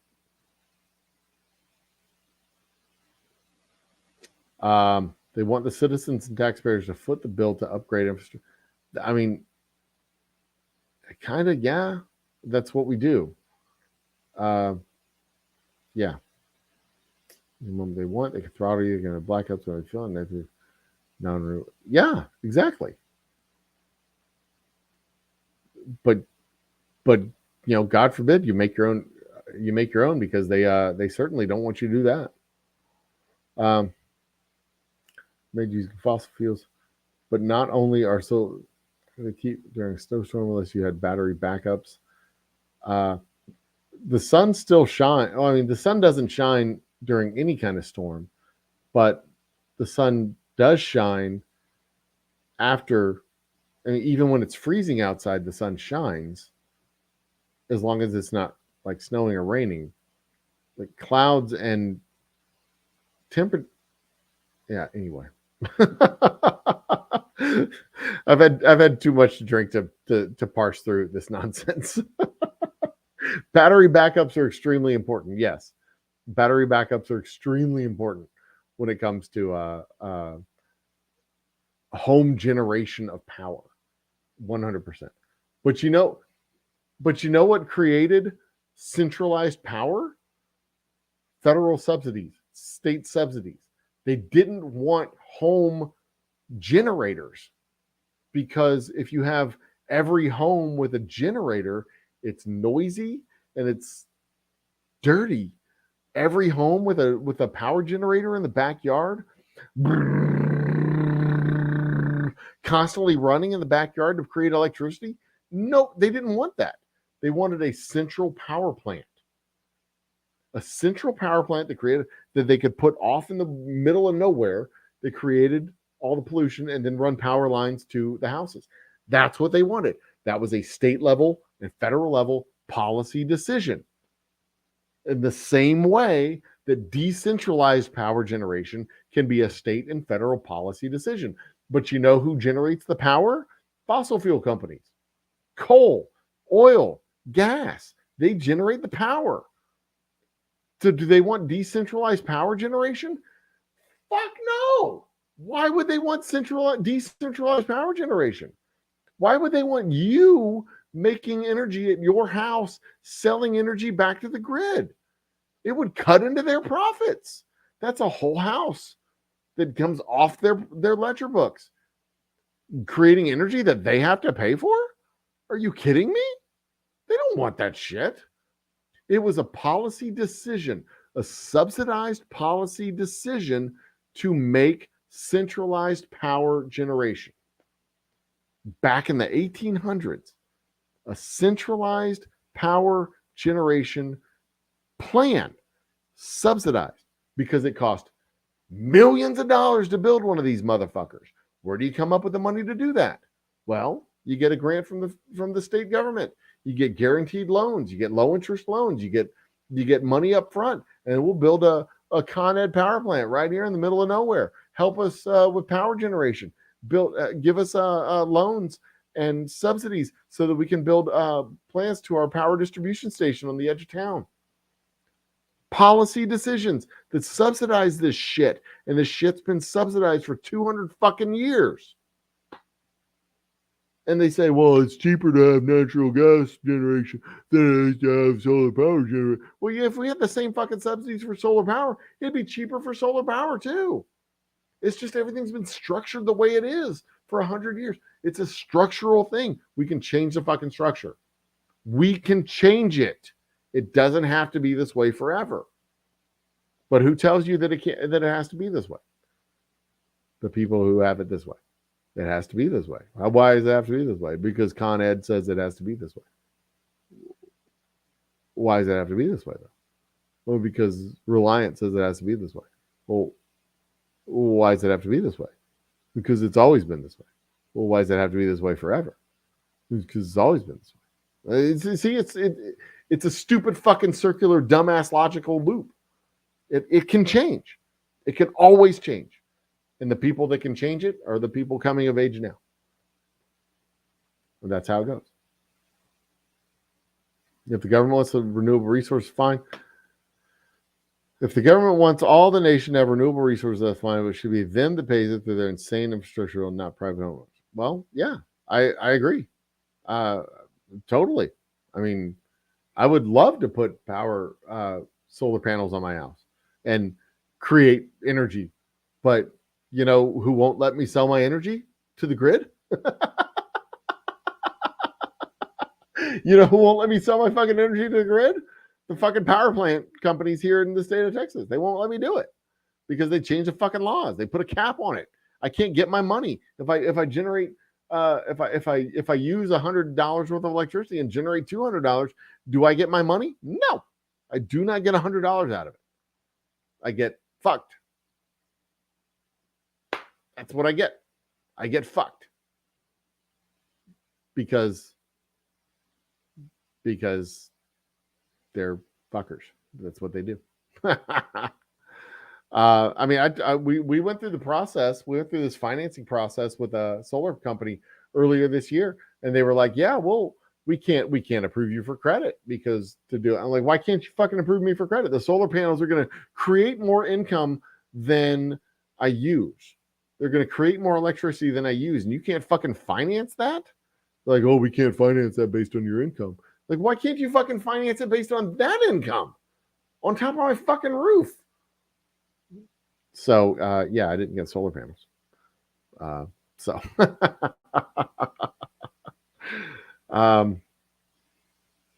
Yeah, it makes sense in most parts of the nation. It makes a tremendous amount of sense. And even in New England, with that where it doesn't make sense, it makes sense in the areas adjacent to New England, and they could sell that electricity to New England. So It's actually very worth it. The parts that get full sun in this country make enough electricity that they could sell that electricity to parts that don't get full sun.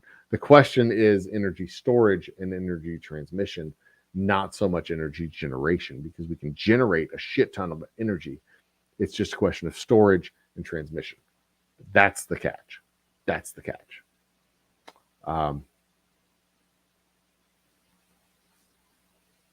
No, definitely not average citizens. Average citizens pay plenty in taxes.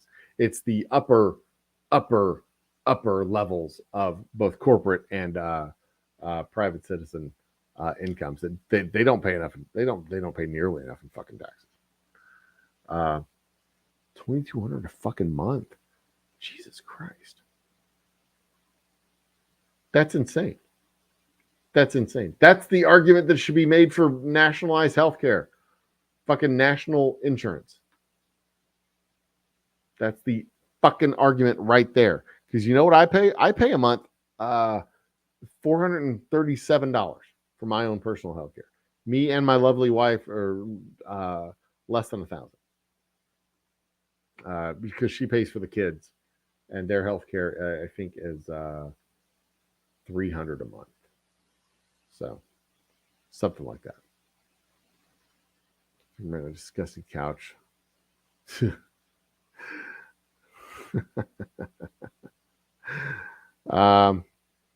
Couple of soup pants on $7 each that used. Lift off $1 McChicken sandwich per day. McChicken sandwich.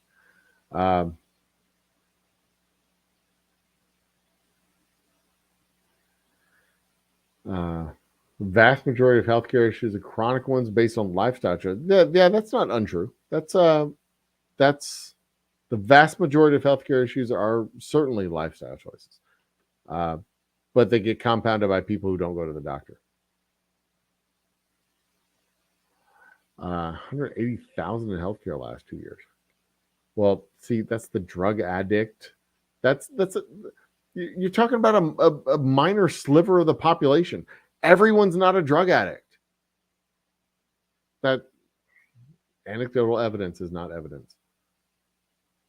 Super good healthy children. Smoky drink. They're overweight. They forget to eat too much. Stay on the porch all day, drink it. That's not even close to everybody. There's plenty of people that work 40 hours a week, 60 hours a week that are overweight simply, and they don't have an hour a day to fucking anecdotal evidence is not evidence. Invested, earn income, see a tax higher rate. Like not earned income, I think this should be taxed higher rate. Yeah. Investment should be taxed at a higher rate than earned income, without question. Without question. And that would solve a lot of our structural problems. There's plenty of money in the economy. It's just that it's not being used. It's when it's not being used, it's not being deployed equitably. That's all. Look at what average. You can look at it over right now. Click out of the stream or go into your computer. Look at what average people work. I know what average people work. I've looked that shit up. Average people work 40 hours. That is not true. That is not true. The average work week is not 40 hours. People work significantly more than 40 hours a week. Significantly more. Especially people with salaried positions. Especially people with salaried positions. That is 100% not true. And if you factor in commuting time and after work, the non-scheduled work weeks, no, that is 100% not true. 100% not true. That is, not even close. This, that, you're going to save money living off low income like that. Projection, nice try. Master plumbers only 500. No, nobody says master plumbers. I don't know where you heard that. Same. The argument was living under poverty and war conditions. Never claim there wasn't stresses. Yeah, I didn't say it was the same. You're the one that's saying that people who live under our stresses aren't the same, or not nearly as much as people who have to eat crickets escaping North Korea. Well, for one, there's not a whole lot of people escaping North Korea, and two, uh, uh, saying that the different stresses are one's less than the other is just nonsense. So no. So government subsidized. Yeah, actually, McDonald's is very government subsidized because the $1. How the fuck do you think they charge $1 for a McChicken sandwich without government subsidies to McDonald's? They don't pay their employees living wage. They get local tax credits to build their franchises within their municipalities. They get tax credits for the company itself. They get tax credits on the ag side for the agricultural stuff. McDonald's gets a shit ton of credits and subsidies in order to make sure that a fucking McChicken sandwich costs $1. How the fuck do you think they can charge $1 for a sandwich? I mean, Jesus Christ. A McChicken sandwich is a quarter pound worth of chicken? How much do you think chicken costs that they can charge $1 for a quarter pound worth of chicken, and the container and the bun and the stuff and the people making it and the facility and all that other shit? How do you think they charge $1 for that if it's not subsidized? You're delusional if you think it's not touched. Oh my God. They 100% paid it back. They 100% paid it back over time. And I think in the case of GM, they paid it back with interest. Chrysler, I'm not sure they did.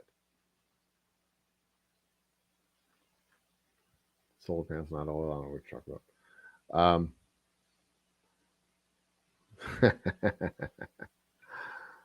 about. It is cloudy often in New England. And New England's at a very high latitude. So it gets a very angled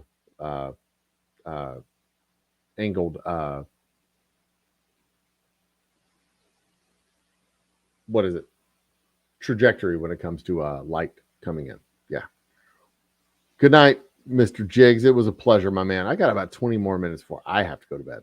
And I have to shower before I hit the sack. It is where are we at? 2:28.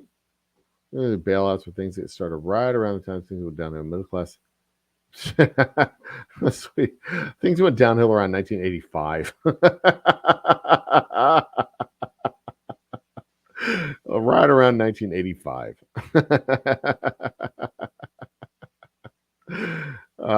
It's been a long time since things have been going downhill. It's been a long hill, a very long fucking hill.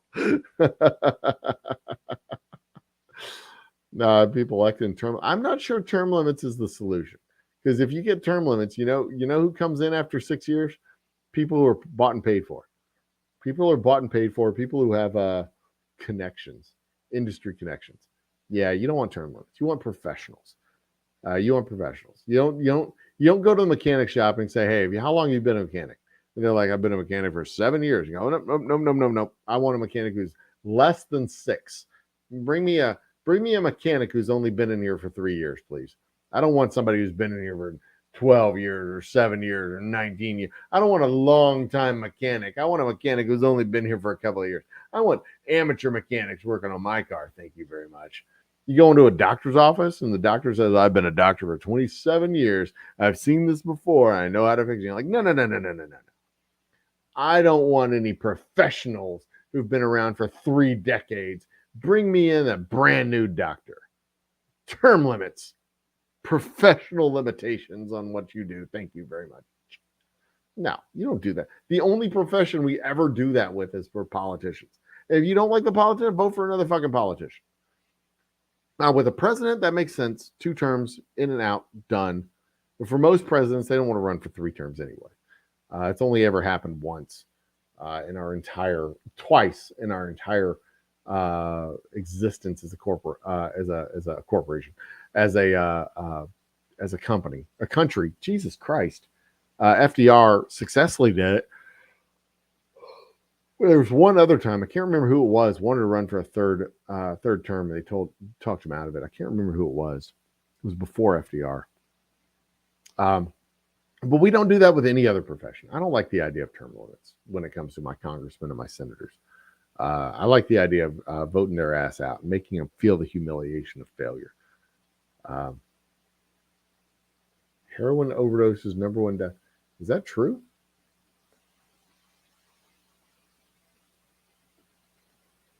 Hey Siri, what's the number one death for people 18 to 45? Okay, I found this on the web for what's the number one death for Fentanyl. people 18 to 45. Check it out. Fentanyl crisis in America is getting worse. That was the first return. Fentanyl crisis in America is getting worse. 108,000 people died of drug overdoses. 71,000 was fentanyl. Deaths involving opioids increased dramatically. Okay, fourth wave of the crisis, September 2021. Increased because of changes in the market for those drugs, the ability to purchase such substances. Let's see here. Oh, hang on. Illicit fentanyl overdoses is now the number one cause of deaths. Illicit fentanyl overdoses are now the number one cause of deaths among adults 18 to 45, more than COVID-19, cancer, heart disease, and all other accidents. Let's see where that source material comes from. Fentanyl overdoses, that's not heroin, by the way. Fentanyl and heroin are two different things. Fentanyl overdoses become number one cause of death among U.S. adults ages 18 to 45. Fentanyl overdoses have surged to the leading cause of death for adults between ages 18 to 45, according to analysis of U.S. government data. Between 2020 and 2021, nearly 79,000 people between 18 and 45 years old, 37,208 in 2020 and 41,000 in 2021, died of fentanyl overdoses. The data analysis from Opioid Awareness Organization, Families Against Fentanyl, shows. Fentanyl is a synthetic opioid that can be deadly even in small amounts, and other drugs, including heroin, meth, and marijuana, can be laced with the dangerous drug. Mexico and China are the primary sources for the flow of fentanyl into the United States, according to the Drug Enforcement Administration. Interesting. I don't know what that has to do with anything, but that is interesting. McDonald's can probably afford to sell those sandwiches for $1.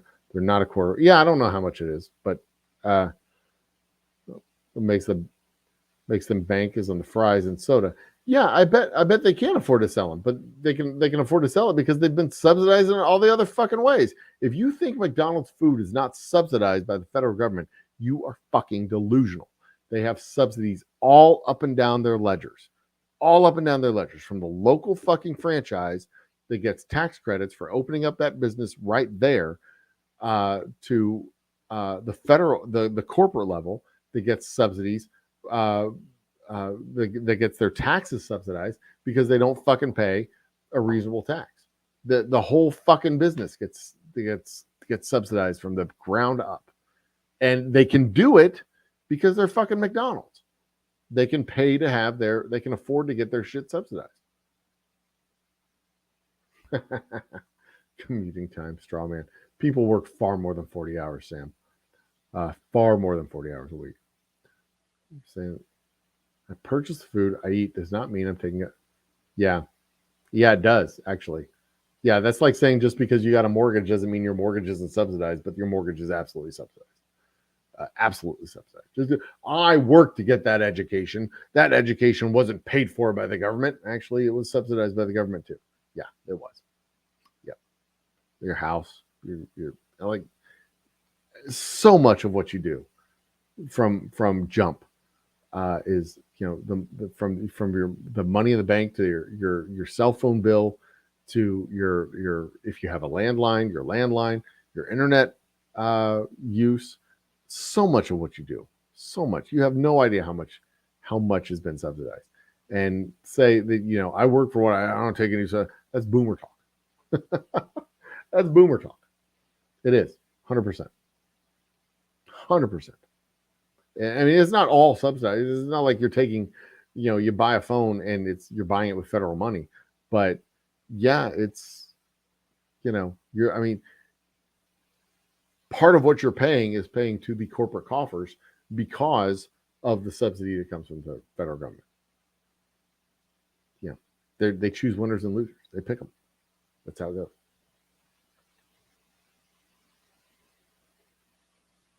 Now, I think things started going downhill. No, I'm down with saying things started going downhill around 1970, 85.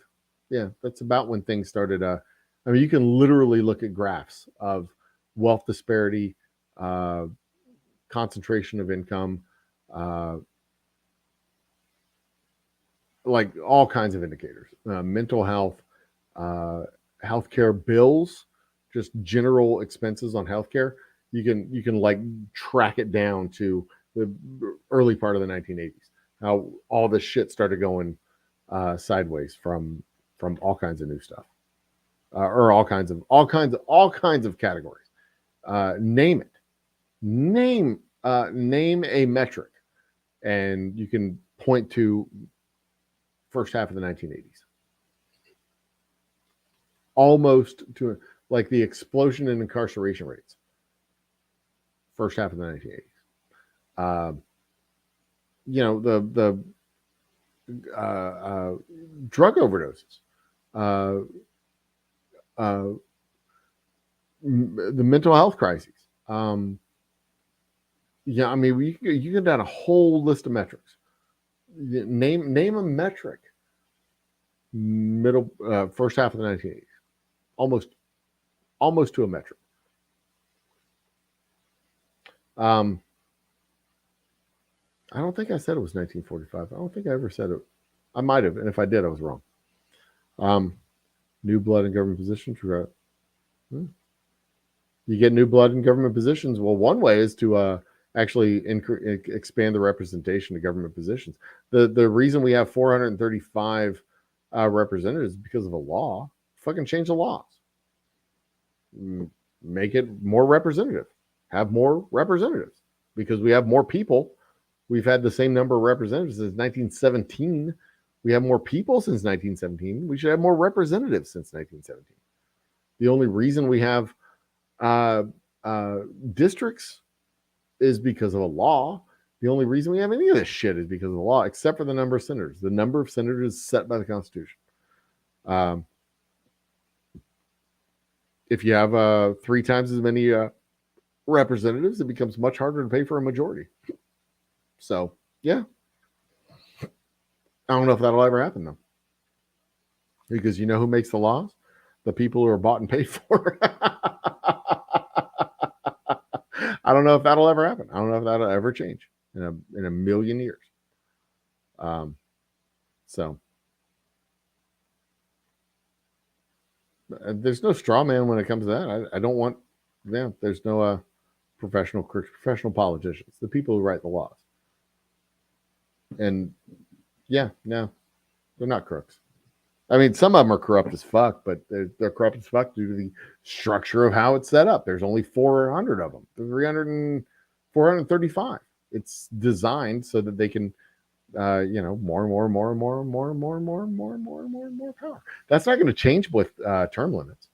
That's not going to change at all with term limits. Like, it's going to have inexperienced people who show up in office after 6 years. Who the fuck do you think is going to be able to create a coalition across a district with 1.5 million people? You think an honest person is going to be able to do that in 6 years? That's adorable. That's just sweet. That's so sweet. That's cute. It really is. And see, this is another nonsensical statement. We agree with a lot of things, but I disagree with this type of thing. Voting is not it's not an instant gratification thing. You don't put in your order and get I put in my vote, so I should get my policies. It takes time. It takes time to get the right people in place. It takes time to get the right coalitions. It takes time to advocate for the right policies. And if you think you're going to be able to do that with term limits, if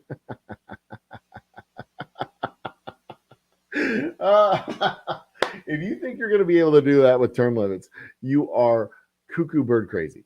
Because I mean, if you have new representatives every 4 to 6 years, you think good representatives are going to challenge the people in office when all they have to do is wait for 4 years and then challenge it and then run unopposed, run against a non-incumbent?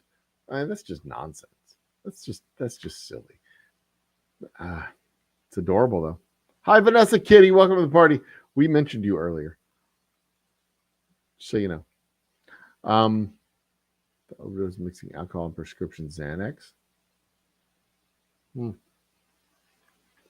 Xanax and alcohol is not fentanyl, and fentanyl is not heroin.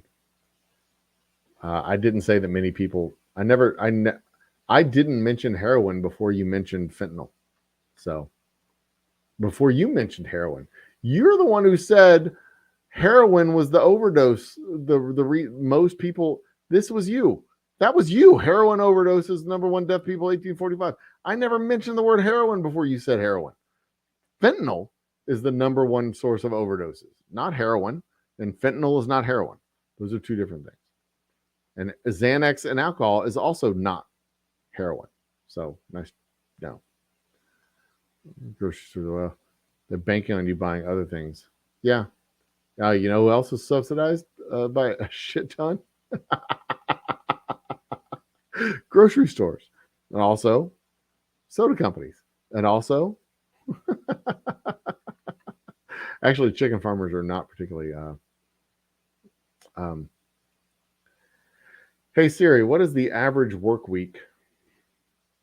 Oops. Hey Siri, how many hours does the average American work in a week? Here's an answer from Wikipedia. The traditional American business hours are 9 a.m. to 5 p.m. The traditional Friday. hours. Okay. How many hours? Let's ask. How many hours does the average American work? 8.8 hours every day. So 9 hours a day. What is 8.8 times 5? 8.8 times 5 is 44. So the average American works 44 hours a week. So there you go. 8.8 times. That's more than 40. That is more than 40. That is untrue, what you said. There you go. You only went to 8th grade. Both parents work, so technically say my parents' tax dollars went to that. Yeah.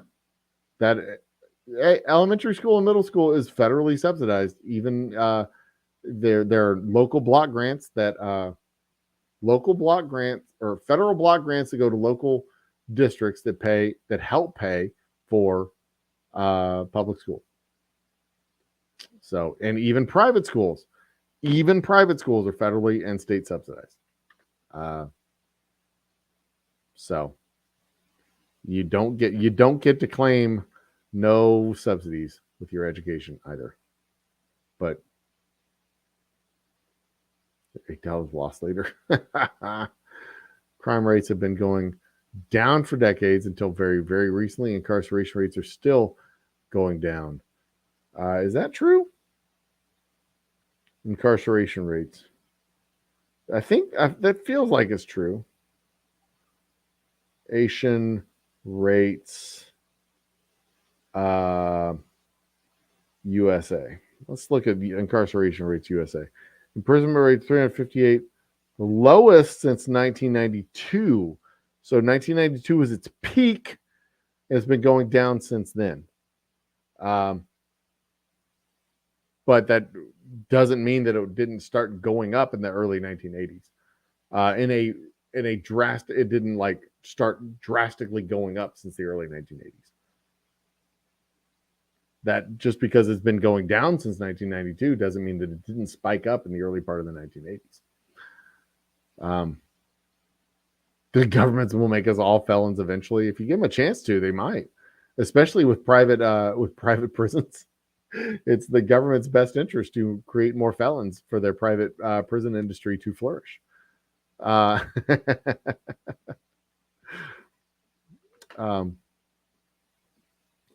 Earlier, I was saying that we had less representatives before, and therefore we had to pay less government officials. No, I didn't.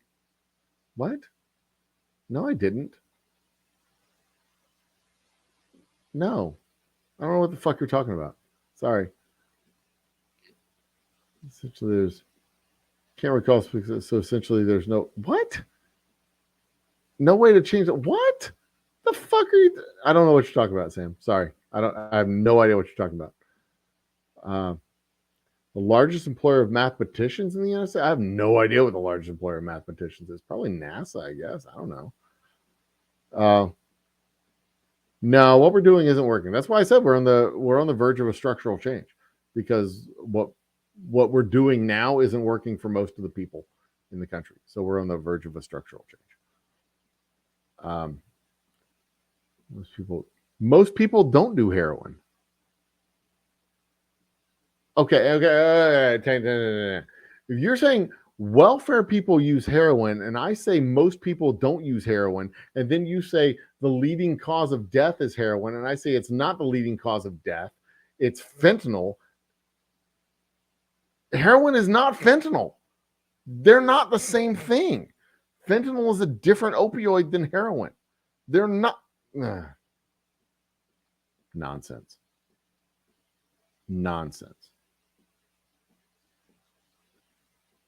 How many hours per job?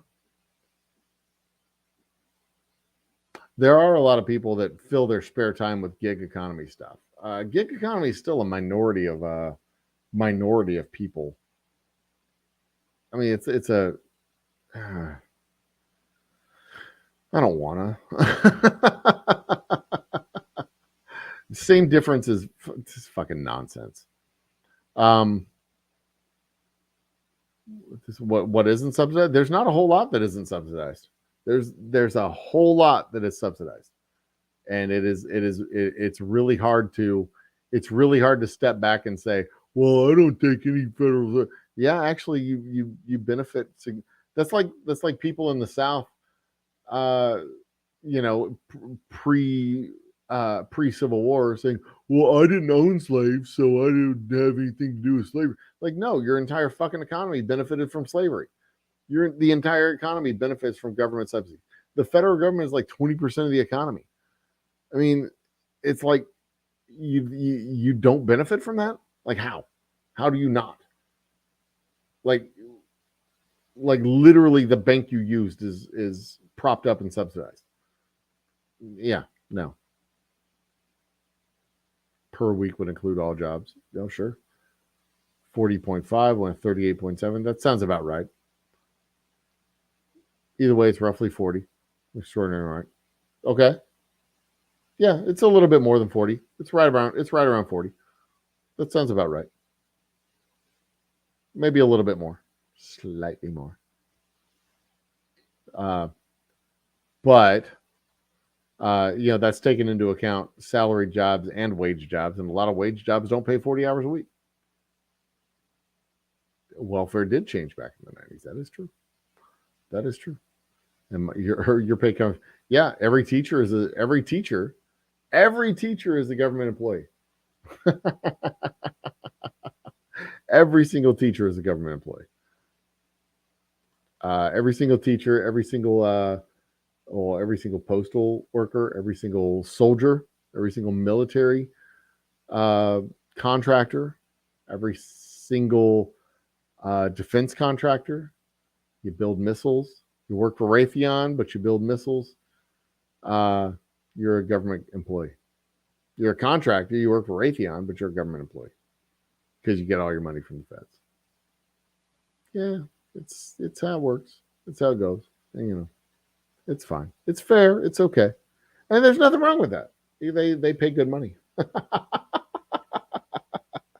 The only thing wrong with that is if you're like, well, I don't take any federal money. Actually, yeah, you do. Because you just don't know it. You don't take it directly. It's laundered, if you will. Uh, it goes through a few hands. It goes through a few entities. It's fine. There's nothing wrong with that. There isn't. There's nothing wrong with it. You should embrace it, own it, but make your own way. This is bothering me. I'm sitting here looking at it. I can't. Let me move this way. There, block it with my shoulder. Your retirement comes from the government. My retirement is a index fund right now. That's where most of it is. But eventually, my retirement is going to be a whiskey distillery. And that's how I'm going to survive in retirement on a yacht with whiskey money. I hope. That's my plan, at least. What if I moved it up here like this? Does that work? Does that work like that? Move it down like that. Point it right at my talk hole. Guys, it's 3:00.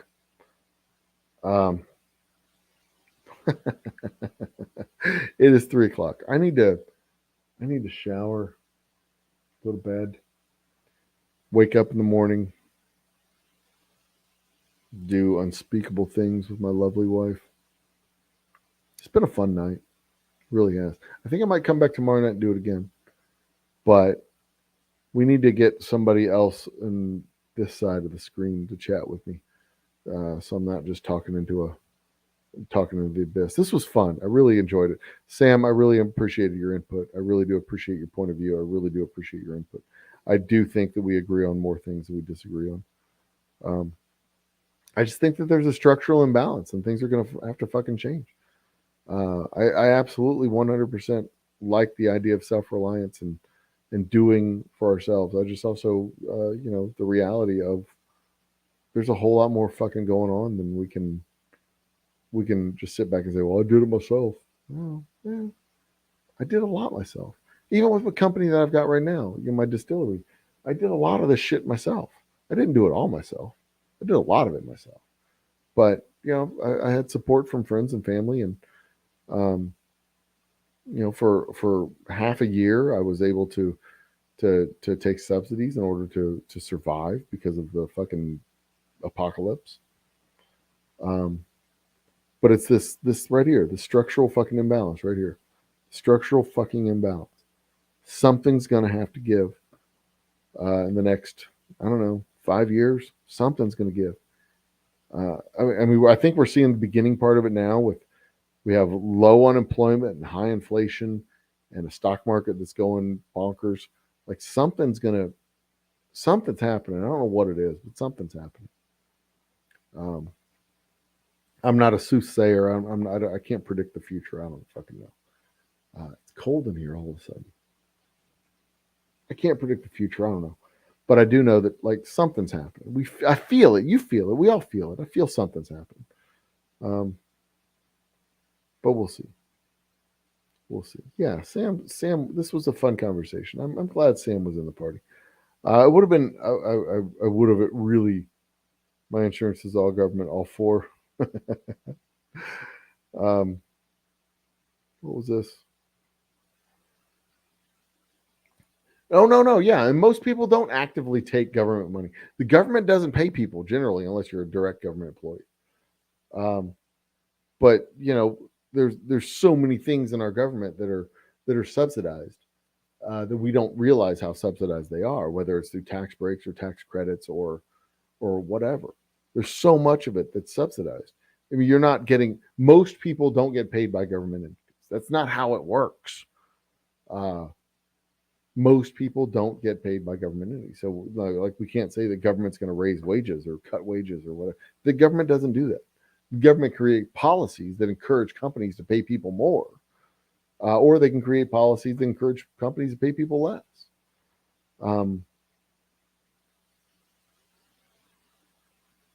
But I think we should have government policies that encourage companies to pay people more, pay their employees more. I think we should. I think that's how.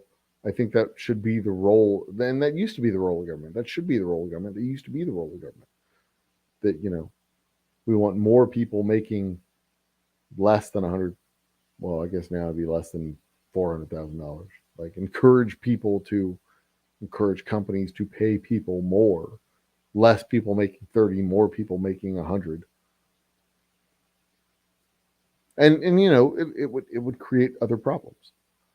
But I think more people making $100,000 would create problems that are better than more people making $25,000. That's all. NSA hires more mathematicians in the USA than anybody else. I had no idea. That is fascinating. It really is. But I need to go. I need to go to bed. I'm yawning a lot. It's time for me to go to bed. And I think I'll be back tomorrow night. As of right now, I plan on being back tomorrow night. What do you say? 10 o'clock? 10 o'clock sound good? Bell down? 10 p.m. tomorrow night? I don't know what we'll talk about. We'll talk about something. I don't know. Oh, we can talk about how creating a series of NFTs can be money laundering. We'll talk about how to set up the perfect money laundering operation to launder about $4.5 million. We have a perfect example of that. Make you have a snack, some HO2 before bed. Brush those pearly whites. You're missing shows across the board. Because there's a lot of chitter chatter about the DFX or MFX or whatever the fuck it was in Ukraine and how that's money laundering because you donated money to, like, no, this is how money laundering works. You have a corporation that's overseas, create a business using your likeness, and then they accept money from untrackable individuals in amounts that are less than $10,000 from all over the world, and that money comes to you, the corporation, the LLC that's overseas, that is is completely anonymous and has chairs that are anonymous. You have no idea who it is, and then they pay the licensing fee back to you, that is 95% of what they brought in. That's how you launder money. That is the textbook money laundering operation right there. Textbook fucking money laundering operation. Anti-money laundering training and throughout has been teaching. I went through so many money laundering classes, and when I worked at the bank, of how to prevent it, and we were like, all my trusts were cemeteries and funerals. Like, we're not fucking laundering money through our accounts. This is dumb nonsense. But it was like standard operating protocols for the bank. But that's literally how you do it.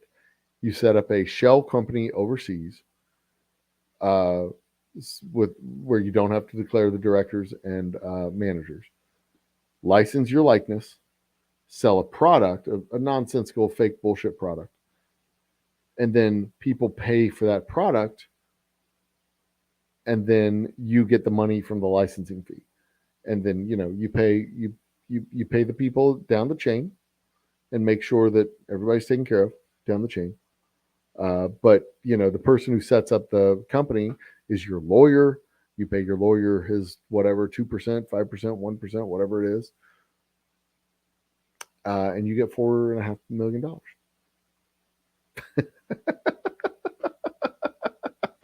That's textbook, like literally how it's done. But how it's not done is you take Bitcoin money and donate it to political parties. That's not money laundering. That's bad business. That's fraud and theft. And if you pay money if you buy Bitcoin or whatever electronic coin thing it is through this agency, and then that agency takes your cash that you paid for the thing and sends the money to, that's not money laundering. That's that's not how money laundering works.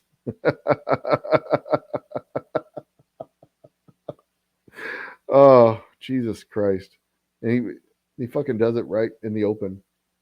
He's just like, look, these are the crimes I'm about to commit. And then he commits the crimes. And he says, those are the crimes that I committed. And then everybody's like, are we allowed to do anything about the crimes? And then they're like, well, it's not like he did it out in the open, so I guess it's not illegal. Like, what the fuck are we going to do? It's just.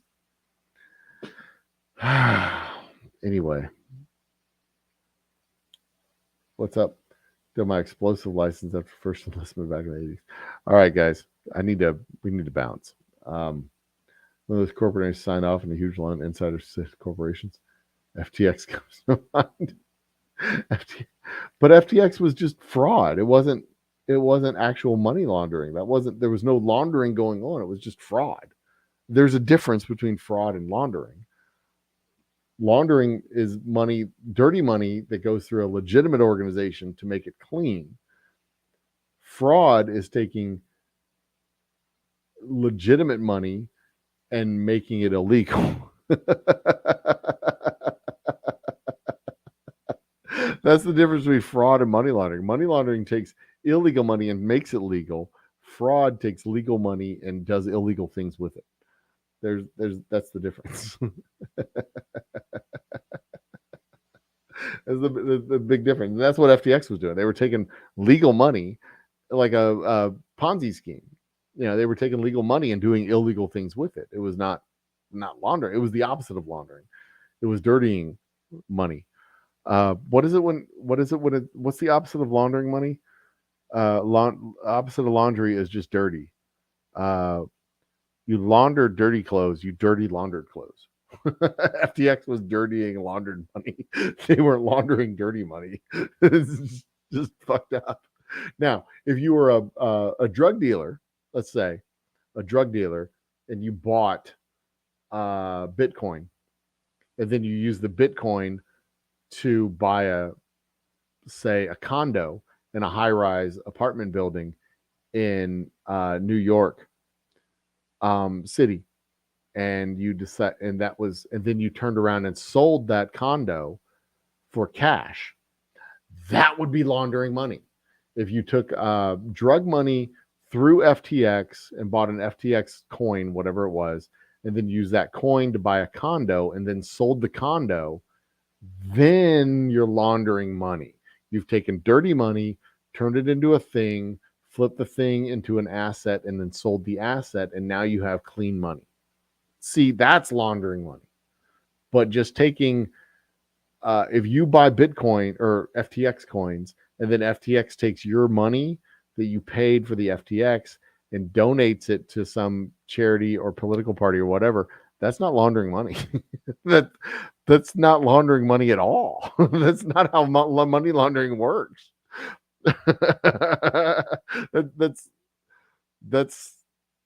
That's fraud.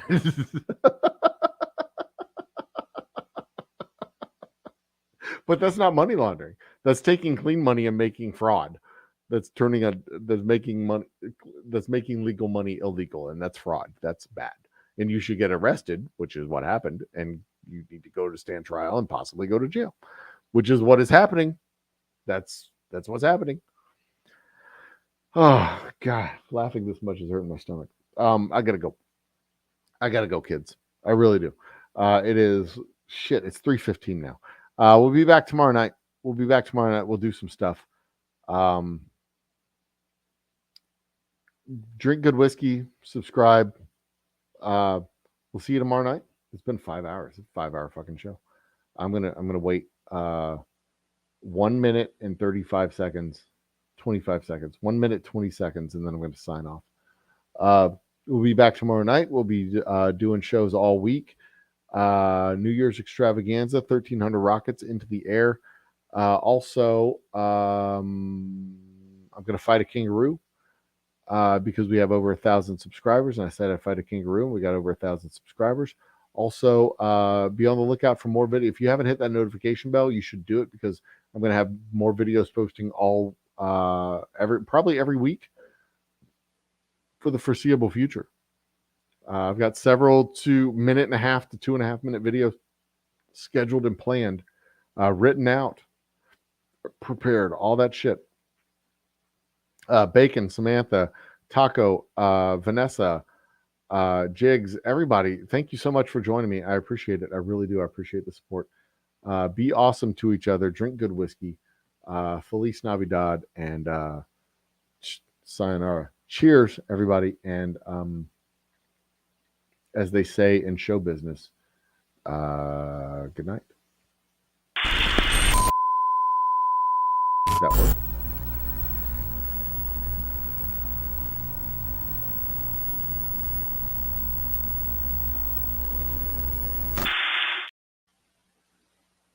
Oh, I'm back. What the fuck? No. Go.